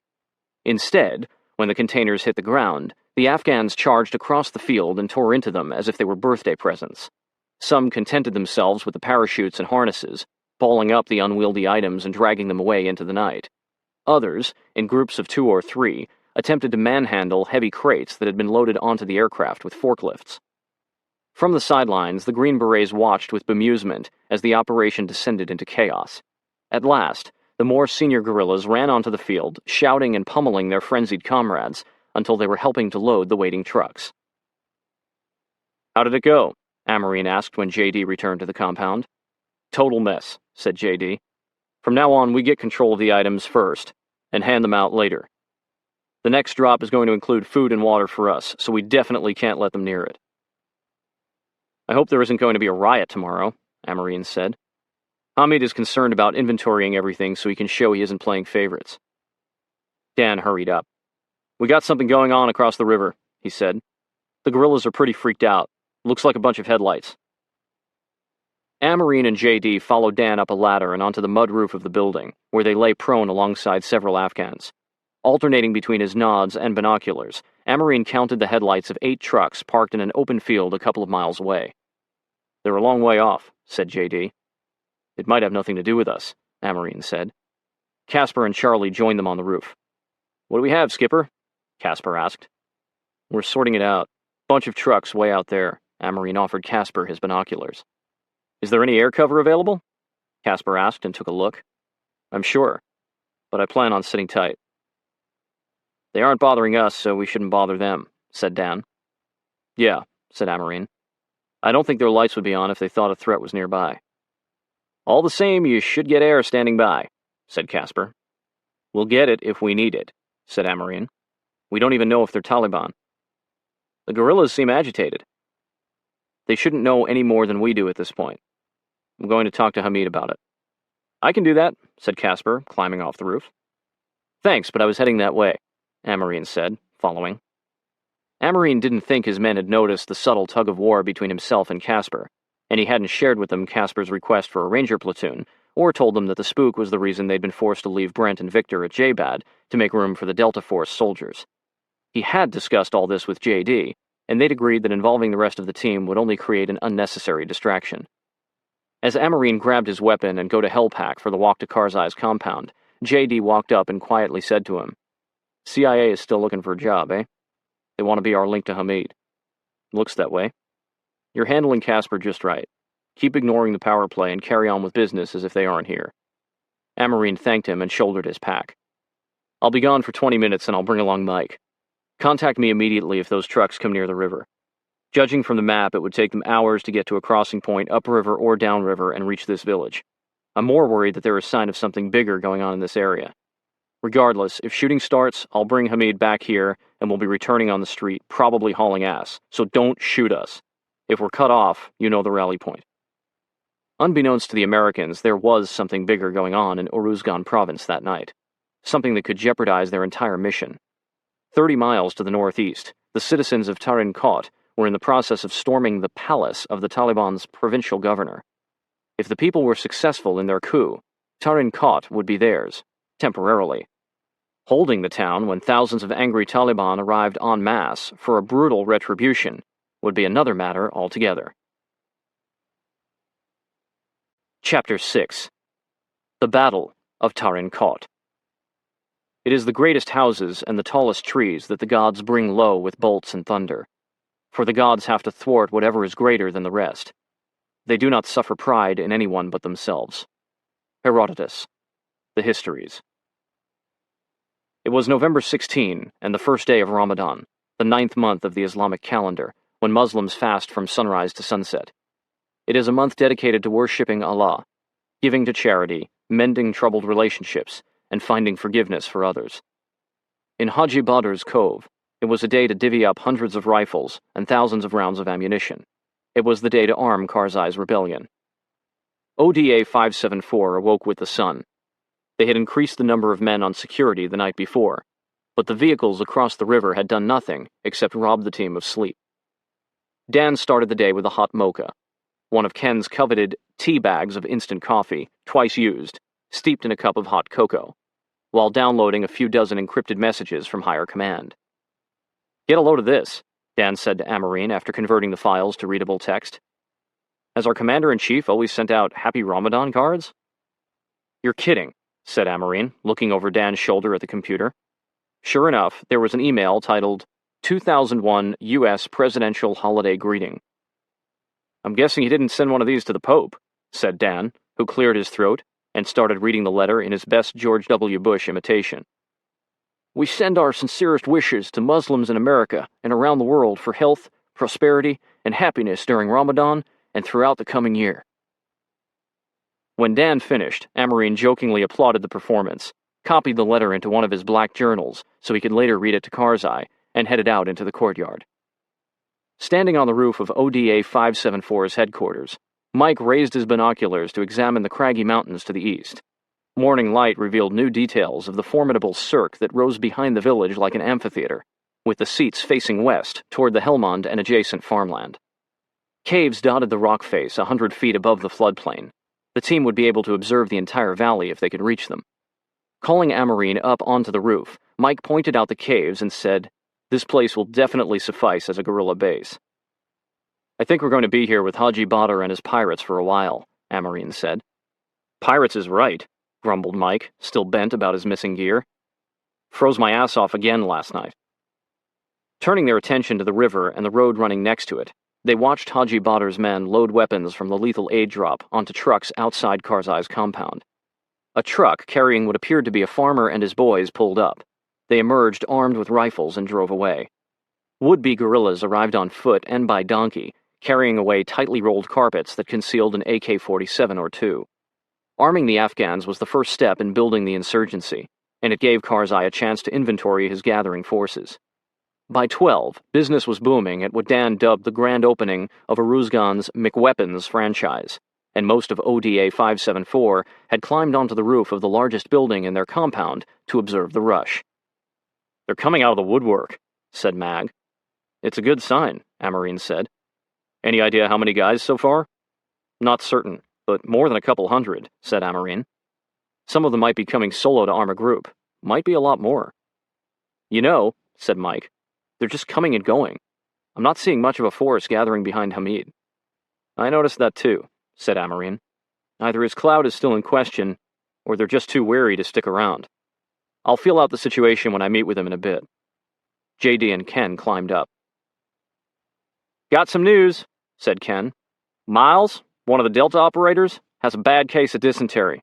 Fever, cramping, can't eat, and liquids are pouring out of him as fast as we can pump them in." "Are we talking medevac?" asked Amarine. "He says no way," said JD. "He wants to gut it out." The men laughed, then paused as a young Afghan crossed the courtyard, reached up, and handed Amarine a folded piece of paper. "Well," said Mike, "we've got a long way to go before we're ready for any kind of combat operations. If you're going to have the shits, this is a good place for it. We're not going anywhere for a while." "Not so sure about that," said Amarine, holding up the paper. "Just got word from Hamid that there was an uprising at Tarin Kot during the night." "Wait a minute," said Dan. "Isn't that supposed to be our job?" "Exactly. Somebody jumped the gun," said Amarine as he climbed down off the roof. "Consider this a warning order. We might be rolling out of here." "Rolling out of here on what?" said Mike, after Amarine had left to talk to Karzai. "I will not get inside another meat box like the last one," said Ronnie. "I'll ride on top if I have to." Amarine entered Karzai's compound, where four simply dressed old men sat on the ground admiring the AK-47 assault rifles cradled in their laps. Toward the back of the courtyard, more than a dozen Afghans wearing colorful long shirts or embroidered robes mingled round an open crate of machine guns. Standing a few feet from them, Karzai was speaking with Casper. Karzai smiled broadly when he saw Amarine. "Jason," he said, "you received my message." "Yes," said Amarine, nodding at Casper. "Is the news reliable?" "Yes. These men," Karzai motioned to the large group, "are elders from Tarin Kot. They report that the Taliban governor, a very bad man, and his personal guard were killed in the uprising last night. The governor was hung in the street. Other Taliban have been driven out. The citizens are guarding the city. They wish for me to return with them and break the fast of Ramadan tonight, with leaders from the rebellion." Amarine studied Karzai's face. If the coup had taken place against Karzai's orders, he would have been angry. He recalled Karzai's phone call with his supporters in Tarin Kot a few days earlier, in which they'd told him that the people there wanted to rise up. Amarine had strongly advised against it. "They could wait no longer," Karzai said. Amarine decided then that Karzai must have known all along that the people of Tarin Kot were going to revolt.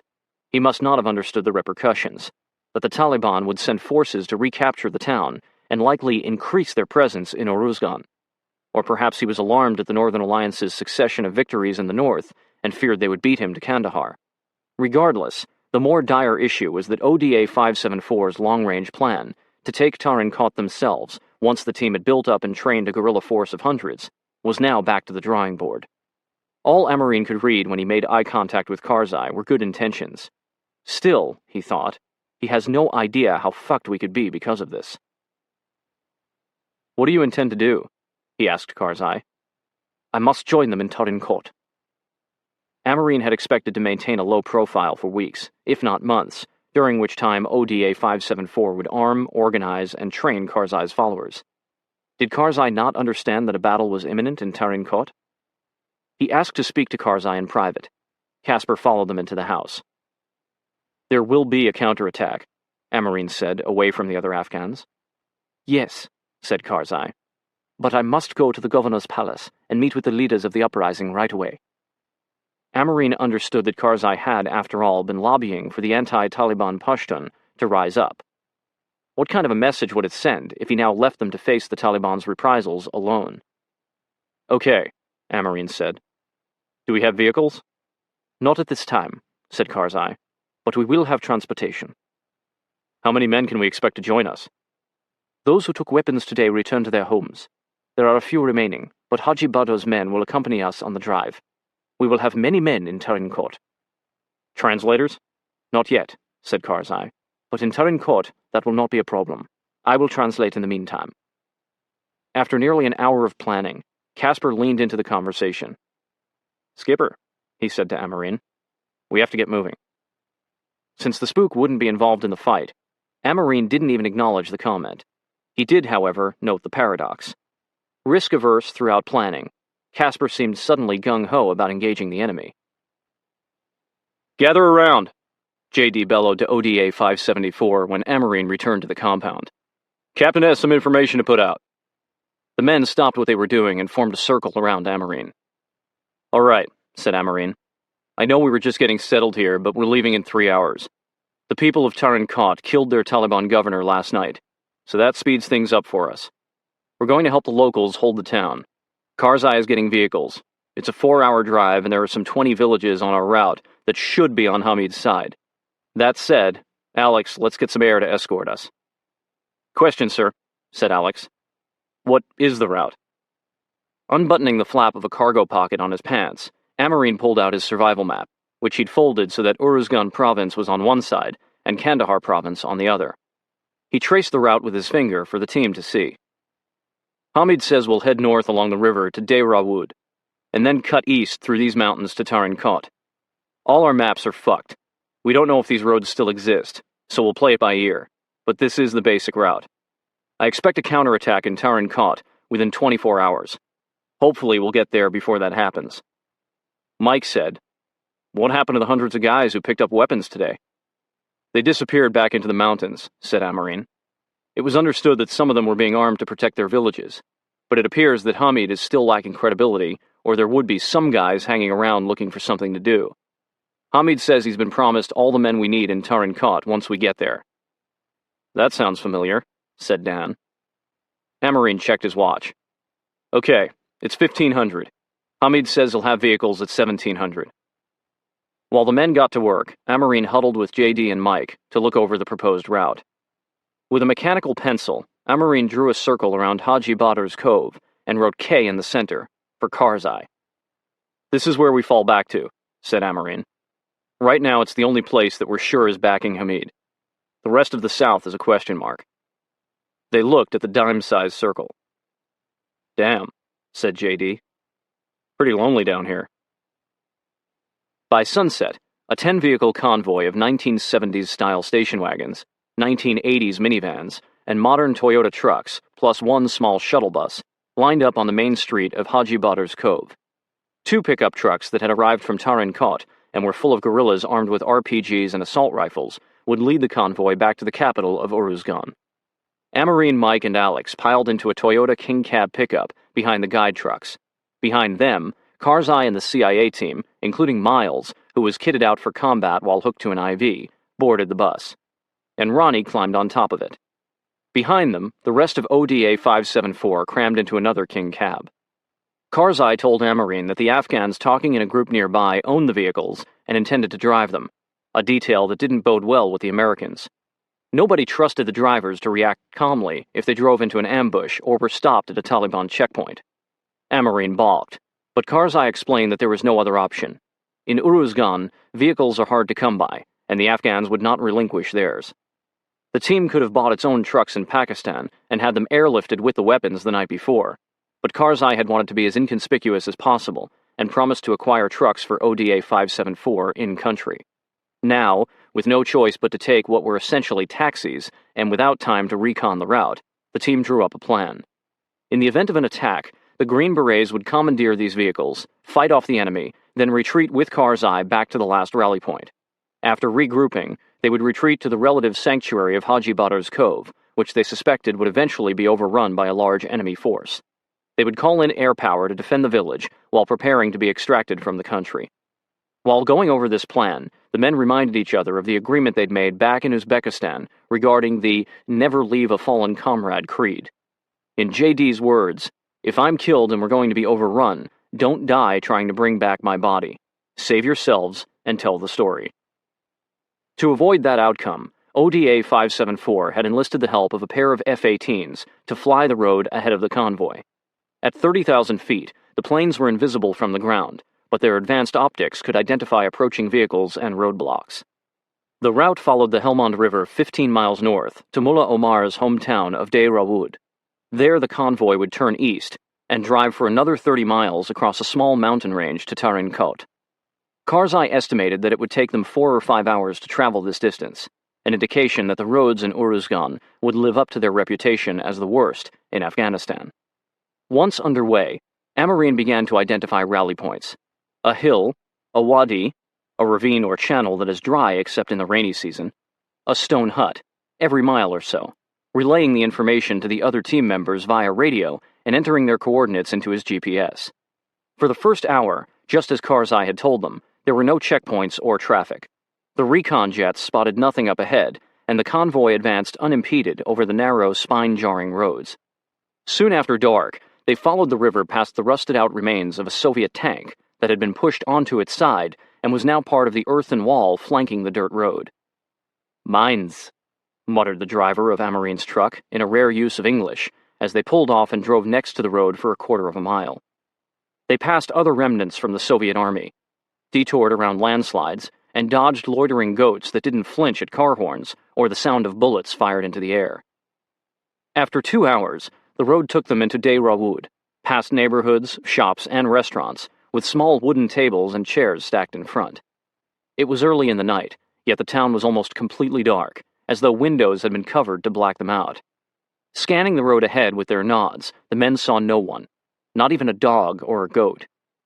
Amarine read the town's name on his GPS, savoring for a moment the depth of their infiltration and feeling the hair on the back of his neck tingle. Just cruising through Mullah Omar's hood, he thought. Ain't no thing. The convoy continued east out of Deira Wood, through villages where the vehicle's headlights shone on rectangular metal signs bearing the stenciled names of past humanitarian projects. A well dug by UNICEF, the ruins of an abandoned Red Crescent clinic. Finally, they crossed the mountains that formed a giant ring around Tarin Kot Valley. Even though it was 11 p.m., as they rolled into the capital of Uruzgan province, Tarin Kot seemed almost too quiet, appearing to be as deserted as Deira Wood. Everything was desert-colored, brick and adobe. From one block to the next, it all looked the same. The string of vehicles zigzagged over narrow dirt roads, through a honeycomb of mud-walled compounds, deep into the town where they finally saw life. A young man holding a kerosene lantern. He pushed open the metal gate of a compound and ushered in the 2 trucks carrying the Americans and the shuttle bus, while the 2 escort vehicles remained idling on the road outside.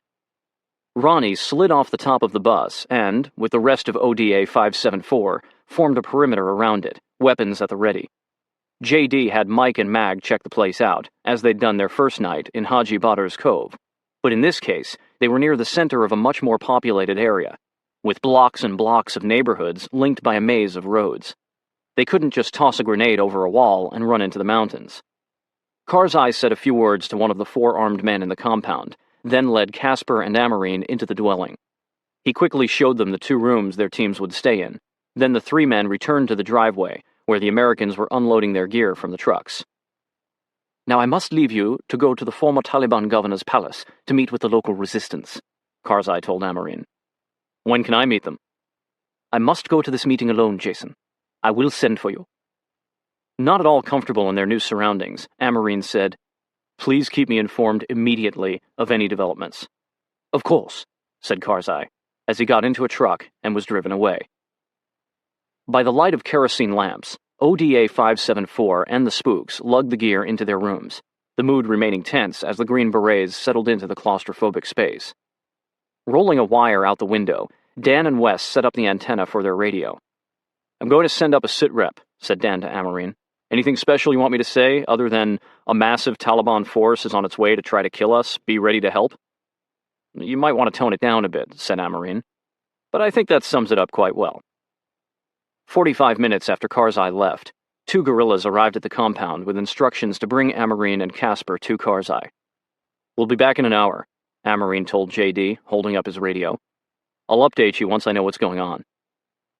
"You should bring somebody with you," said JD. "No need," said Amarine. "If it's a trap, we're dead. You get the men out of here." The guerrillas drove Amarine and Casper up a residential street, turned right at an open-air market shut down for the night, and entered a small business district where shop windows were full of medical supplies and automotive goods. Amarine noted every detail, down to the height of the compound walls, and replayed the route in his head so that he could make it back to the team's new safe house on foot if he needed to. A pair of rusted-out Soviet BMP armored infantry carriers, flanked by rows of sad, leafless shrubs, stood before an iron gate guarded by 4 Afghans with machine guns that was barely wide enough to admit their truck. Dozens of trucks were parked along the wide dirt driveway leading to a modest concrete building, the governor's palace. As Casper hurried ahead, Amarine hung back and followed their guerrilla driver past smiling guards and into a large room dully lit by gas lamps in its corners. The Afghans seated along the walls also regarded them with friendly smiles, but Amarine remained vigilant even when Karzai emerged from the darkness to welcome him. "These are the tribal and religious leaders who took part in the uprising," Karzai explained.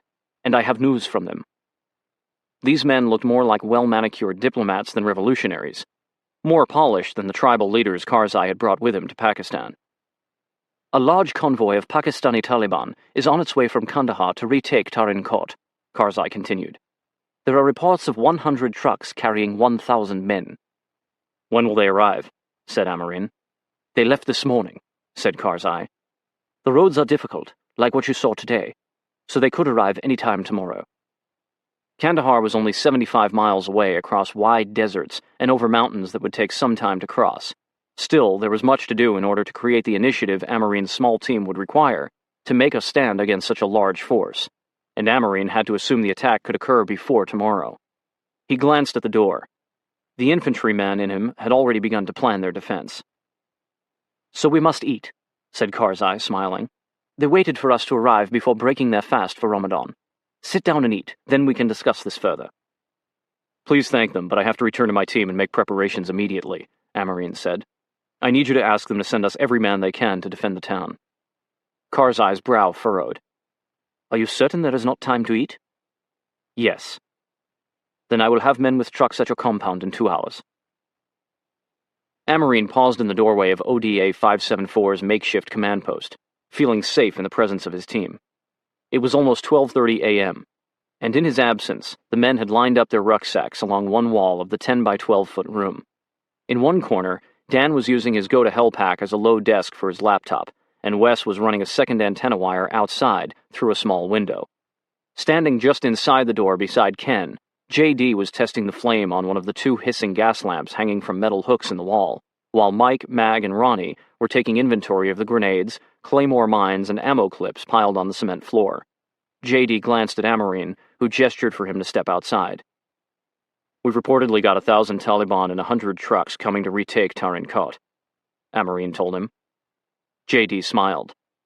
Okay, so what now? Only thing I can think of is we find a good hill to climb and bomb them before they get here. Any better ideas?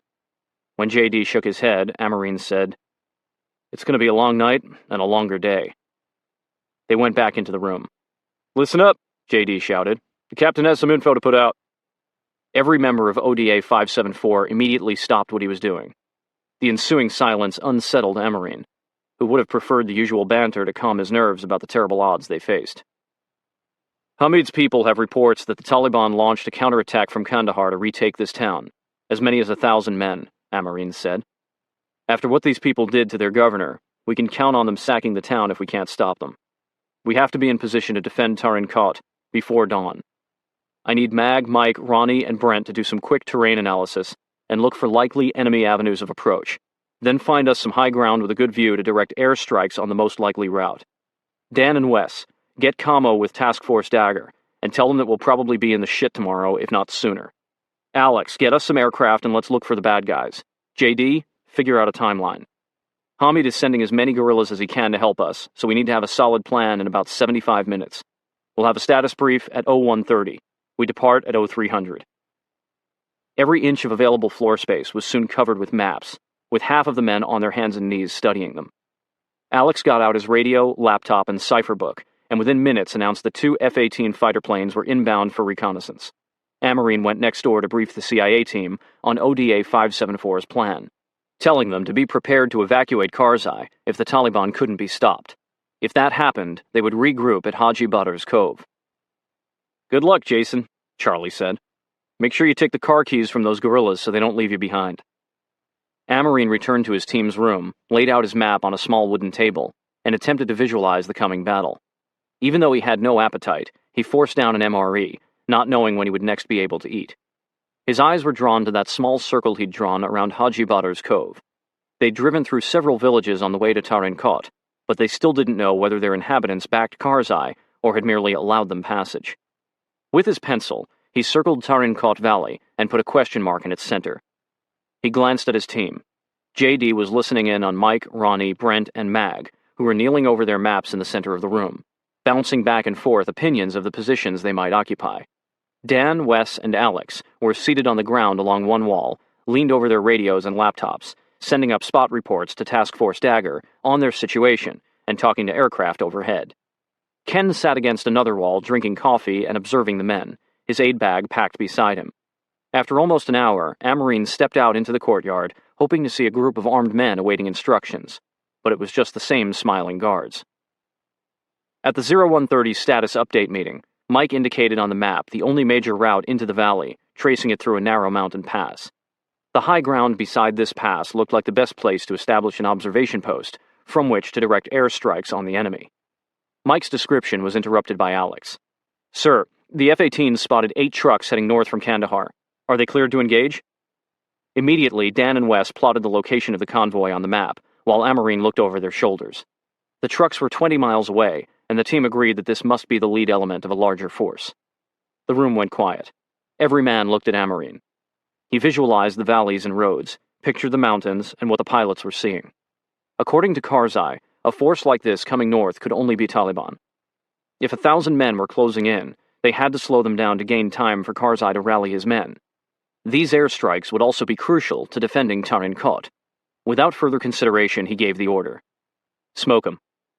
Alex keyed his hand mic. "Cleared hot," he told the pilots. The men resumed their conversations, easing the tension slightly, but they remained tuned in to Alex. "I'm going up on the roof to watch for the explosions," said Alex. "I'll come along," said Amarine, feeling for an instant his remarkable detachment.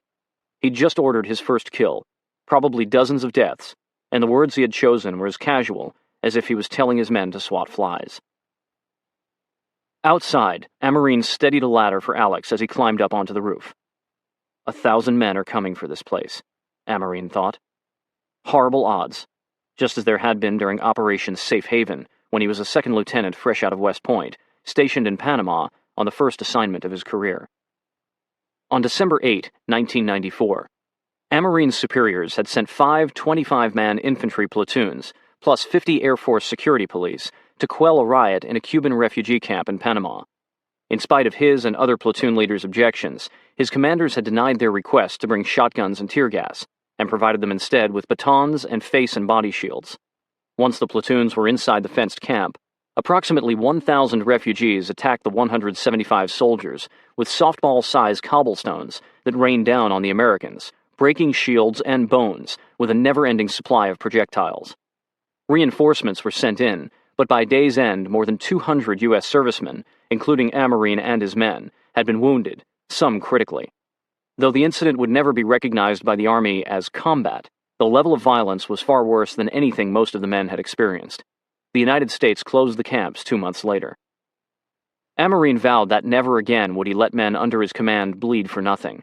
But here he was almost 7 years later, putting his team in harm's way despite major reservations by the CIA, and his chain of command over the viability of the mission. He questioned his motives for pushing ahead. He'd had no doubts in Pakistan that his mission then was noble and righteous. Why the misgivings now? He asked himself. Was it his desire to set things straight, a belief that somehow succeeding here would reconcile the catastrophe in Panama that had haunted him all these years? He wondered if it was his ego that had brought him and his men into harm's way. After a couple of minutes on the roof, Alex called down, "They're dropping bombs!" Amarine scrambled up the ladder and scanned the horizon, but could see no flashes nor hear the rumble from the explosions. Alex listened to the radio and reported, "Sir, they engaged the convoy. 5 kills. 3 got away when they ran out of bombs." Amarine looked at the night sky stretching before them. Here, far from city lights, the constellations in the Milky Way were exceptionally bright, reminding him of childhood walks at night with his father, who'd taught him the stories behind the constellations. Orion, the hunter, had always been Amarine's favorite, and tonight he could see it clearly, shining over the battlefield. Karzai returned from the governor's palace moments later. He was pleased when Amarine informed him of the F-18 attacks, and apologized that he had not been as successful. He had mustered only 30 men with 4 trucks, plus 2 trucks with drivers for ODA 574. "When will they arrive?" asked Amarine, not at all surprised. "Within the hour," said Karzai. "Is Bari Ghul among them?" "No. Bari Ghul will not arrive until tomorrow." "That's unfortunate," said Amarine, showing Karzai on the map where they would make their stand 12 miles outside town. As he did this, Alex announced that aerial reconnaissance had continued its hunt all the way to Kandahar and found no other signs of a convoy heading their way. Amarine, Karzai, and Alex discussed what this meant. Worst case, the Taliban had already arrived in the mountains surrounding Tarin Kot Valley and were amassing there for an attack. In mountainous country, they could park under overhangs and alongside ridges and cover their vehicles with mud, making it difficult for aircraft to spot them, something the enemy had been doing in the north. Best case, Karzai's original information about 100 trucks had been flawed. Amarine planned for the worst. "If Tarin Kot gets overrun, my team will come back for you," he told Karzai, tracing his finger along the highlighted route. "But if we can't, Casper will take you back to Haji Badr's village." "And your team?" said Karzai. "We will meet you there." "God willing," Karzai completed Amarine's sentence. The 30 guerrillas arrived an hour late, at 4 a.m. ODA 574 quickly loaded its gear, including a couple of heavy machine guns, plus ammunition, hand grenades, and RPGs, onto 2 trucks. Followed by the other 2 trucks packed with guerrillas, they tore out of the compound. Every member of ODA 574 had marked the compound's location on his personal GPS, but Wes doubted he would be able to find his way back. All the compounds looked the same. After 2 sleepless nights, he felt as if he were traveling through a dream. 60 hours earlier, they had landed in Afghanistan, expecting to remain concealed among the populace for months. Now, they were rushing into battle. On the edge of town, they stopped at a gas station, where Amarine watched with concern as his driver, a frail-looking man named Qasim, began to fill the tank with the engine running. He laughed. Blowing up at a gas pump was the least of his worries, though pausing to top off the tanks did slow them down. Then the drivers got into an argument with the old man running the pumps over who was to pay.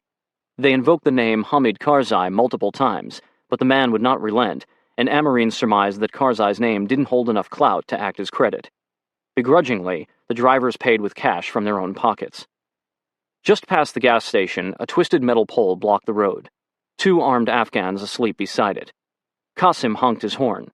One man groggily raised the barrier, and the trucks left Tarin Kot through the rows of connected buildings that formed the outer wall of the town.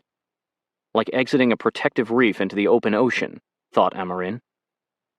Their route descended from Tarin Kot's sloping plateau into a cluster of ridges and hills, as if the skin of the desert had wrinkled, creating a maze of passages that became dead ends, or goat trails, or looped back on themselves. The road through this hilly labyrinth was dotted with simple compounds and led to Tarin Kot Pass, a gash in the mountains 12 miles to the south. That's where ODA 574 would park, conceal their vehicles, and lie in wait, ready to call in airstrikes on the enemy convoy they expected to arrive on the road below. On the map, the location seemed perfect, but Amarine knew that terrain analysis is much more art than science. It depends upon intuition and eyes-on consideration. Until they got out there and looked around, nothing they'd seen on the map was certain. 500 yards outside town, the truck's headlights shone on Tarin Kot's graveyard, a hillside dotted with hundreds of slender wooden stakes, their colorful cloth streamers fluttering in the breeze, like a pincushion covered with threaded needles. Then they entered the labyrinth, heading toward the high ground they'd identified on the map. As they sped through the twisting turns of the labyrinth, Amarine began to feel anxious. Maybe there isn't a good observation point, he thought. Maybe these hills roll all the way to the gap in the mountains. If that was the case, they would have a very difficult time striking the enemy before it reached the town. And if ODA 574 let the Taliban reach Tarin Kot, the battle would be lost. Air power would be useless. Dawn glowed pink on the eastern horizon, the start of another blue-skied, temperate winter day. Time was up. The Taliban could be arriving at any moment. The team had to find cover and establish their observation post immediately. The road began to climb. A subtle ascent not apparent on the map, then steepened, and suddenly rose up onto a ridge running east to west, where the trucks pulled to a stop before an enormous valley. At least 4 miles south to the mountain pass and 7 miles wide. Amarine's dread turned to excitement. They would not have to drive all the way to the mountain pass. They would make their stand right here, 8 miles from Tarin Kot. He jumped out of the truck and ran ahead to where the road rolled over the ridge, turned sharply to the left, and traversed the slope down to the valley floor a couple 100 feet below. There it veered right and ran straight across the valley to Tarin Kot Pass. It appeared to be the only route up this steep ridge, which formed a natural 200-foot barrier from which they could easily spot enemy vehicles below. We can set up the guerrillas along this ridge, thought Amarine, and hit the Taliban with heavy machine guns and RPGs after they cross the valley, as they try to ascend this ground. The road narrowed as it climbed off the valley floor, too narrow for even a small car to turn around on, and too steep to drive off. Whatever vehicles survive our airstrikes out in the valley will try to make it up this ridge. We'll attack the lead vehicles, clog the route, and keep the rest corralled in the valley. They'll have to retreat to the pass, and our pilots will pound them all the way back to Kandahar. This is it, he called back to JD. Get us a perimeter, and I'll tell you what we're going to do. Mike jogged forward from the lead truck to see the most perfect kill zone he could imagine. Wide open terrain below them for miles. 2 of the guerrillas had leaned their AK-47s against the side of their truck and were smoking hashish from a small pipe. Others were taking in the view and awaiting instruction. Anticipating Amarine's orders, Mag and Ronnie began to place the Afghans into fighting positions along the ridge. Alex announced that 3 F-18s had just checked in. They were overhead at 30,000 feet and standing by. Mike was still shaking the stiffness from his legs when a glint in the notch of Tarin-Kot Pass caught his eye. Looks like something parked in the pass, he said, looking through his binoculars. Dan stepped up beside him. Is that a BTR? Mike asked, referring to the Russian-made armored personnel carrier with mounted machine guns. Nah, said Dan. But something's there. That is, no shit, a fucking BTR, said Mike. Sir, he said to Amarine, does that look like a BTR in the pass? Might be, he said, after peering through his binoculars. I think it's moving, said Dan. Amarine looked again and saw a trail of dust. Whatever it was moving fast. Shit, that's them, he said. Alex, let's get to work.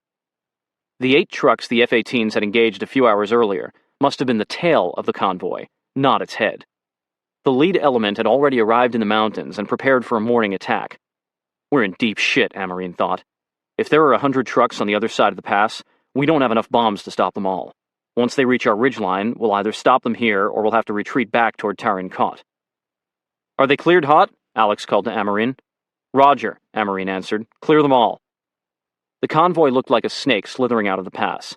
There seemed to be no end. It just kept coming. Its numbers obscured by the dust storm it created as it advanced across the flat desert floor.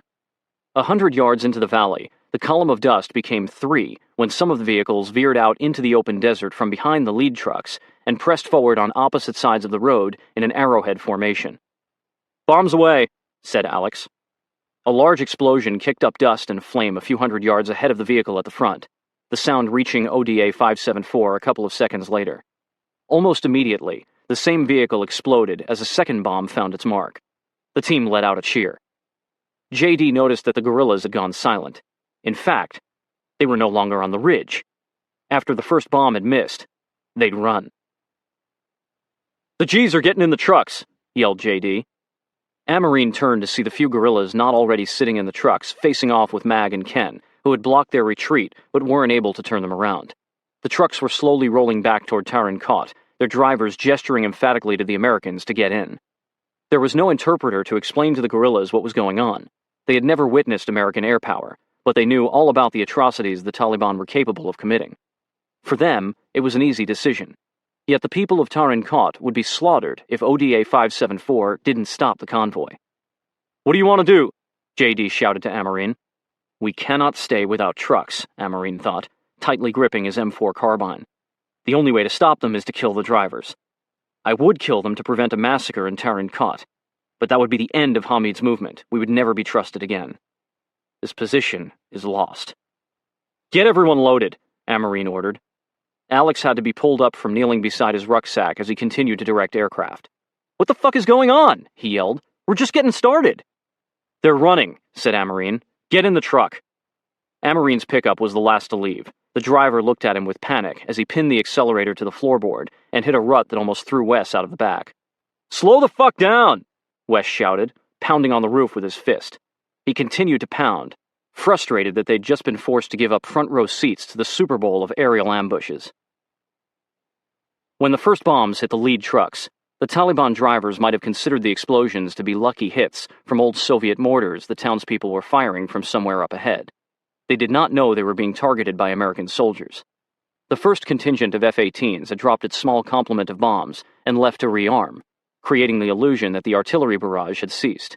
Unable to hear or see the aircraft high overhead, the convoy drove faster, racing along the road on the valley floor, past the burning wreckage of 4 vehicles, toward the ridge abandoned by ODA 574. The Taliban trucks converged back together once they crossed the valley and began to slowly climb the road ascending the ridgeline and into the labyrinth. Impatient drivers again split off to the east and west to form two new columns, searching for another way up and into the labyrinth. Through the dust, the F-18 pilots were able to provide the team a rough estimate of what they were up against. They reported at least 50 vehicles, with more coming through Tarin Kot Pass. One large truck appeared to be towing a cannon-like artillery piece. While the frantic driver of Alex's truck negotiated the labyrinth, sliding around corners, bouncing up onto embankments, and accelerating through the ruts in the road, Alex somehow managed to continue directing the aircraft. He shouted out to Amarine, "I called in troops in contact. Everything in theater is headed our way." Across the theater, the word was out. A lone team of Green Berets was in contact with hundreds of Taliban fighters. Flights were diverted from other missions in Afghanistan, and aircraft were scrambled from their carriers in the Arabian Sea, all of them heading to Tarin Kot. "How long will it take for them to get here?" Amarine asked. Alex shrugged. Slamming his fist against the dashboard, Amarine yelled, "These G's just pulled defeat from the fucking jaws of victory!" In another truck, Mag was shouting at the guerrillas, who couldn't understand a word. "What the hell? They were miles away! We had minutes! Long fucking minutes!" Mike and JD were holding on tight, trying not to get tossed from the back of the truck they were in, and nervously eyeing the RPG rounds bouncing around like popcorn in the bed. One had lost its safety cone. "That thing's gonna blow the fuck up," Mike kept thinking. "We're gonna die." The truck sped into Tarin Kot, the town's gatekeepers lifting the flimsy metal pole barely in time.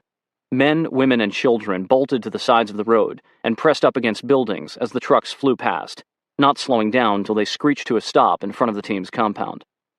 Standing at the gate with a large group of armed Afghans around him, Karzai looked confused. "What is happening?" he asked Amarine. "These guys ran," said Amarine urgently. "My team is taking the trucks. We need to get back in the fight." "Okay, yes, go, go!" Karzai uttered angry words in Pashtun to the panicked guerrillas as Amarine grabbed the keys from his driver and tossed them to Wes. "You want to drive?" "Hell yeah," said Wes. JD commandeered the second truck and yelled, "Drive them like you stole them!" "I think we just did," Wes shouted back. The Americans raced back through Tarin Kot, then parked their two trucks side by side on a knoll just outside the town's gate. Amarine considered turning the vehicles around to face their escape route through town, but he wanted to appear confident. Once the Taliban came within view of Tarin Kot, the two trucks might give them a moment's pause if they believed reinforcements were close behind.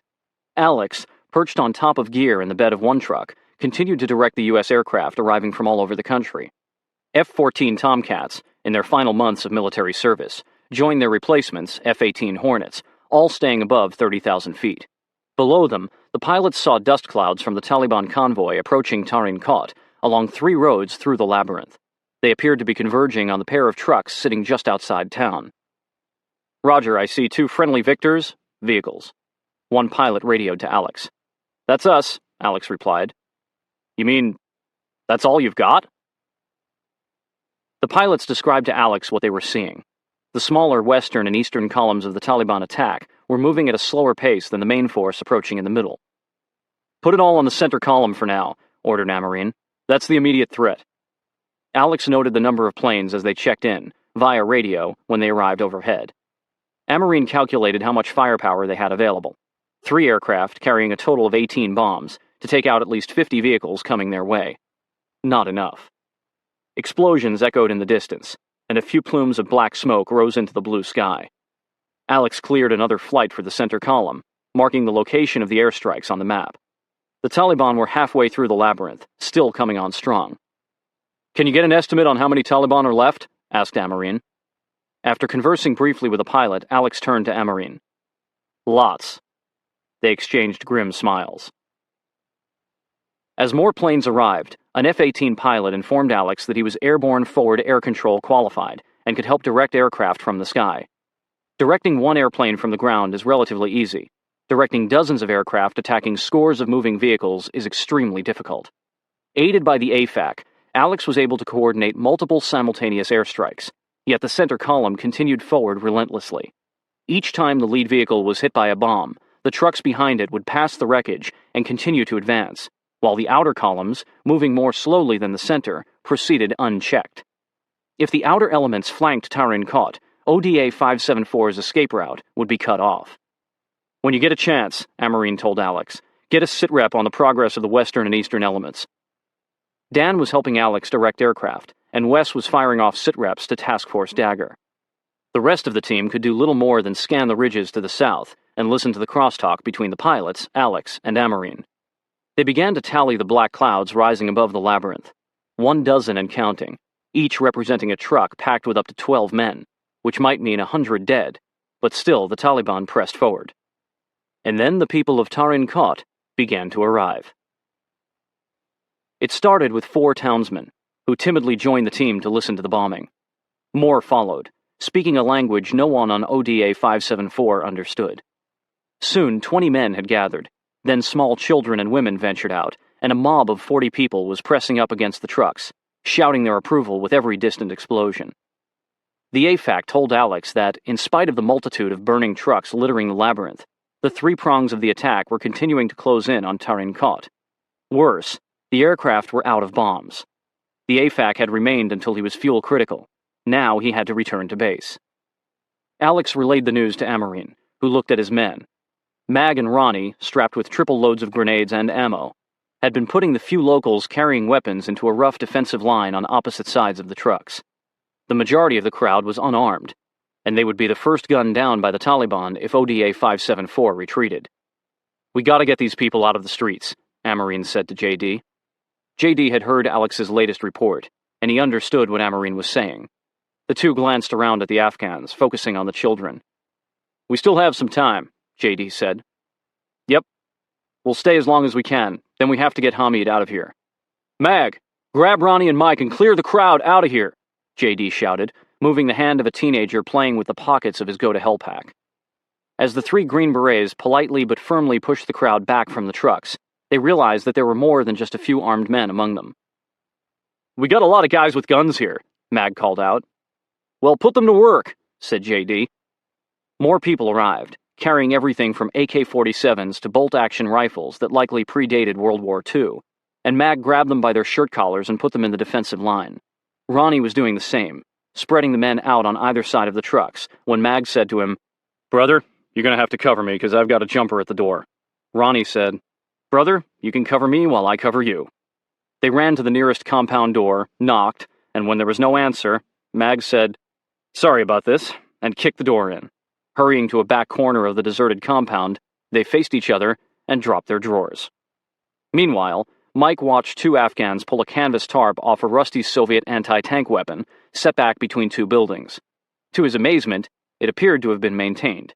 The parts moved, and another man carried some large rounds out of a nearby shed, loaded up the gun, and cranked it to point toward the labyrinth. Mike gestured at the weapon and gestured around. "Any more like this?"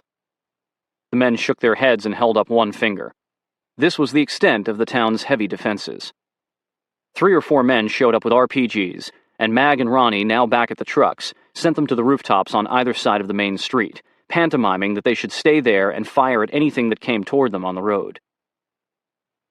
"Texas 1-2, we are going to get permission to drop below altitude restriction and commence strafing runs," radioed one of the pilots. This was bad news for ODA 574. Due to the perceived air defense threat from the Taliban, the pilots weren't allowed to fly at lower altitudes. They were now seeking permission to strafe, the most dangerous method of attacking ground troops, because they had nothing else left and didn't want to abandon the team and the town until they were completely out of ammunition. Suddenly, an F-14 swooped toward the center convoy, white smoke erupting from its nose. Its 6-barreled Vulcan Gatling-style cannon fired 60 rounds of 20mm ammunition per second, making a belching sound as it strafed the trucks and depleting in 10 seconds all 676 rounds the aircraft carried. A single RPG arced upward from somewhere in the labyrinth and missed the plane by hundreds of yards, coming harmlessly back to Earth in the desert to the west.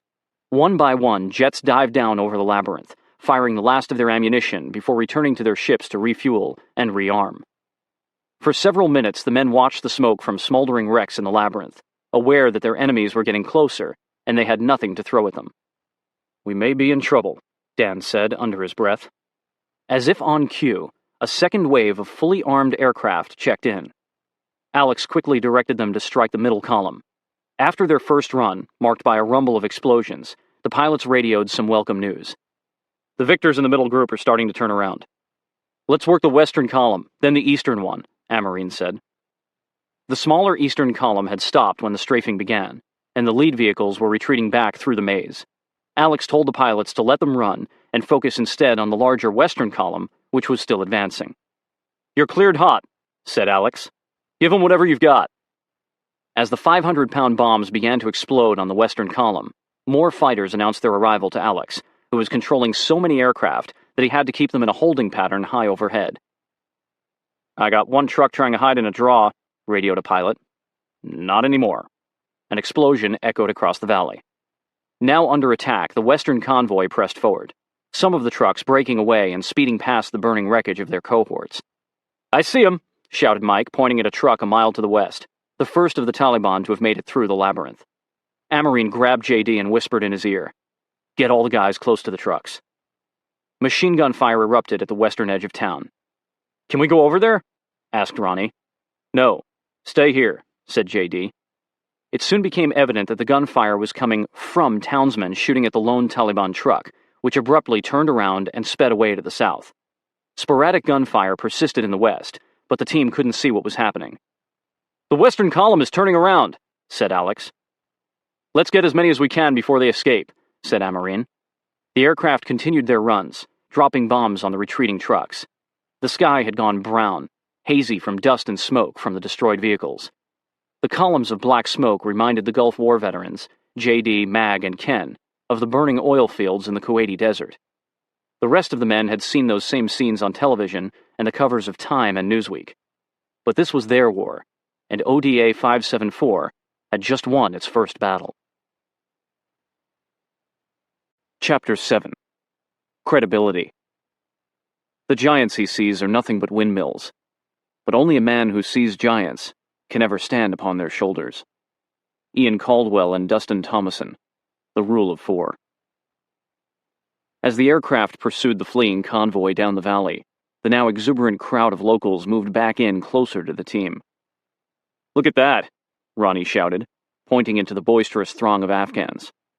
Amarine and Mag clutched their M4s instinctively and spun around, eyes darting. "That guy has a nickel-plated AKS, Ronnie sputtered. A snub-nosed or short version of the AK-47. "Brent would love one of those. Let me see how much he wants for it." "You can buy Brent a gun later," Amarine said with a laugh. From the direction of town, a red truck approached, crawled through the mob, and pulled up next to ODA 574. Casper and Charlie were in the back seat of the King cab, being driven by a member of Karzai's guard. "How's it going?"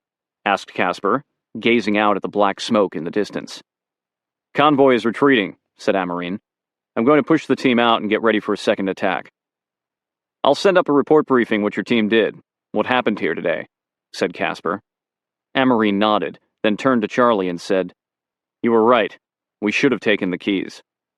Shaking his head with a smile, Charlie said, "I told you so." JD was standing beside Alex at their truck, the Afghans crowding them while Alex listened to reports from the pilots. Walking up, Amarine set his weapon atop the gear piled in the truck bed and removed the light gray Afghan shirt he'd been wearing over his uniform since Haji Badr's Cove. "They know we're here now," Amarine said to JD, who took off his own charcoal-colored top. "We don't need to bother with these costumes anymore." The rest of the men were stripping back down to their DCUs when a car horn started blaring, and the townspeople scrambled off the road to allow an SUV full of armed Afghans to pass. When it hit the open road, it sped up in pursuit of the retreating Taliban. "Good for them," said JD. "Alex, you better keep our pilots from bombing him." "I'll do my best, but if he goes too far forward, there isn't anything I can do." 5 more trucks followed the first. "We need to get down there and see if we can reoccupy the ridgeline," Amarine said to JD. "We have to assume the Taliban will be back. We surprised them today. Next time they'll be smarter." The team loaded into their vehicles while at least 30 more trucks with armed men streamed south out of Tarin Kot. ODA 574's 2 trucks merged with them, hitting a traffic jam where the road entered a gully at the beginning of the labyrinth. They edged forward 100 yards into the labyrinth and could see smoke rising ahead.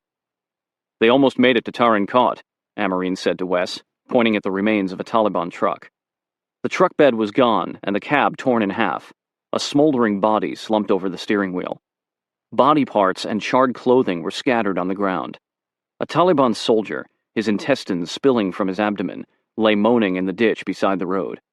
While the locals offered the man water, Amarine looked down at him from the passenger seat of the lead truck, feeling no remorse or pity, just a cold triumph. In the second truck, Mike and Mag felt the same. This dying Taliban, who had been on his way to murder innocent civilians, now represented little more than the cause of this traffic jam. They got moving again, just to hit another jam as friendly trucks attempted to maneuver around more wreckage blocking the road. In 15 minutes, they'd traveled only a quarter of a mile into the labyrinth. Ken, who was sitting in the bed of Amarine's truck, suddenly shouted when they slowed to a stop at another bottleneck. Amarine stuck his head out the window. "What? You're going to get us killed if we keep going," Ken yelled. "There are cluster bombs all over the road."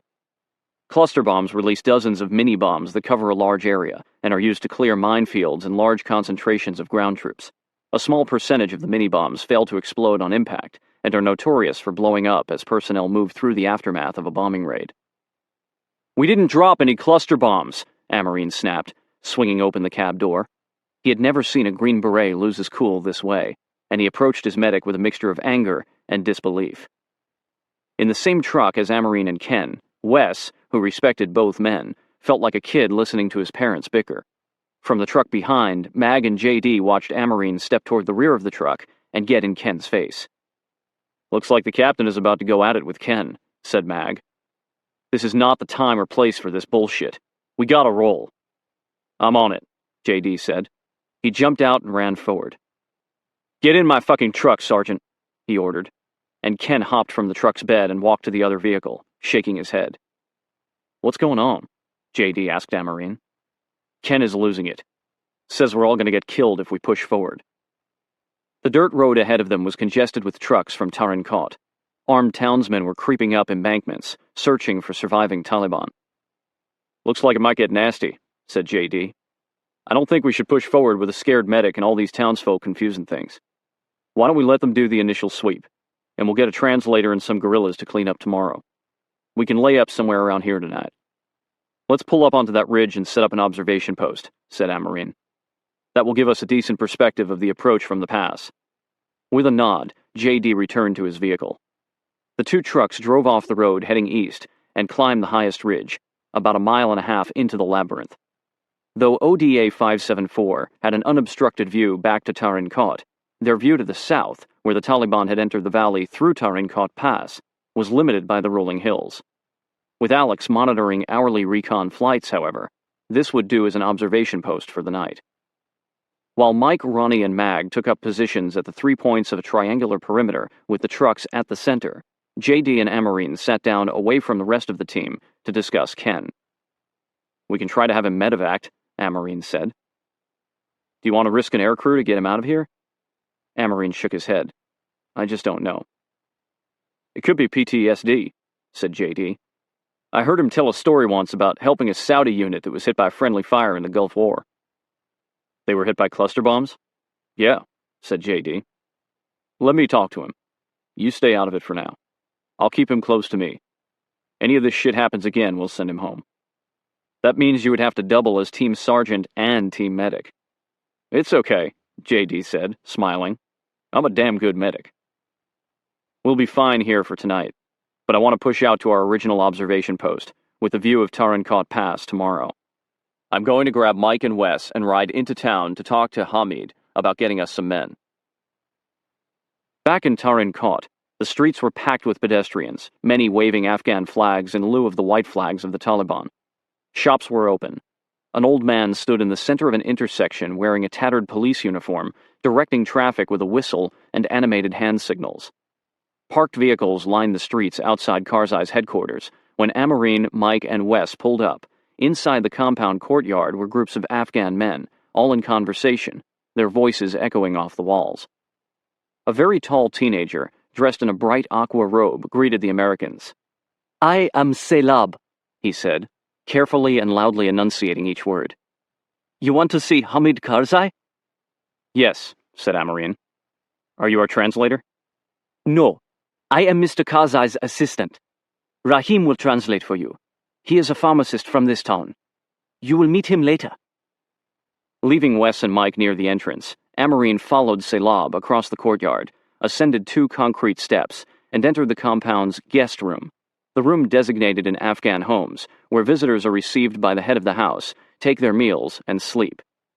During Karzai's youth, his father, as chief of the Popolzai, had used the family's guest room almost entirely for local politics. Afghan culture dictates that all guests, even enemies, receive hospitality and protection while in a home. Karzai was sitting on the floor in a large circle of cross-legged tribal leaders. He motioned toward Amarine, and the man next to Karzai gave up his seat. Another Afghan served Amarine tea. "Do you want sweets?" asked Karzai. "Please," said Amarine, taking nuts and raisins from a tray. "Have you been out on the streets?" "It's very crowded. There's even a police officer directing traffic." "Ah," said Karzai. "There is a story behind that man. He is one of many who have been released from the prison, where he was held by the Taliban for years. I was told that he went home, saw his family, put on his old uniform, and wanted to go back to work. Nobody is paying him. The crowds and traffic are from all around the area," he continued. "The local mullahs from Tarin Kot, some from Deira Wood, even one from Helmand, came to visit me this afternoon. I thought they might be angry about the fight, maybe angry that all of you are here. Instead, they thanked me for bringing you. The ones from Tarin Kot said they would be dead if you had not come." Amarine looked around the room. "Are any of these men mullahs?" "No, they have already departed," said Karzai. "These are local tribal leaders." "Are they bringing men?" "Oh, yes. After today, we will have no problems." "That is good news," said Amarine. "Tonight I'll keep my team south of town to watch for the Taliban. Have you heard anything about their intentions?" "Not yet. I think it is good that you keep watch." "I still need men. I need them right now. My 8 men aren't very secure where I have them." "Bari Ghul is coming tonight or tomorrow morning with his men," Karzai said. "I will send him directly to you." "Selab says you have a translator for me?" said Amarine. "Yes. I will send Rahim with Bari Ghul." Amarine remained in the circle and listened, through Karzai's translation, while the Afghans discussed the anticipated arrival of tribal fighters and how they would be fed and quartered in Tarin Kot. As much as Amarine needed guerrillas, the most important aspect of this meeting was the simple act of sitting and listening to the tribal leaders. If he was going to take their men into battle, they had to be as comfortable with him as they were with Karzai. "They are concerned about more attacks from the Taliban in retribution for joining our rebellion," Karzai told Amarine. "There are villages across Uruzgan that will follow Tarin Kot and denounce the Taliban, but they fear reprisals. Can we get them more weapons?" "Yes. I will work on getting more weapons dropped in Tarin Kot," replied Amarine. "You should put the word out that they'll arrive here in the next day or 2. "Good. That will help." "Have there been any other reprisals by the Taliban in Uruzgan?" "Not yet," said Karzai. "But they will come." After an hour, Amarine excused himself to meet with Casper at the compound on the other side of the street that he had procured for his CIA team and ODA 574. Casper escorted Amarine to a large team room across the courtyard from the CIA. Karzai had a small room between them that he could use for sleeping or as a refuge from the constant flow of visitors.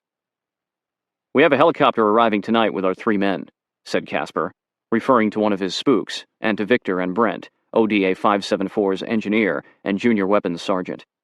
"That's good to hear," said Amarine. "Can you drive them out to me tomorrow morning? It would be better not to move anyone tonight." "Worried we might get lost in the dark?" Amarine laughed. Early that evening at the observation post, Alex sat in the soft glow of his laptop on the tailgate of the truck, explaining to Amarine and JD the method he had developed to recon the 3 major avenues of approach from Kandahar to Tarin Kot, which he designated on the computer map with red, green, and blue lines. "I'll get us recon flights down these roads every 3 hours, he said. "That should give us more than enough time to spot convoys." Amarine relayed to the men that they were going to bottle up Kandahar by preventing the Taliban from sending convoys north, out of the city, and into Uruzgan. This would serve 2 purposes. It would protect the villages that defected to Karzai, and it would undo the Taliban grip on the province. The problem, especially from 30,000 feet above, was differentiating Taliban from civilians. "I proposed the following rules of engagement to Hamid, and he agreed," Amarine said. We can freely engage convoys moving north that are composed of 5 or more trucks, or any containing tanks or troop carriers. Everything else, we let go. We aren't going to see large numbers of trucks unless they're full of people fighting for our side or theirs. Hamid offered 3 as the magic number, but I wanted to err on the side of caution. Amarine devised this system based on the dearth of vehicles in Afghanistan and questions he asked Karzai regarding driving habits of the locals. In the current climate of war, Karzai and his tribal leaders confirmed Amarine's conclusion that trucks driving in convoys of 5 or more were Taliban military, except in specific instances. Each case would be individually scrutinized. The mountain passes cause bottlenecks, Alex said. Any vehicles are going to bunch up and travel in packs that might look like enemy convoys. We'll just monitor them. See if they stay together or disperse when they're out of those bottleneck areas, said Amarine. It will be a judgment call. We'll watch them for as long as we can. If there is any doubt, we let the convoys go. I'd rather let a small force through than risk killing non-combatants. That night, half the team stood watch at all times, with Alex, who had an uncanny knack for waking up when new sorties of recon aircraft arrived, Dan and Wes rotating on the radio. An hour before sunrise, JD, Mag, and Mike woke up the others, and each man covered his sector of fire with his M4. They were practicing Stand To, short for Stand to Arms, an Army tradition since World War I trench warfare, when soldiers on both sides announced their preparation to defend against attack each morning by ceremoniously firing their weapons at each other. Over the years, the practice was refined, but modern soldiers still ready themselves for attack at dawn, and some still refer to it as the morning hate. Modern soldiers no longer announce their stand-to readiness with gunshots, which not only wastes bullets, but also enables the enemy to locate soldiers' positions, count enemy forces, and take other advantage of a tactical tipping of one's cards.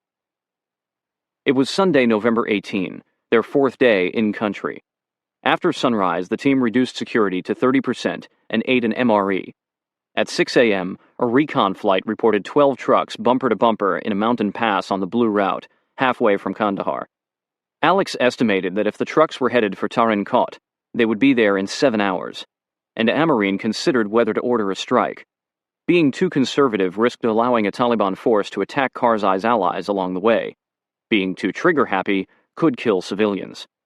Alex plotted the location on the computer, and viewing the satellite imagery, saw that the area the convoy was passing through was mountainous, far from Tarin Kot, and not approaching any villages.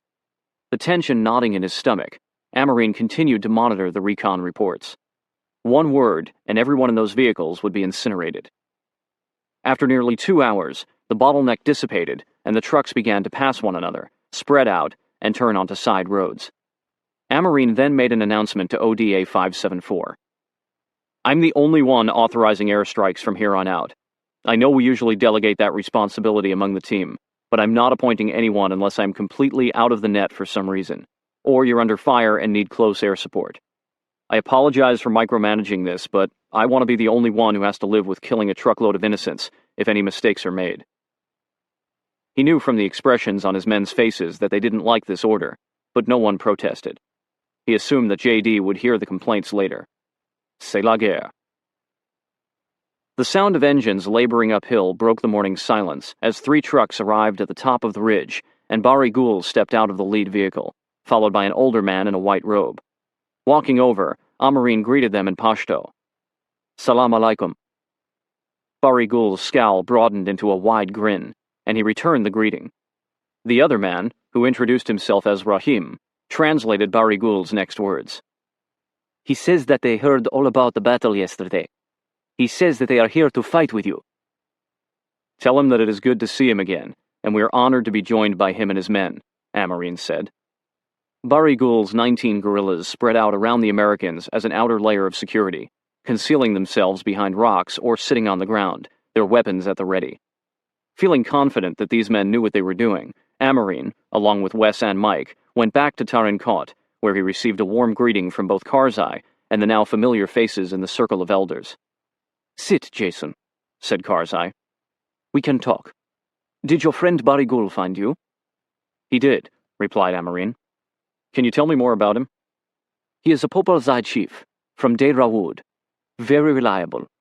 For a long time I thought that he was with the Taliban, but I learned when I was still in Quetta that was not so. He came and joined us in the mountains when the Taliban attacked. Remember, he wanted to stay and fight the Taliban, but Jason, Bari Ghul, just like these men sitting here with us, could be Taliban or against the Taliban. It does not matter. God, family, and tribe are what matters. These things are Afghanistan to Bari Ghul. That is why we need the lawyer Jirga, so all of these tribes can see that they are part of a bigger tribe.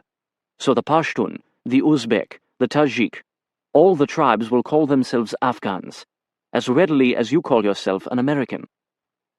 Amarine pulled his map from his pocket and flattened it on the floor before them. Could you give me an update on where your support lies in the tribal belt? Many villages have pledged support, said Karzai. I believe it is safe to say this one, and this, and this. Pointing out the locations, Karzai rattled off names of more than a dozen villages that had sent representatives to promise their allegiance. There were still a few, however, even some very close to Tarin Kot, aligned with the Taliban. But, said Karzai, these are remote and do not wish to fight against us. They fly the Taliban flag, but they remain neutral for now. Amarine began to draw circles, some of them overlapping, around the areas backing Karzai, adding a K to each. Next to the villages Karzai deemed neutral, Amarine wrote the letter N. I'm told there are small jirgas, councils, taking place across the tribal belt, said Karzai. All the way to Kandahar, tribal leaders are discussing which side to take. So this battle really stirred things up, said Amarine. It was as I've told your government for years. Most Pashtun have not been happy with the Taliban, but could not defeat them. Now they see an opportunity. The question they have now is whether or not your military will stay to finish the job. I can't make any promises, said Amarine. I know we intend to stay until the Taliban fall and Al-Qaeda flees the country. I don't know the plans for reconstruction. Afghanistan is going to take decades to rebuild. Satisfied with Amarine's candor, Karzai nodded.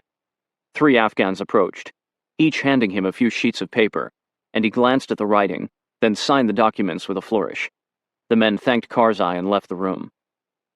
These letters they asked me to sign, said Karzai. They grant safe passage as they travel to Helmand province. Who are they? Young men who have snuck away from their Taliban units in Kandahar and are going home. Amarine had read about these chits in Ahmed Rashid's book, Taliban. Mullah Omar had provided letters of safe passage as his movement swept across the land, his signature serving as a stamp of protection. Now Karzai was receiving the same respect. That is a big deal, Amarine said. It is how things are done here, Karzai responded. When Amarine, Mike, and Wes returned to the observation post, Brent and Victor had arrived and were settling back in with their team. Ronnie was telling Brent about the nickel-plated AKS, and Mike immediately began going through a new rucksack that Victor had brought him, full of replacements for his stolen gear. Thank God, Mike said when Victor tossed him a sleeping bag. I've been freezing my ass off. Any news? JD asked Amarine. The tribal belt is in complete upheaval. We don't have everyone on our side, but most of the villages between here and Kandahar are rethinking their allegiance. Not bad. Yeah, said Amarine. But I think we should give it one more night out here. Hamid agreed. Dan walked over. Task Force Dagger wants us to provide Battle Damage Assessment, BDA, with digital photos of the enemy vehicles we destroyed, he said. Are they worried about the effectiveness of 500-pound bombs on Toyotas? Said JD. I think they're worried that we're still in Pakistan and just making all this up, replied Dan. Okay, so we'll take a drive around the battlefield, then camp on the ridge for the night, said Amarine. Through Rahim, Amarine briefed Bari Ghul, who nodded. Rahim, on the other hand, shook his head as he spoke. I am sorry, he said, but I cannot go with you. Why is that? Asked JD. I am here to translate, not to fight, he said, expressing his concern that there might still be Taliban in the area. I will return to the headquarters now. We need a translator, said JD. Karzai said you're our man. I will send Selab. He is young, said Rahim, appearing pleased that he had solved the problem.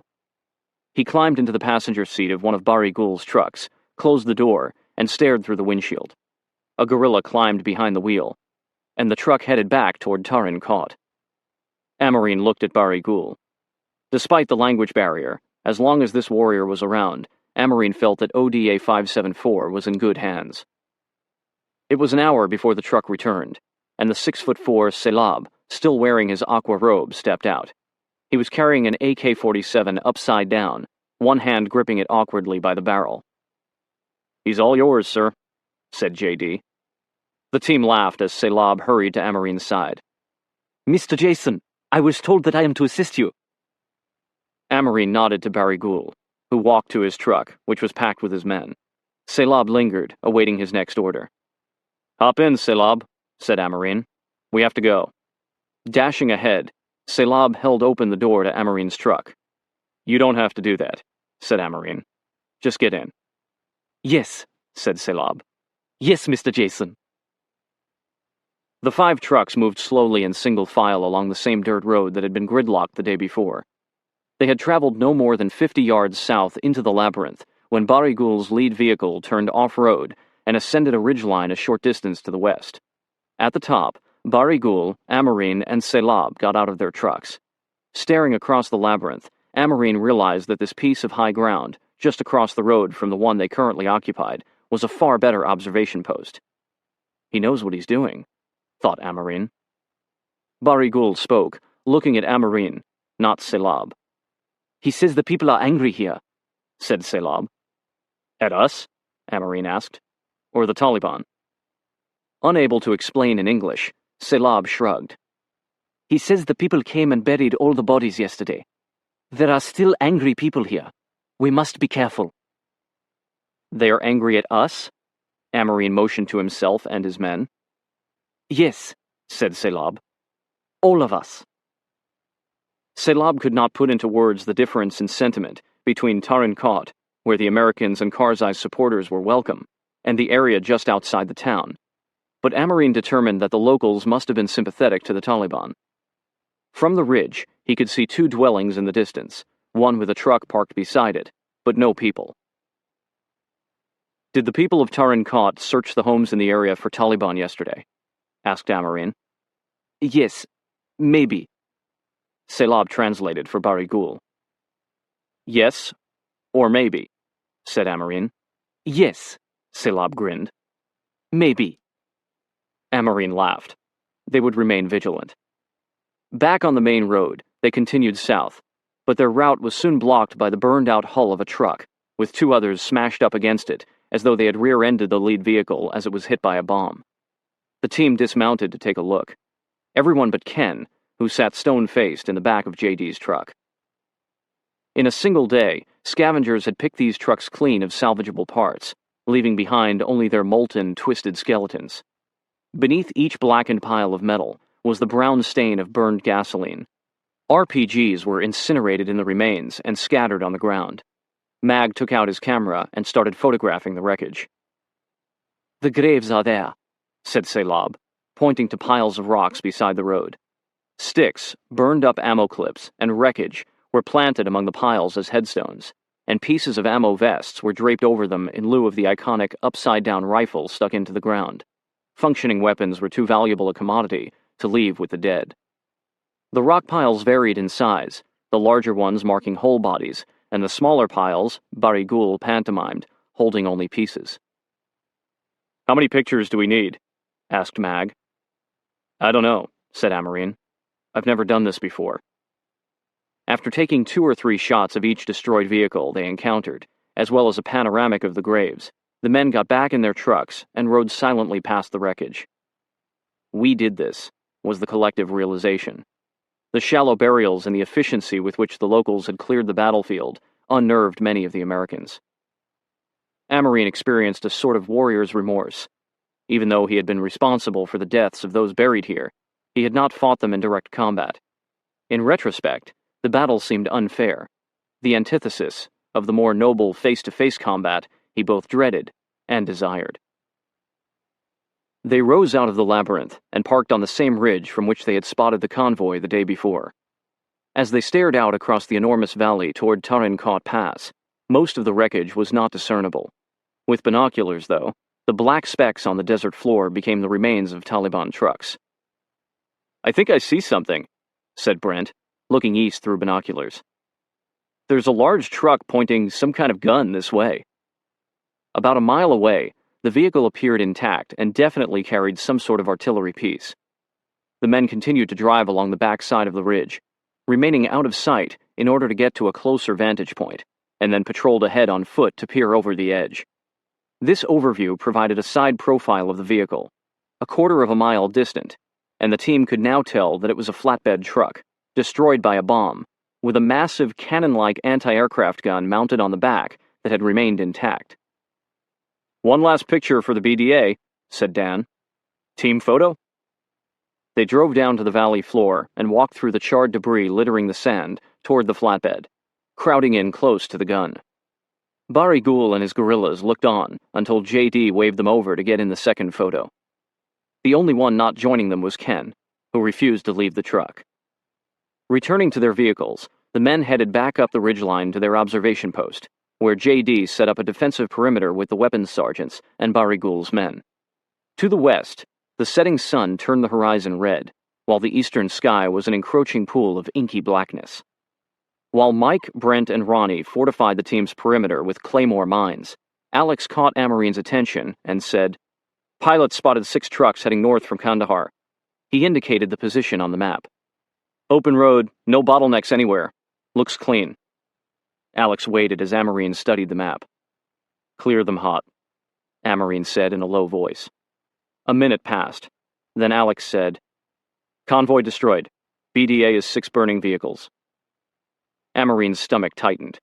He wouldn't know if they had hit an enemy convoy until word filtered through Karzai's network, which would take at least half a day. 6 trucks, 8 to 12 men in each. They may have just killed 50 to 70 men. What if he was wrong? What if they were civilians? On his own map, Amarine illuminated the approximate location of the destroyed vehicles with a small flashlight, and used a pencil to mark the spot with an X.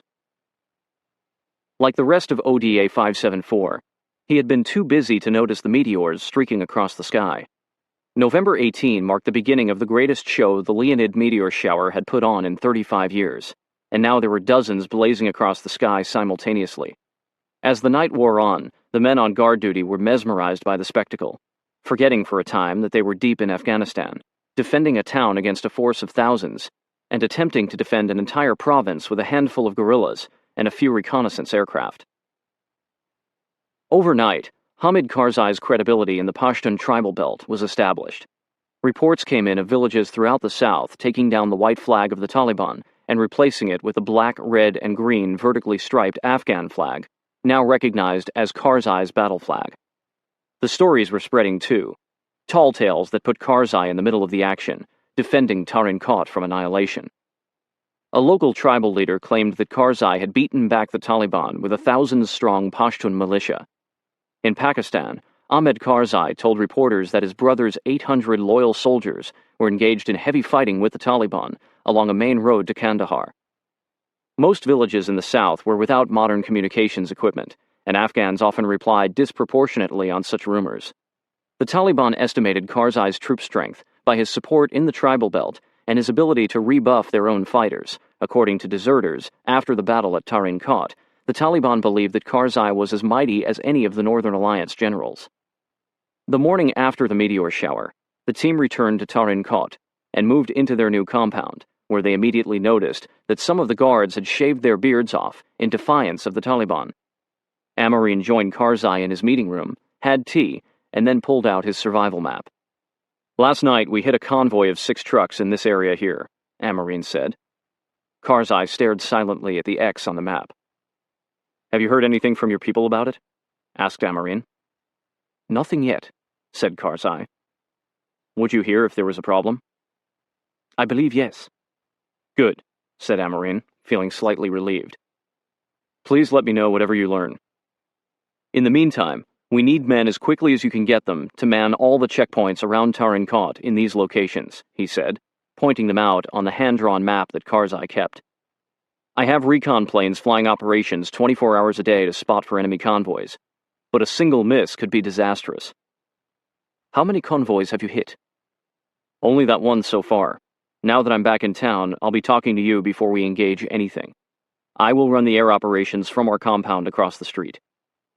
Just as Karzai began to update Amarine on new pledges of support, the Afghan satellite phone rang. It was the Northern Alliance's defense minister, with whom he spoke for 2 minutes before ending the call. "That was Mohammed Fahim," Karzai said to Amarine. "He called on behalf of the Northern Alliance to congratulate me on our victory." 2 days after the Battle of Tarin Kot, James Dobbins was en route to Kabul from Uzbekistan. He was flying in a private jet with representatives from the CIA, the Department of Defense, and the Joint Chiefs of Staff, and a small contingent of Afghans, including Dr. Abdullah, a protege of the Northern Alliance's recently assassinated leader, Ahmad Shah Massoud. Dr. Abdullah uses only one name, though he has been widely referred to as Abdullah Abdullah. He was the foreign minister of the Northern Alliance from 1998 forward. This flight to Kabul, 6 days after the capital city was liberated by the Northern Alliance, represented the first U.S. diplomatic mission to Afghanistan in more than 12 years, as well as Dobbins's first face-to-face meeting with representatives of the Northern Alliance.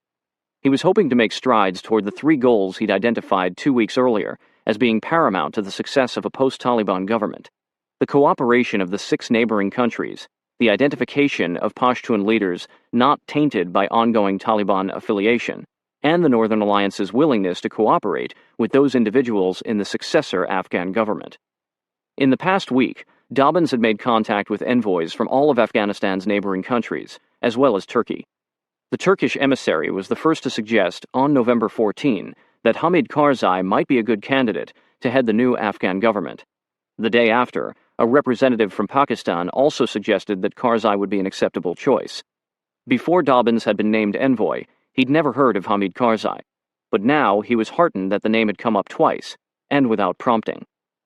While the United States was known at this time to be backing Hamid Karzai's anti-Taliban rebellion militarily, it was also backing various Northern Alliance generals in their rebellion.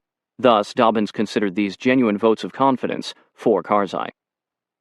The pilot of the jet invited Dr. Abdullah and Dobbins to join him on the flight deck for a view of Afghanistan's majestic Hindu Kush mountain range. Away from the other passengers, the two spoke privately for nearly 2 hours, the doctor giving Dobbins a crash course in Northern Alliance politics, personalities, and the challenges he would face.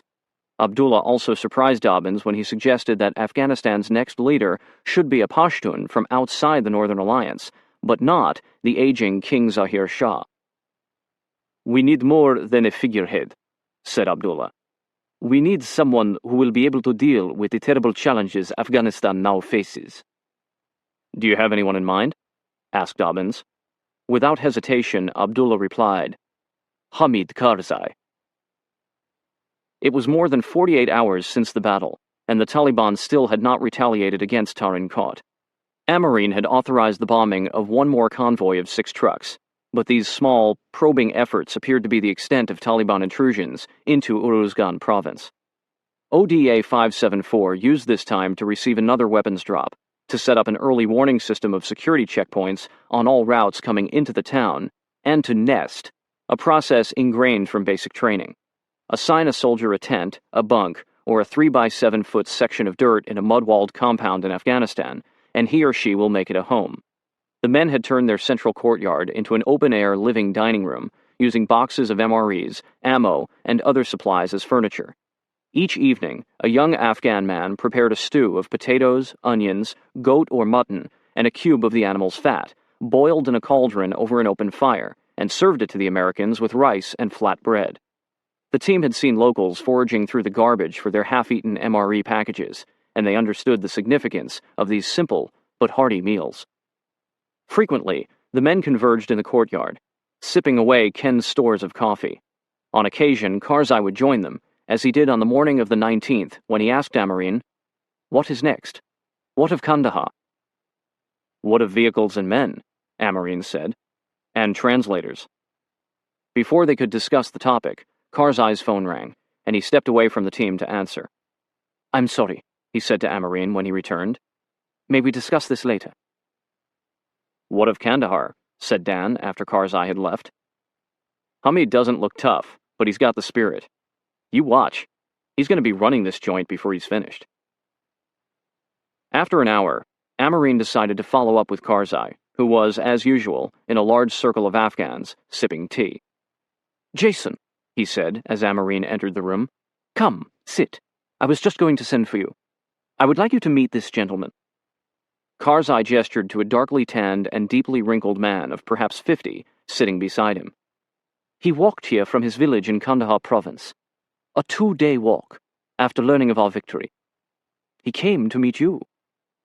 "Me?" said Amarine. "Well, word has traveled, and he came to meet the U.S. military commander here in the south." "I'm honored." Karzai said a few words to the man, who nodded fervently with a wide smile, which contradicted eyes that looked as though they were about to brim with tears. "This man would like you to know that 7 of his children were killed in their home by an American bomb 3 weeks ago." Karzai translated while the man stared into Amarine's eyes. "There was a Taliban command post nearby, but it had been abandoned." Though Americans were not on the ground in the south at the time, the air campaign had been in full swing, hitting Taliban targets based on satellite imagery and air reconnaissance throughout Afghanistan. "I'm sorry," Amarine said. "I'm very, very sorry." "He does not want you to be sorry," said Karzai. "He says that he would not mind losing the rest of his children, provided you liberate Afghanistan." Amarine found it difficult to maintain eye contact with the man. He wasn't one to hand out promises, but he was positive that the Taliban government would be defeated. "Please tell him that his children did not die in vain. We will remove the Taliban from power." The man stood, and with him Amarine and Karzai. After saying a few words in Pashto, he bowed his head and left the room. "What will he do now?" asked Amarine. "He is returning home." "Can you offer him a ride? Somebody driving that direction?" "I did," said Karzai. "He said he preferred to walk. I believe he is fearful that a vehicle might be attacked. Or bombed." Seating himself again, Amarine broached the topic he had come to discuss. "You asked about Kandahar earlier." "Getting fighters is not going to be a problem," said Karzai. "The difficulty will be feeding them. We cannot maintain a large garrison here. I have to keep the fighters dispersed until the right time, so they can be fed by their own villages. Having large numbers of tribal fighters from outside Tarin Kot would probably wear out our welcome pretty fast." "Would you rather move on Kandahar with a force of 1,000 undisciplined men, or several hundred of our best fighters?" asked Karzai. "We need discipline to avoid alienating your supporters," Amarine said. "But a few hundred men will not be able to take Kandahar." "I believe Kandahar will be surrendered to us," said Karzai. "We just need to get our army to the outskirts of the city, so we can talk to the Taliban leadership face to face." Amarine's gut told him the quickest move was the best move. This was the time to make a run for Kandahar, before the Taliban realized how disorganized Karzai's forces really were and could retaliate. "How quickly can you get your men assembled?" he asked. "I will try to get them here so we can leave by November 28, or sooner." In the meantime, U.S. planes would continue to monitor and protect friendly villages and bomb enemy convoys. Karzai and Amarine agreed that the Taliban would wise up and begin to travel in smaller groups. They would be better able to blend in with the populace, but these smaller forces would also be easier to defeat on the way to Kandahar. Over the next 9 days, Karzai would collaborate with local chiefs and cherry-pick the best fighters, such as Bari Gul and his 19 men, until he had 300 good men. Karzai also needed to purchase vehicles, something that wouldn't be difficult with CIA cash. Once these guerrillas were organized, ODA 574 would mold them into some semblance of a military battalion that would then move toward Kandahar in a convoy. The team had realistic expectations. This would not be organized, mechanized maneuver warfare. They would have no armored vehicles, not even Humvees, just station wagons, minivans, and Toyota trucks. The mob of guerrillas they would be attempting to harness would most likely behave more like a herd of wild horses, with the Green Berets just trying to hang on. But with air cover and a little luck, they would be able to ride hard, shrouded in the dust storm of Karzai's perceived power. What seemed a reckless move was perhaps the safest way to victory. Who would think anyone was crazy enough to march on the thousands of Taliban waiting in Kandahar with just 300 men? Chapter 8. Madness. There's a great deal of talk about loyalty from the bottom to the top. Loyalty from the top down is even more necessary and is much less prevalent. One of the most frequently noted characteristics of great men who have remained great is loyalty to their subordinates. General George S. Patton, Jr. The truck carrying Mike, Brent, Barigul, and a couple of his men was parked in a cloud of hashish smoke wafting from a security checkpoint 7 miles outside Tarin Kot. It was late morning on November 20. While some of their teammates were content to hole up in the compound, Mike and Brent couldn't sit still. The two weapons sergeants were obsessed with ODA 574's security. Nobody placed much confidence in the local forces that the team had positioned in concentric layers of security, from their compound to miles outside town.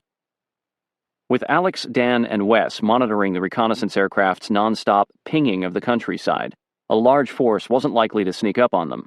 Still, Mike and Brent were eager to do something other than sit on their rears and drink coffee. At this checkpoint, close to Tarin Kot Pass, they discovered a single Afghan sitting on an old Soviet ammo crate, so stoned on hashish that he didn't seem to notice them until they were getting out of their trucks. Out of the Afghans' reach, a few AK-47s and a couple of RPG launchers were leaning against the checkpoint barricade. Through their translator, Mike and Brent learned from the man that the other guards had gone into town for some food. Barigul stood back and observed, displaying his dissatisfaction with a grimace as Mike questioned the Afghan. "What if the Taliban come?" he asked, pointing toward the road. "How will you warn the town?" The Afghan smiled, walked over to his AK-47, and fired a burst of rounds into the air. "Gotcha," said Mike. "We gotta get these guys radios," Brent said. "And get them to lay off the weed," said Mike. Back in the compound, Mag and Charlie had just finished the CIA's first interrogation of the mission. A young Taliban who had deserted outside Kandahar. Charlie had given Mag, who was a fairly new intelligence sergeant, the job of making the deserter feel at ease, smiling a lot, offering water, while the spook asked questions about enemy movements and the locations of key al-Qaeda and Taliban leaders. Now, in the warmth of the afternoon, Mag noticed he was beginning to smell like Yeti. Grabbing a bucket of water, he stripped down to his boxers in the sunniest corner of the courtyard. As he soaped up, the man he'd helped interrogate walked over to the other side of the bucket and began to take his clothes off. "Whoa, hold on there," said Mag. "Interrogation's over." The Afghan continued to strip. "Only one bucket of water here, amigo," Mag said. Now naked, the man sat down cross-legged on the concrete, reached into the water with a cup, and started bathing, grinning up at Mag as if he were an older brother. "Looks like you've got yourself a little buddy," Ronnie hollered from his seat on a box of water bottles in the living room. "Maybe he'll scrub your back, big fella." Mag casually waved his middle finger in Ronnie's direction. Amarine was also in the courtyard, writing in his journal and enjoying this camaraderie between his men before he had to return to Karzai's side. He glanced up when Dan emerged from the command post carrying his laptop, which he handed to Amarine. A message had just arrived from Task Force Dagger. Amarine read it, then slowly wrote one word in his journal. Madness. He looked at the Green Berets around him. Men who had saved a town. Men who had done everything right by their country and by their mission. Men who, by doctrine and by dam, did not need to be babysat. He could not recall a single instance in the history of Special Forces when a battalion headquarters had joined an ODA on the field of battle.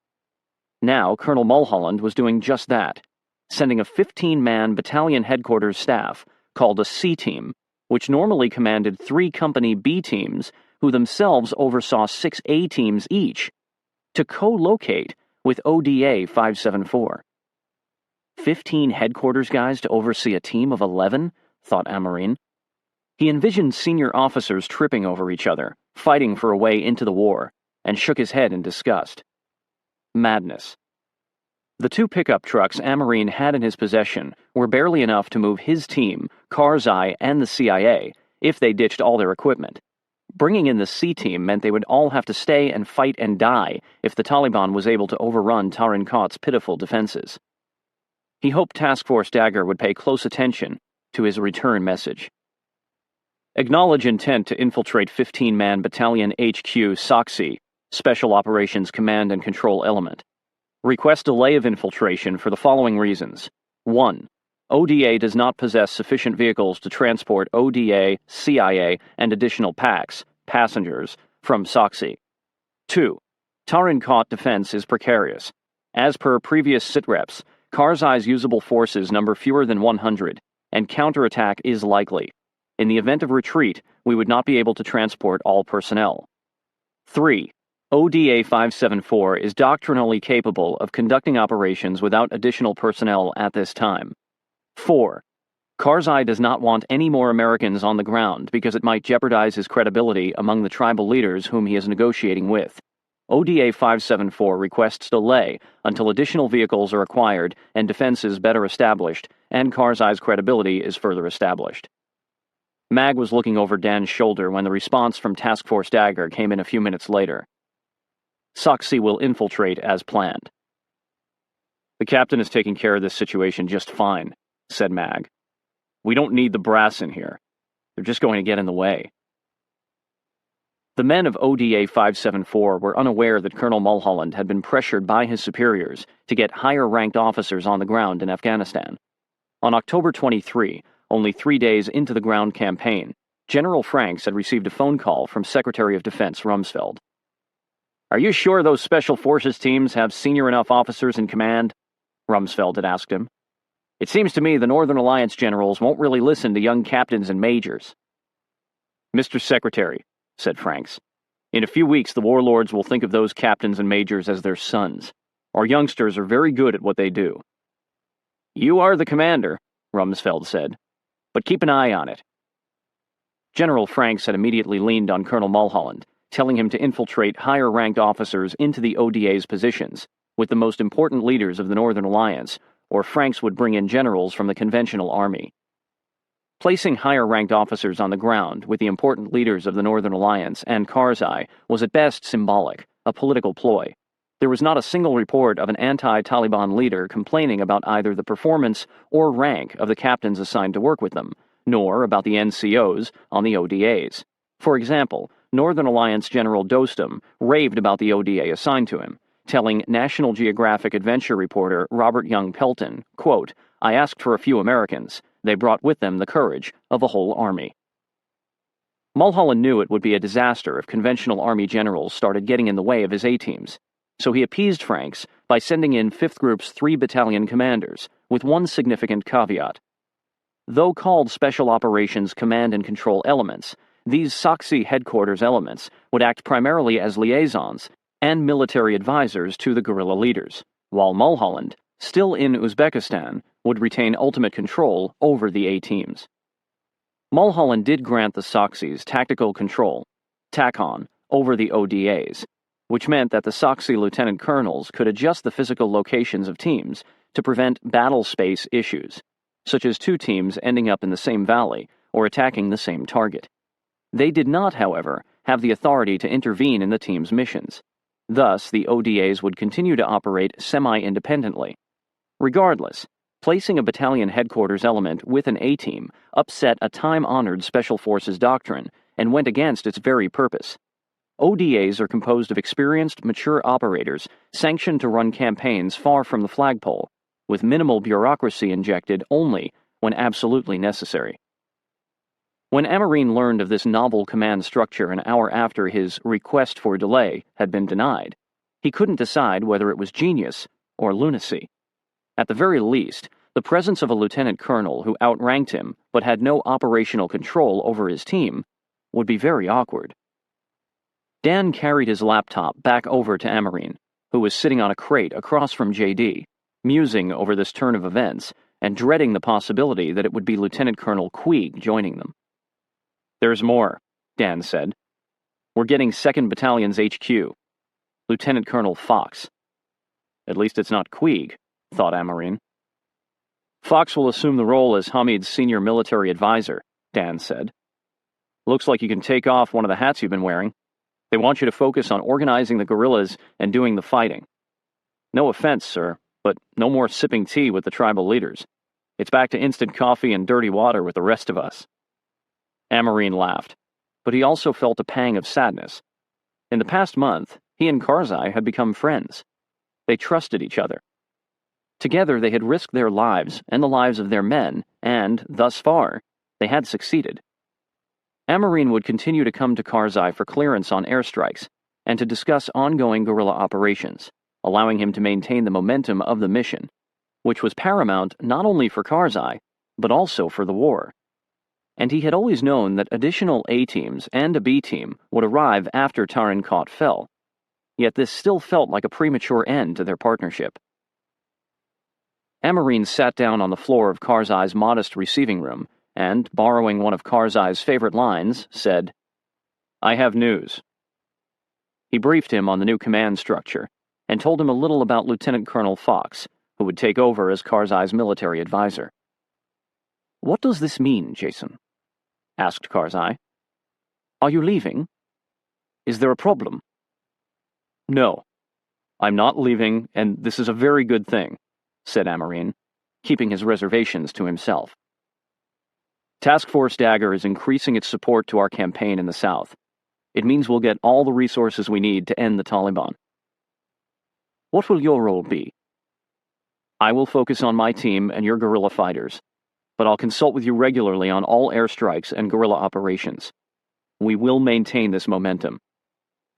Karzai nodded. "I also have news."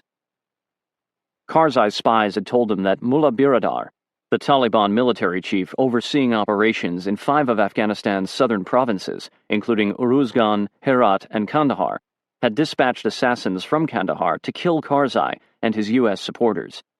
He had offered a bounty of 5 million Pakistani rupees, around $55,000 US, for any American, double for Karzai. "Good to know," said Amarine. "There is also talk in Kandahar of another large force of Taliban preparing to come and retake Tarin Kot." Amarine raised his eyebrows. "How large?" 10,000 men, said Karzai, with a smile, doubting the intelligence himself. "I think by now the Taliban have learned they cannot roam the countryside in large convoys. Do your spies report any movement? I haven't heard anything from our reconnaissance reports." "It is all talk right now." "We'll increase reconnaissance," said Amarine, "just in case." From Karzai's command post, Amarine went to the CIA's house to inform Casper of Lieutenant Colonel Fox's arrival. "I don't know how we're supposed to move everybody," Amarine said. "We don't even have enough vehicles for our 2 groups. Add another 15 men, and we're in trouble if we need to get out of here in a hurry." Casper shook his head. "Do your superiors realize the situation?" "I conveyed it to Task Force Dagger. Nothing we can do about it. They're coming in, so we'd better find a place for them to sleep." Amarine stepped toward the door, then turned back around. "Hamid tell you the latest?" "The assassins?" "Yes." 5 million rupees, Casper said, pausing for a long beat. "Not bad." ODA 574's team room looked like a rudimentary internet cafe, with Alex, Dan, and Wes all busy working the war on their laptops. The men's faces glowed blue in the darkness. Amarine sat down beside Alex. "Anything going on?" he asked. "Actually, yes. F-18s spotted a very large camp north of Kandahar," said Alex, indicating an icon on the digital map glowing from his computer. "I wonder if that could be related to the 10,000 Taliban that Hamid just informed me are rumored to be coming our way to retake Tarin Kot." Uncertain whether the captain was serious, Alex cocked his head sideways and told Amarine that a J-Star had also reconned the camp and reported what the pilots thought was a helicopter. J-Star, the Air Force's $250 million Joint Surveillance Target Attack Radar System, integrated into the shell of a Boeing 707. "A helicopter?" said Amarine. "Well, take it with a grain of salt. Even J-Stars aren't really great in this kind of terrain with single objects like that." "Any way of knowing if it was one of ours?" "I checked as best I could, and nobody knows of any operations going on in the area." Amarine stared at the screen. "If a helicopter landed there, then something weird is going on. See if you can get a B-52 to those coordinates and have it stand by in the area. I'll go talk to Hamid." A concentration of troops like that didn't come around often. It could be a very stupid move by a Taliban commander. By now, the Taliban should have learned that large gatherings of men or vehicles made excellent targets for American bombs. Or it could be non-combatants, refugees perhaps fleeing Kandahar. But with a helicopter? If it was a helicopter. There had been zero reports of Taliban movements via air, and if one was parked somewhere, Amarine felt that it would have been completely camouflaged. Walking back across the street, Amarine re-entered Karzai's command post and took his seat beside Karzai. "We spotted a large camp," Amarine said, referring to his map, "approximately 10 miles north of Kandahar, near this mountain range. The weird thing is that a helicopter was spotted there by one of my recon aircraft. It wasn't a coalition helicopter, and I'm pretty sure we knocked out all of the Taliban Air Force early in the campaign. Always a chance, though." "That is strange," said Karzai.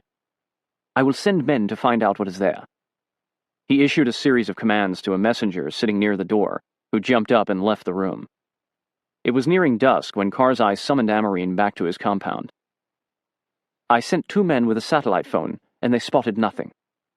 "The camp is definitely there," said Amarine. "Are your men still in the area?" "Yes."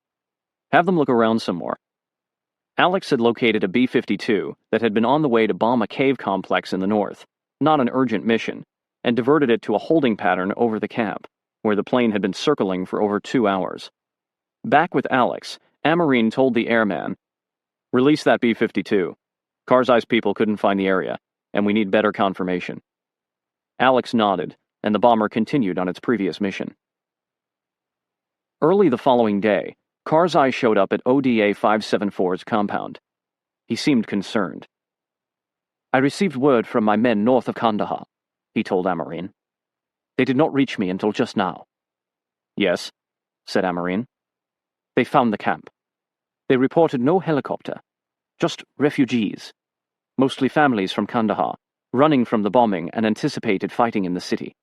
They have camped near a group of Bedouin from the Kuchi tribe." "We did not engage the target," said Amarine, goosebumps rising on his arms. Something hadn't felt right about the encampment. Had they struck it the night before, many civilians would have been killed. "That is good news," said Karzai, visibly relieved. "Thank you." Later that morning, Dan received another email from Task Force Dagger. "Acknowledge your concerns. SOCSI delayed temporarily. Packs are reduced to 3.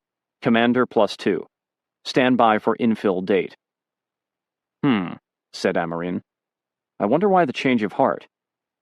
Unbeknownst to Amarine, Casper had called his CIA superiors, who contacted Task Force Dagger, and told them that there were not enough vehicles in Tarin Kot to transport the men already on the ground.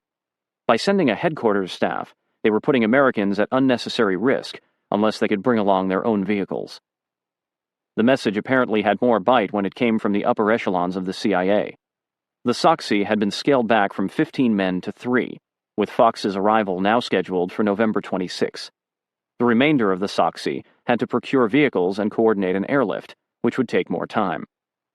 Once Amarine had left to update Karzai, Dan speculated that Amarine had somehow manipulated Casper into blocking the headquarters infiltration. "Captain knows how to work it," he told Mike. The next day, November 22, was Thanksgiving, and the teams in the field had been promised a turkey dinner with all the trimmings, codenamed Operation Turkey Drop. Nobody was more excited than Dan Pedatory. Thanksgiving was one of his favorite holidays, and he hated having to miss his mom's spread on Turkey Day. The stuffing, gravy, buttery mashed potatoes. When the men opened up their airdrop and found that it contained a couple of magazines, some bags of Starbursts, a few cans of yams, and a frozen solid ham, Dan thought it was a joke. Then reality sank in. Nothing else was coming. "This is bullshit," he muttered, and stomped away from the cooking area of the courtyard. He returned with his laptop. "Sir," he said to Amarine, "permission to bitch to Task Force Dagger for this pathetic holiday meal?" "Sure. Give 'em what for." They went inside the command post, where Amarine watched Dan type a sitrep titled, "You've got to be kidding me." The first line read, "So what are you eating for dinner tonight?" Amarine laughed. "You trust me?" asked Dan. "I trust you," Amarine said. "Then you better walk away. This might get ugly." ODA 574 received an apology from Task Force Dagger the following day. They had supplied turkeys to the teams consolidating in the north, but had run out before the airdrop to the one team operating behind enemy lines in the south. On Sunday morning, November 25, Dan's mother slid out of bed, careful not to wake her husband, Lou. Barbara Peditori removed the cotton gloves she'd worn over a thick coating of moisturizer for the night, a prescribed treatment for the stress-related psoriasis that had sprung up after 9/11. From the moment she'd received a call from Danny in Kazakhstan, she'd known he was going to war. While coffee brewed, she stepped onto the front porch of their Cape Cod-style home in Cheshire, Massachusetts, to check the thermometer and adjust the American flag draped from its angled staff near the front door. Tidying up the flag each day was like fixing Danny's collar on his way out the door to school. She could not pass a flag without thinking of him. Then she sat down at the kitchen table with a cup of coffee and wrote a letter to her son, as always adding the outside temperature and time. 54 degrees, 8:09 a.m., in the upper corner. My dear son, everyone is sleeping here. Dad, Nicole, and I guess even the cat. Dad, Nick, and I had a small Thanksgiving dinner Thursday. Mike came down for sandwiches and pie. We watched Charlie Brown's Christmas on video. Again. All of our prayers and thoughts were on you, Dan. Did you, I hope, have some kind of Thanksgiving dinner? We love you so very much, Dan, and are really proud of you. Please be careful. We know you have been trained well and have good common sense.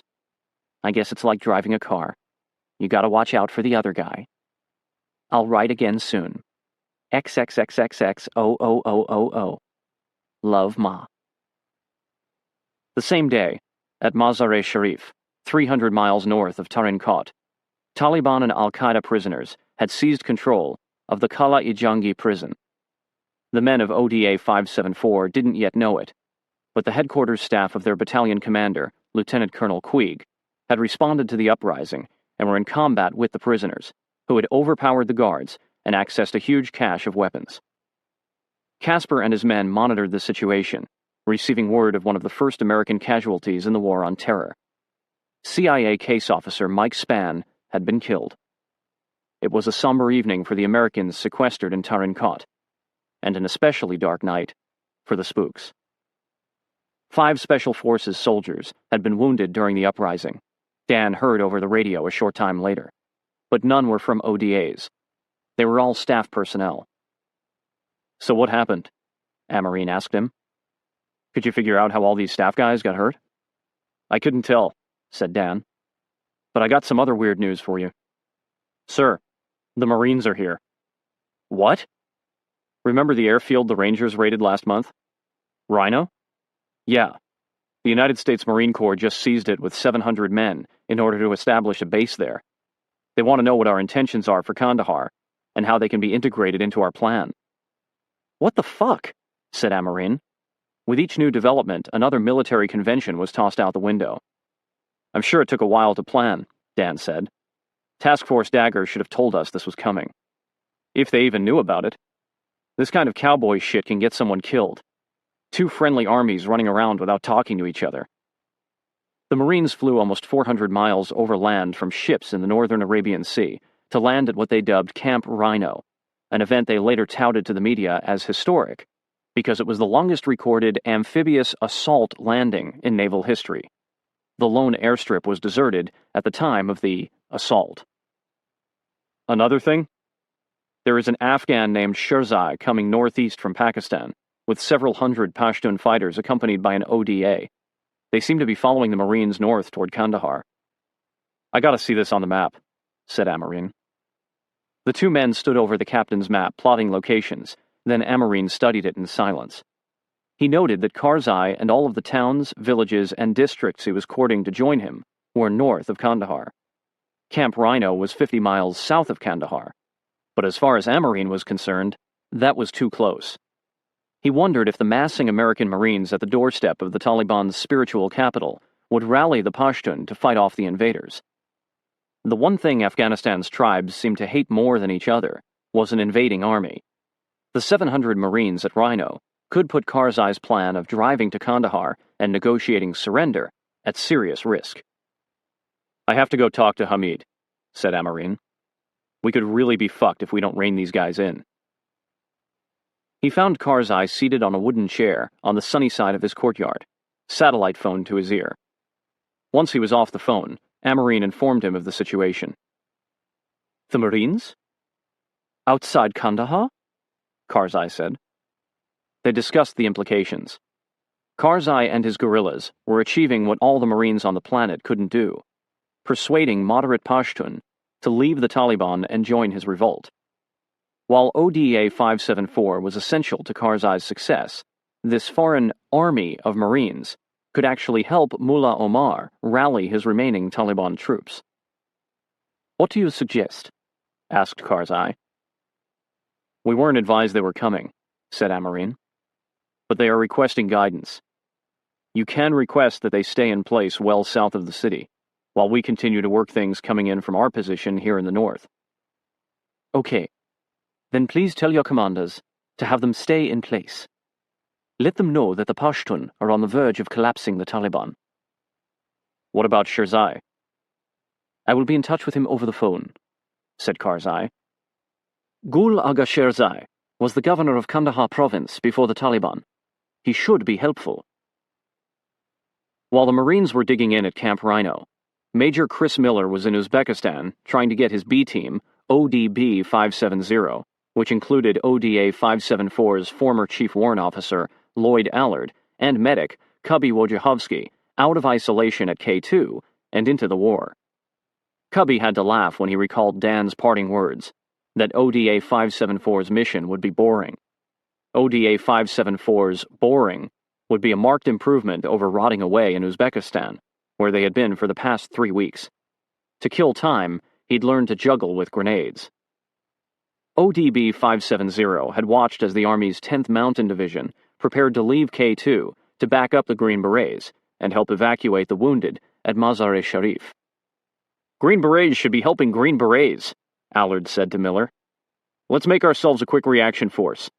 Maybe that will get us in the war." "Now that sounds like an A-team mission, soldier," Miller said, impersonating John Wayne. "We're a B-team, but it just might work." He took the proposal to the Task Force Dagger Command, and Mulholland bought the argument that if a Green Beret was in trouble, a Green Beret should go help him. The team began to practice quick reaction tactics and made sure they were ready to infiltrate on 15 minutes' notice. This new sense of purpose was a little sunshine for ODB 570, whose men were part of K2's growing community of bored, sometimes disgruntled B teams, and their respective A teams, men who watched their C teams, their battalion staffs, infiltrate ahead of them to do their jobs. As medic, Cubby refreshed the men on their medical skills, reviewing the basics of battlefield triage, a system of sorting and assigning the wounded priority for medical treatment based on urgency and chance for survival, tourniquet placement, and amputations. He was grateful for the distraction, but in the back of his mind, he dreaded the prospect of being called upon to save the lives of his friends. Late on the afternoon of November 26, automatic weapons fire erupted on the street outside ODA 574's compound in Tarin Kot, where the team was lounging around the living room. Brent jumped up from his seat on an MRE box and grabbed his carbine, which was propped up against another crate. Wearing his Harley-Davidson cap, J.D. was leaning against the wall, looking out at the street through the compound's entrance. He signaled stop with his hand and said, "They're celebrating something." They learned later that the locals were celebrating the liberation of Kunduz, the last Taliban bastion in the north. Around 2 a.m. on November 27, a Pavlo helicopter flew over the mountains north of Tarin Kot. Inside, the commander of 5th Group's 2nd Battalion, 42-year-old Lieutenant Colonel Dave Fox, felt a hand tapping him on the shoulder, a member of the flight crew giving him the 1-minute warning. Fox gripped the webbing near the rear ramp and looked at his second-in-command, Major Don Boldick, 38, who gave a quick nod. Across the hold, their young communications sergeant, Nelson Smith, was just getting up onto one knee when the helicopter touched down hard, knocking Smith flat as the air filled with swirling, chalky-tasting dust. "And that's what we call a controlled crash," said the crewman, nudging Fox toward the ramp. The three Green Berets turned on their nods and walked off the helicopter to where a figure wrapped in a blanket stood in the rotor wash, beckoning to them. The dust settled, slowly revealing 3 trucks and 9 heavily armed Afghan guerrillas and American soldiers. Amarine stepped forward. "Hey, Colonel," he said, shaking Fox's hand. "Welcome to Tarin Kot." "It's been a hell of a trip getting here," said Fox. As they walked to the trucks, Fox told Amarine he realized his presence on the mission violated Special Forces doctrine. "When I was briefed about this," he said, "the first thing I said was, 'This is a B-team mission.'" "What did Mulholland say about that?" said Amarine. "I never even saw Mulholland. When we were at K2, he was here in Afghanistan, up north at Bagram, which was where I thought I was going before we got diverted down here to join you and Karzai. You heard about what happened at Mazar-e-Sharif, right?" "Bits and pieces." "I heard that Lieutenant Colonel Queeg's battalion called in close air support," said Fox, "and a 500-pound laser-guided bomb missed its mark and slammed into their command post, killing and wounding dozens of Northern Alliance fighters and seriously wounding 5 of Queeg's staff." "Any ODAs involved?" Amarine asked. "Not that I know of." "So the headquarters called the bomb in on themselves?"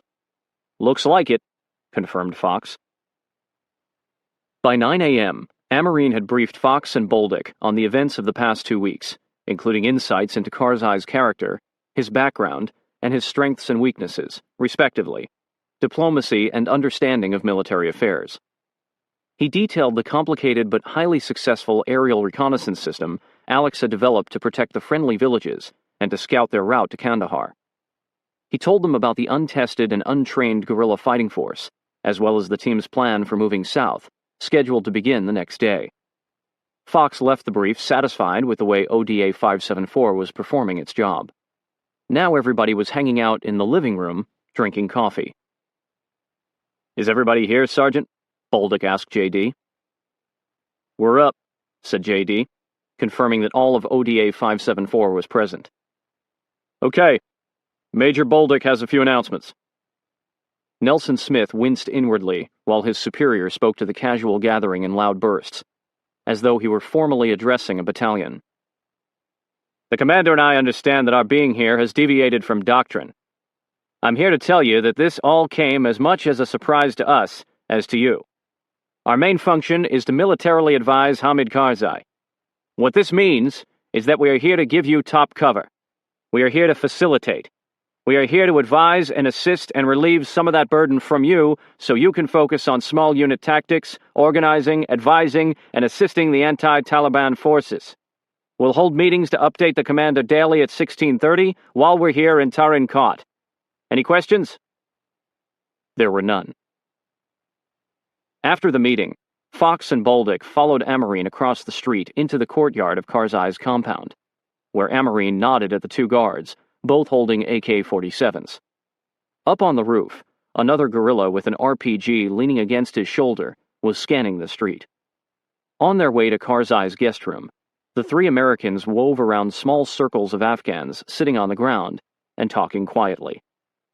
Pausing outside the door, Amarine said to Fox, "I won't stay, sir. He's very personable, very intelligent, and speaks perfect English. He has his hand on the pulse of everything going on. He has extremely reliable intelligence. If I can make one suggestion?" Fox nodded. "Stay with the G-Chief. Just like in Robin Sage," said Amarine. Robin Sage is a training exercise conducted by the John F. Kennedy Special Warfare Center at Fort Bragg, North Carolina, for U.S. Army Special Forces candidates. It is the crux of 18 months of training that soldiers must satisfactorily complete before being presented with their Green Berets, during which they fight a realistic, unconventional war, complete with guerrillas and enemy regime troops. I can't emphasize enough how important that training was. Karzai appreciates being advised and won't think it overbearing. I've been joined at the hip with him since we got here." "Thank you, Captain," said Fox. The Americans entered the room, and all conversation in the large circle halted, the eyes of the tribesmen following Fox and Bolduc, as Amarine led them to Karzai's usual spot near the western wall. Amarine made introductions, and Karzai stood to shake hands. Two of the Afghans seated to Karzai's left moved over, creating an opening in the circle. As Amarine left, he heard Karzai say, "Please sit. Tea?"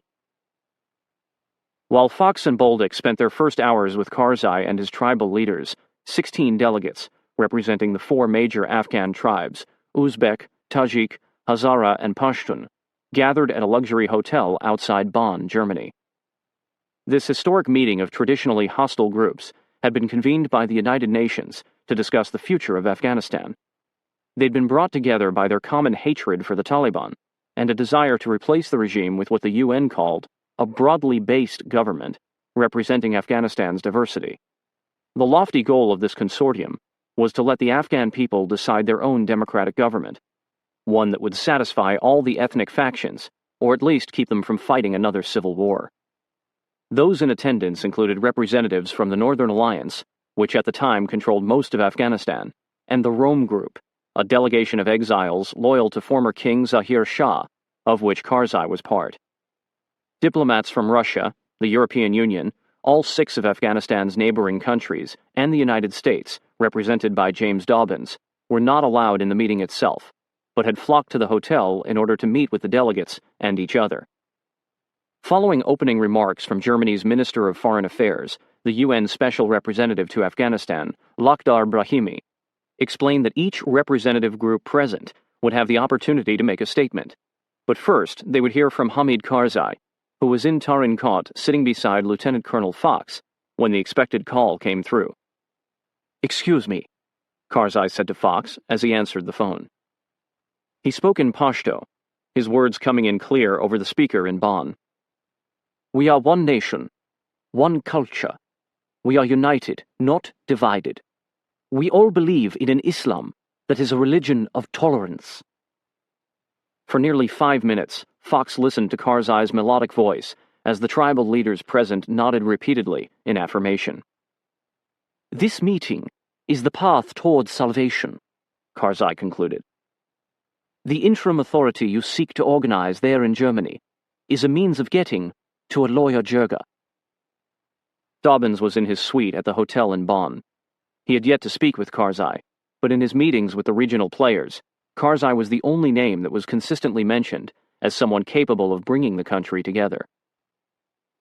Among the international representatives was a strong consensus in favor of Hamid Karzai, Dobbins would later recall in his memoir. Virtually every foreign official with whom I had met in the past month, including the Pakistani, the Indian, the Russian, the Iranian, the Turkish, and European delegates, had mentioned his name unprompted. The unanimity of international support for Karzai was largely Northern Alliance representative Dr. Abdullah's doing. He and Karzai had served together in an earlier coalition government in Kabul, closely following the Soviet occupation. He knew Karzai as a moderate, personable, conciliatory figure of the sort who might be able to hold a fractious coalition together. An endorsement for Karzai at Bonn from Iran's foreign minister, which staunchly opposed the United States' foreign policy, surprised Dobbins. More astounding had been the nod for Karzai from the Pakistani intelligence chief, whom Dobbins met in Pakistan 2 days after Karzai had secretly left Jabad to infiltrate Afghanistan with ODA 574. It seemed that everybody Dobbins spoke to respected Karzai, who, as an émigré statesman, had been lobbying on behalf of his country for years. While Dobbins recognized that Karzai could not have achieved his current military credibility in Afghanistan without the United States, he was coming to realize that the man's political and diplomatic reputation was purely self-made. "Congratulations," Amarine said as he sat down later that afternoon with Karzai. With Mike and Brent showing Bolduc, Fox, and Smith around Tarin Kot, Amarine was the only American in the room. He appreciated how the circle of Afghans barely paused to acknowledge his presence. He had indeed become a fixture here. "Lieutenant Colonel Fox told me you addressed your countrymen in Germany." "Yes, I hope they could understand me," Karzai coughed. "I'm not feeling well." "You need more sleep, Hamid," said Amarine. "There is no time," said Karzai, nodding at a young man who poured 2 cups of tea for them. Karzai lifted a cup to his nose and inhaled the rising steam. Amarine sipped his. Neither of them spoke while they drank 2 more cups of tea. Then Amarine said, "I'm going to brief Lieutenant Colonel Fox shortly about tomorrow's movement to Petowek, and I need to confirm that the vehicles will be ready just after sunrise. Ours assembled on this street, and the rest at the edge of town." "I will see to it," Karzai said, leaning forward when Amarine smoothed his creased and wrinkled survival map before them on the carpet. One of several small villages spread along the foot of the mountains that bordered Kandahar and Uruzgan provinces. Petowek was 50 miles southwest of Tarin Kot. It was a remote truck stop for traders, with a population of 1,000 Pashtun.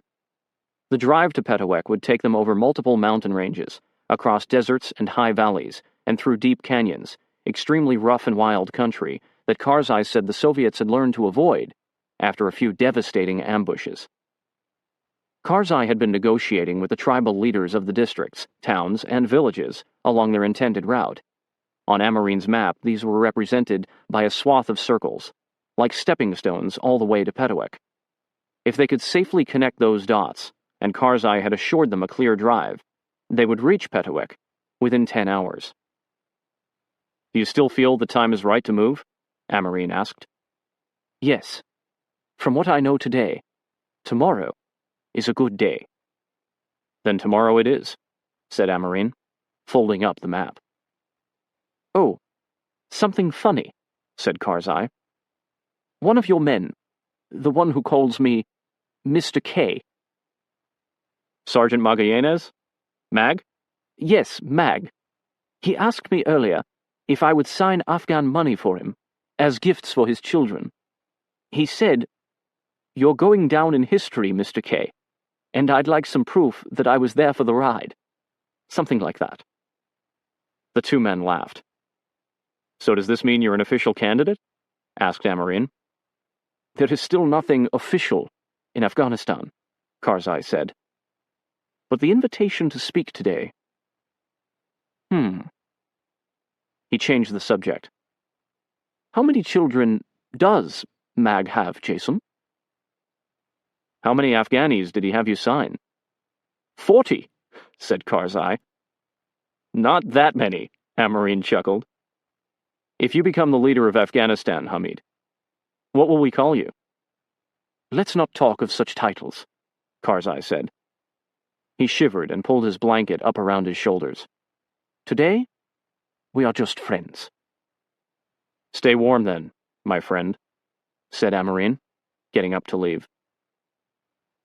On his tour of Tarin Kot, Lieutenant Colonel Fox had been introduced to Karzai's fighters, some of whom were armed with ancient flintlock rifles, and, in one case, a pitchfork. What he'd seen didn't even qualify as a militia. He envisioned the thousands of faithful Taliban prepared to defend Kandahar and thought, "Okay, I've got one ODA and this small force of Karzai's well-meaning friends up against hardcore Taliban. I'm not sure how I'm going to do this."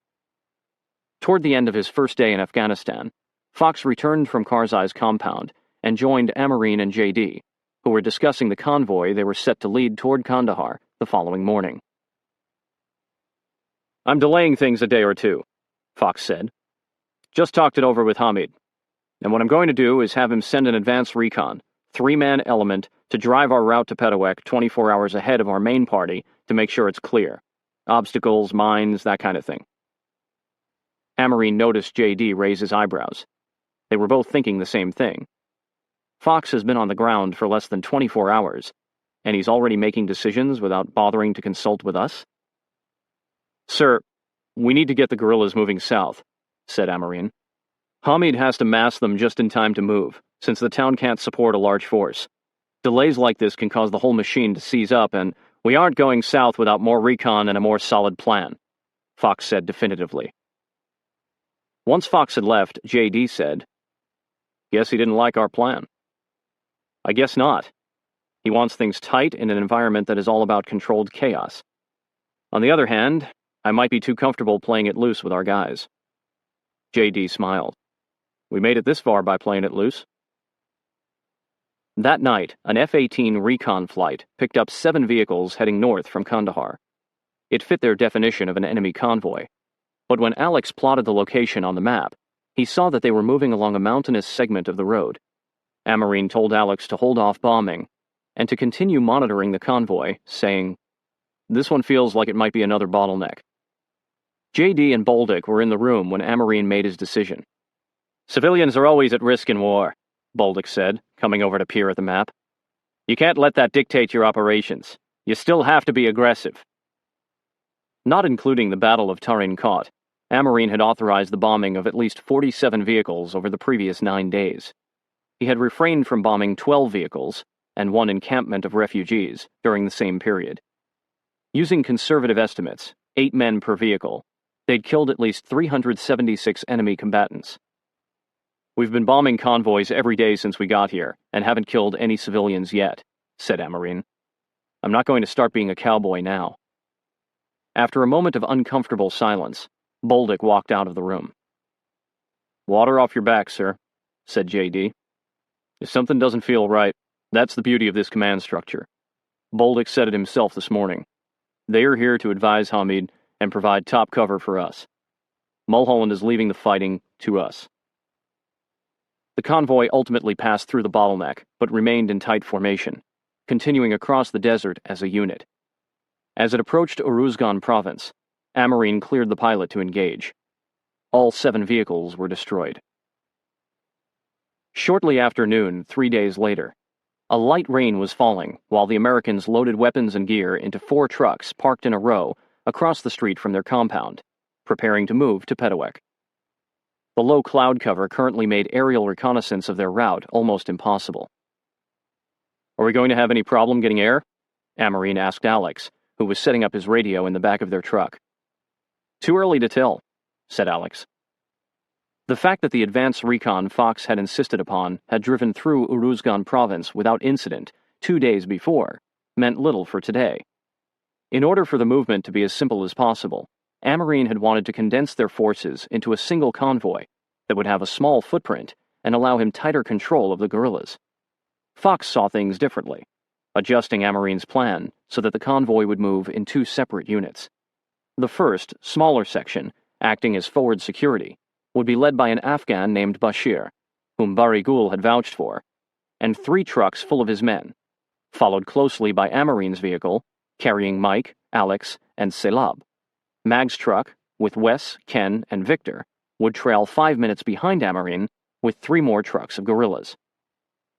45 minutes behind Amarine, the main part of the convoy would be headed by Barigul and his 3 trucks of guerrillas, then JD's vehicle, carrying Dan, Brent, and Ronnie, followed by the shuttle bus with Karzai, and Fox, Casper, and the rest of the spooks. Another 20 vehicles loaded with Afghans would bring up the rear. ODA 574 had listened to Fox's revised plan the day before, in concealed bemusement. The team had already experienced the undisciplined nature of the guerrillas and doubted they would adhere to the complicated parameters of the movement, but Fox was adamant. "Let's just roll with it," JD whispered to Amarine during the brief. "The guerrillas will dictate how it ends up." Now, shortly after 2 p.m., Amarine's and Mag's vehicles were sloshing through muddy streets toward the southern edge of Tarin Kot. In spite of the gloomy weather, the roads were festooned with the national flag of Afghanistan. Children carried them as they ran through puddles, keeping pace alongside the vehicles. Karzai's movement to Kandahar was no secret. Just before the town gate, the old man who had refused to accept Karzai's name as credit for gas the week before stood in front of his pumps, lifting his fist in the air and cheering the convoy on. At the gate itself was the massive artillery piece that ODA 574 had found in the valley below Tarin Kot Pass. Someone had hauled it back to town and aimed it south toward Kandahar. Outside the gate, at least 30 idling vehicles were on both sides of the road. Some drove about in the mud as if impatient to get moving, but the majority were parked facing the road and crammed with guerrillas, RPG launchers, and AK-47s. Bashir, in the first of 3 trucks, waved to Amarine and pulled into place in front of the captain's truck. 3 more trucks fell in place behind Amarine and just ahead of Mag. As a group, 7 Green Berets in 2 extra cab trucks and 60 guerrillas packed into 6 King cab trucks, they headed toward the labyrinth. That was unbelievably organized, thought Mike, watching Tarinkot shrink away in the rearview mirror. While Amarine's lead element began to ascend the road toward Tarinkot Pass, the main element met up with the 20 remaining guerrilla vehicles waiting on the edge of town. The rain had stopped, and the roads were nearly dry when Bari Gul's truck took its place ahead of JD, followed by the shuttle bus. As Karzai's bus passed, the cobbled-together militia honked their horns and cheered for him. The first few miles went well. Hey, thought Fox, as they drove around the cemetery and into the labyrinth. This is not too bad.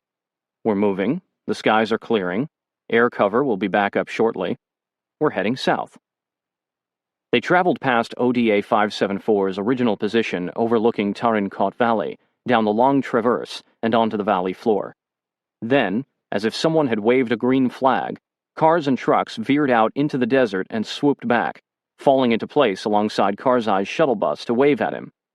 More trucks came in from the sides of the valley, as if they'd been lying in wait. The unsettled Americans couldn't tell who was going and who was coming. An approaching truck full of men waving AK-47s could have charged ahead, spun around, and returned, or it could be a bunch of suicidal Taliban. This, thought Major Bolduc, is a freaking disaster. For Fox's communications sergeant, 25-year-old Nelson Smith, who had just graduated from language school and was about as fresh to special forces as they come, the confusion was more a distraction than a worry.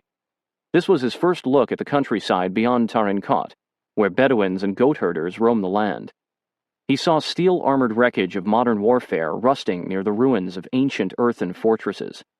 At roadside stands, frisbee-sized discs of flatbread cooked in traditional clay ovens hung from Coca-Cola signs riddled with bullet holes.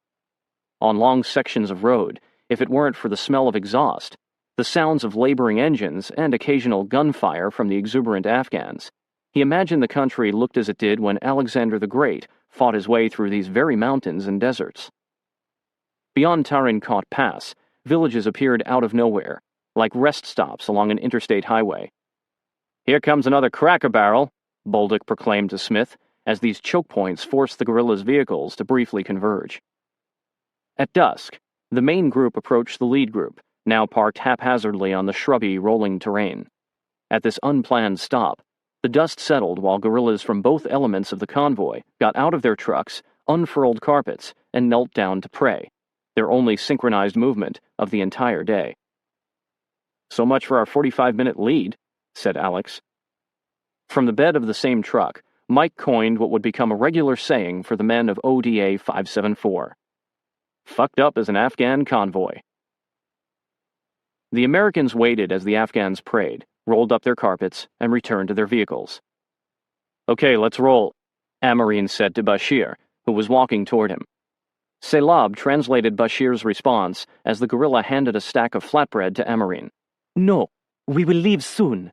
Now, we eat." An hour and a half later, the lead section of the convoy edged slowly into the night, crossing the open desert of southern Uruzgan province. Then the road narrowed and climbed into the mountains, where a sheer drop on one side and a rock wall on the other forced the convoy into order. In the open air of the truck bed, Amarine craned his neck to look up at the rock face above them. He imagined the anxiety the Soviet patrols must have felt in these craggy canyons, tailor-made by Allah to conceal the faithful as they terrorized the infidels passing through them. He understood now why the Soviets had for the most part avoided Uruzgan, and was thankful that Karzai had persuaded the clans in this region to allow them safe passage. Some 8 hours after they left Tarinkot, the road widened and the mountains parted like curtains on a massive stage to reveal a vast desert. At 10 p.m., the convoy, having come together as one in the mountains, reached Petawek. Situated on the fringe of the foothills at the southern edge of Uruzgan province, the village was bisected by the Kandahar Road, which continued south into the desert. More than half of the guerrillas parked their vehicles north of the village, up against the mountains they'd just passed through, guarding their rear. Karzai's shuttle bus followed Bari Gul's and JD's trucks to a compound in the more densely populated section of the village on the right side of the road, and Amarine's trucks pulled up and parked alongside JD's. As Karzai was greeted by a village elder and escorted into the compound's courtyard, The Americans formed their usual defensive perimeter. "This will be Karzai's headquarters," Fox said, approaching Amarine and JD.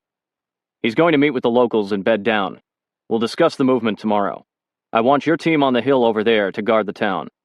He gestured towards some high ground a few hundred yards to the east that overlooked Kandahar Road and the desert to the south. Amarine watched Casper and his men unload their gear from the shuttle bus and move into Karzai's compound. "You don't want us in there with Hamid?" he asked Fox. "No, I don't. Get your men moving. I'll be sleeping out there with your team." ODA 574 drove away from Petawek and parked on a flat-topped ridge, facing their vehicles back toward the road and the village. 200 yards from the nearest buildings and 300 yards from Karzai's compound, nothing stood between them and Kandahar province except sand, until Bari Gul and his men arrived and set up a perimeter around the Americans as they had done in Tarin Kot. Amarine scanned the surroundings with his nods. The village sat on an arid, rocky plateau of rolling hills covered with patches of scrub brush. Their observation post was located where the plateau descended abruptly to the edge of a desert that extended to the horizon. As with Tarin Kot, aerial reconnaissance would be their only early warning if Karzai's spies failed to warn them of an attack. "Sir," JD said quietly to Amarine, "let me get this straight. We're 300 yards from Hamid. The C team is out here with us doing nothing. Shouldn't somebody be with the G-Chief?" "I brought that up with Fox," said Amarine, "but he appears to have a reason for being out here with us. Maybe you should consider keeping a split team in the compound, so we know what's going on. Kinda slide back into your old liaison job if they aren't going to do it. They haven't even been here a week. Let's give them a chance to do their job before we start working around them." "Fair enough," said JD. "Come up with a plan for us to drive back and grab Hamid if we get attacked," Amarine said. "I'm going to check on the recon flights and see if anything is going on." "I'll put the team at 50% tonight," JD said. "See that glow out to the south?" "Yeah," said Amarine, watching as a surface-to-air rocket, tiny in the distance, rose from the darkened void well beyond the horizon. The streak hung there, then evaporated into the blackness. "That's Kandahar." "Say hi to the Christmas present," Mag called out as Amarine and Mike, on their way to meet with Karzai in his new command post, trotted down from the top of the hill where ODA 574 had spent the night. "Christmas present?"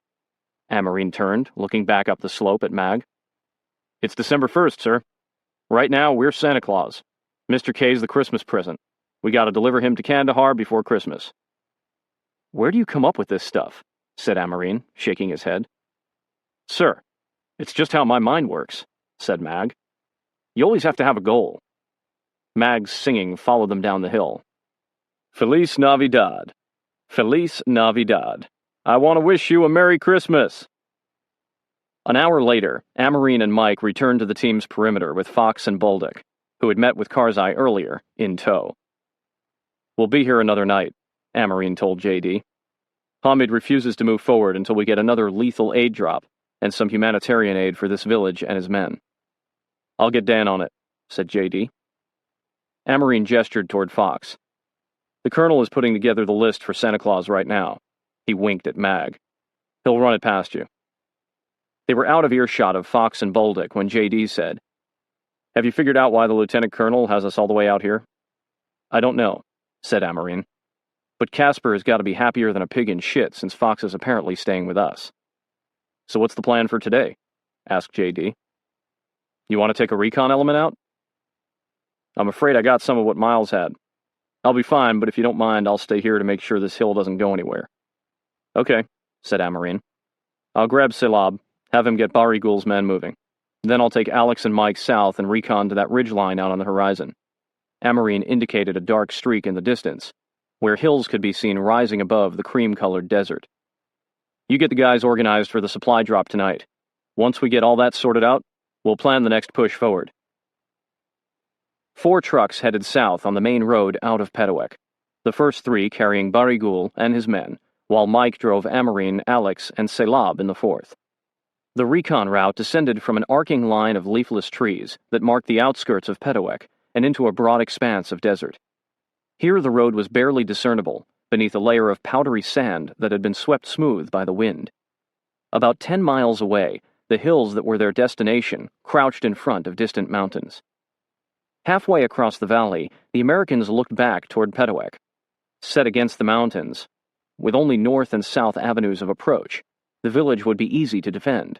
Even if an enemy convoy managed to slip through Karzai's network of loyal Pashtun villages, or conceal itself from aerial recon, it would still have to cross 11 miles of open desert. After 20 minutes, the trucks rose out of the valley and turned off the road onto hard-packed red clay dotted with angular rocks. Reaching a saddle between two peaks, the men parked and got out. To the south, the mountains obstructed their view. To the east, they could make out the main road as it left the desert and threaded south through the mountains. Amarine, Mike, and Alex stood around a map spread out on the hood of their truck and estimated this range to be about 15 miles across from north to south.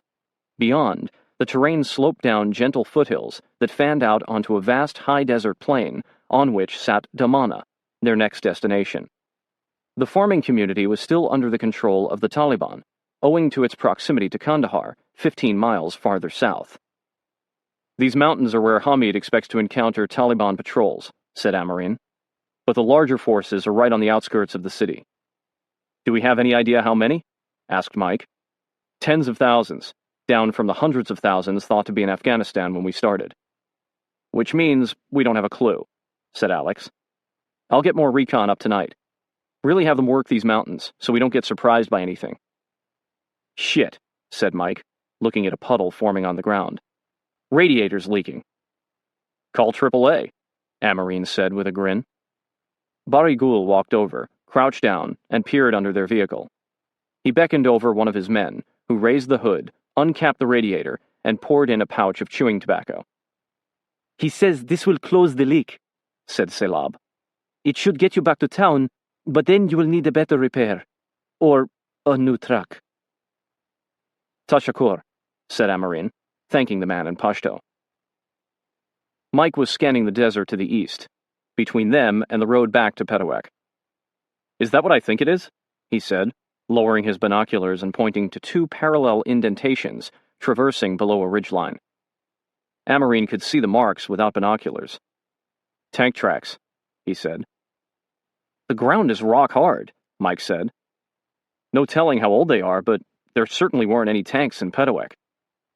"Let's get out of here," said Amarine. "Alex, we got air?" "Yes, we do. I'll bring one this way for another look." To Selab, Amarine said, "Ask Bari Ghul if he knows anything about tanks." Selab translated, then said, "He doesn't." "Should we go?" "Yes. Tell him to be careful," said Amarine, glancing at the radiator fluid still dripping from their truck, before he climbed into the passenger seat. "Imagine being chased by a tank, then our truck breaks down," said Mike, as he got behind the wheel. "That is not a story I want to tell my grandkids," said Amarine. As the convoy descended the hill in the direction from which they'd come, the men heard the sound of an engine through their open windows. They halted. A large cloud of sand was being kicked up on the main road a couple 100 yards away. Whatever created it was hidden from view by a small rise. But it was big. "Oh, fuck," said Amarine. "Get me some elevation." They backed up, parking behind a dune to wait. Finally, a giant yellow bulldozer came into view, clearing sand the way a plow clears snow. "Well, that was fun," said Mike. "Let's go back and get a new truck," said Amarine. "We can tell JD we fled in terror from an Afghan in a bulldozer." Even before he entered Karzai's headquarters to request a new truck, Amarine knew something was up when he heard the tribal leaders inside talking excitedly. The small receiving room was packed with Afghans sitting shoulder to shoulder and knees to backs, filling every inch of the floor like a human carpet. Karzai was against the far wall, facing men who looked serious, even angry, waving their hands and fists in the air and speaking all at once. When he noticed Amarine, Karzai lifted his hand and the crowd parted slightly, providing a 5-inch wide pathway that Amarine pushed through. "What's all the excitement about?" Amarine asked. "Word arrived from Germany," said Karzai. "I'm being considered for interim leader." Uncertain what this meant, Amarine said, "Interim leader of..." "Afghanistan," said Karzai. who chuckled when Amarine's eyes widened in surprise. That was my reaction as well. In Bonn, they have identified a list, and my brother tells me I'm favored to lead the interim government, a whole new administration. The process will lead to a lawyer jirga, then the writing of a new constitution. And, in a couple of years, elections for president. Congratulations, Amarine said. Sounds like democracy. But your men don't appear to be celebrating. They are angry because there is a rumor that the supporters of King Zahir Shah are lobbying for him to add his name to the list of candidates to be considered. They fear that with his popularity, it would block my chances. The phone Karzai was holding in his hand rang, and he took the call, talking loudly over the din in the room. Amarine had known that Karzai would play an important role in bringing the tribes together in support of a post-Taliban government, but his tireless lobbying for the Loya Jirga had seemed to overshadow even himself as a consideration for the top slot in any future government. Now, Karzai was the frontrunner. Do I call for a helicopter and evac him out of here? Amarine wondered. No, we need Hamid to press the Taliban to surrender. Is there anybody else? No, this army will disintegrate without Hamid. I can't even get a truck without him. When Karzai got off the phone, Amarine said, Sorry to jump right into business, but I need a new truck. You will have one before nightfall, said Karzai. Amarine left a few minutes later with a smile on his face. But it faded as he continued to dwell on the dangers ahead. If the Taliban were to focus on killing one person to thwart the campaign, Karzai would be their prime target. Approaching Fox at ODA 574's observation post, Amarine told him the news. You might want to get down there and talk to him, he said. Fox and Bolduc went straight to Karzai's headquarters, and JD called the team together. All right, Amarine said. This mission just got a whole lot bigger. He gave a rundown of what was happening in Bonn, then continued. Our job is to get Hamid to Kandahar and force the Taliban to surrender. Even though he is being considered for interim leader, we are not his bodyguards. We still need to take him to the fight. That evening, Amarine, Fox, Bolduc, and Karzai gathered around a map in the lantern-lit receiving room, now nearly empty except for Karzai's standard entourage. They'd been in Petawek for less than 24 hours, and already Karzai was receiving updated intelligence from Afghans fleeing Kandahar province in expectation of a battle. Some of the Taliban defectors who had abandoned their posts were holed up with friends or relatives in nearby villages, Karzai told the Americans. The airstrikes over the past 2 weeks had definitely dissuaded Taliban movements north into Uruzgan province, and only small patrols limited to 1 to 3 vehicles were pushing north of the Arghandab River, the main waterway that wraps around the northern and western outskirts of the city of Kandahar. Supporters of Karzai had come to Petawek from Damana, Pashtun farmers who informed Karzai that the Taliban troops stationed in their village were gone. Damana was now being watched by smaller Taliban patrols that came from the direction of Kandahar, crossing the Arghandab on a bridge at the town of Shawali Kot, which was 3 miles south of Damana and 10 miles from the city center of Kandahar. According to these reports, it seemed logical to assume that the Taliban would defend Kandahar along the river and specifically at this bridge, the only one for miles. We need to control that bridge, said Amarine. Fox nodded in agreement. How big is Damana versus Shawali Kot? Amarine asked Karzai. Shawali Kot is almost a town, stretched along the northern bank of the river. Damana is barely a village. Very few people, hundreds, versus 1,000 or 2,000 in Shawali Kot. We will move as before, with your forward elements seizing Damana in advance of the main body of the convoy, Fox said to Amarine. From there, I want you to move out to this hill southwest of the town. A tightly wound circle of lines on the topographical map indicated a small but steep hillock, perhaps 200 feet high and a quarter mile beyond Damana in the direction of Shawali Kot and the bridge. We need to seize Shawali Kot and take the bridge, said Amarine, voicing his reservations. That's the only way to secure and hold Damana. A major road from Kandahar leads straight to the bridge, so we have to consider it the main avenue of approach for any Taliban coming north to attack. Though Fox understood the bridge's strategic importance, he felt that pushing so far in one day was overly ambitious, and he was more comfortable with the closer goal of the hillock. "For now, plan to look at the hill beyond Damana," Fox said. "If you can see the whole area from there, it can serve the same purpose." Amarine nodded. "Will do. I'll go brief the men." Around midnight, more weapons and supplies drifted down from the sky beneath big, billowing parachutes, except for one that burned in, like a missile, and smashed into the ground after its chute failed. ODA 574 prepared for the free-for-all that had occurred at the team's first airdrop, but the guerrillas hefted the crates into the beds of a few trucks and drove them back to town without incident. Within a half hour, the crates had disappeared into Karzai's compound. At 5 a.m., Mike, Ronnie, and Brent crawled from their sleeping bags and walked over to Karzai's compound to check the damage to the weapons that had been in the crate with the failed parachute. Soon their hands were coated with cosmoline,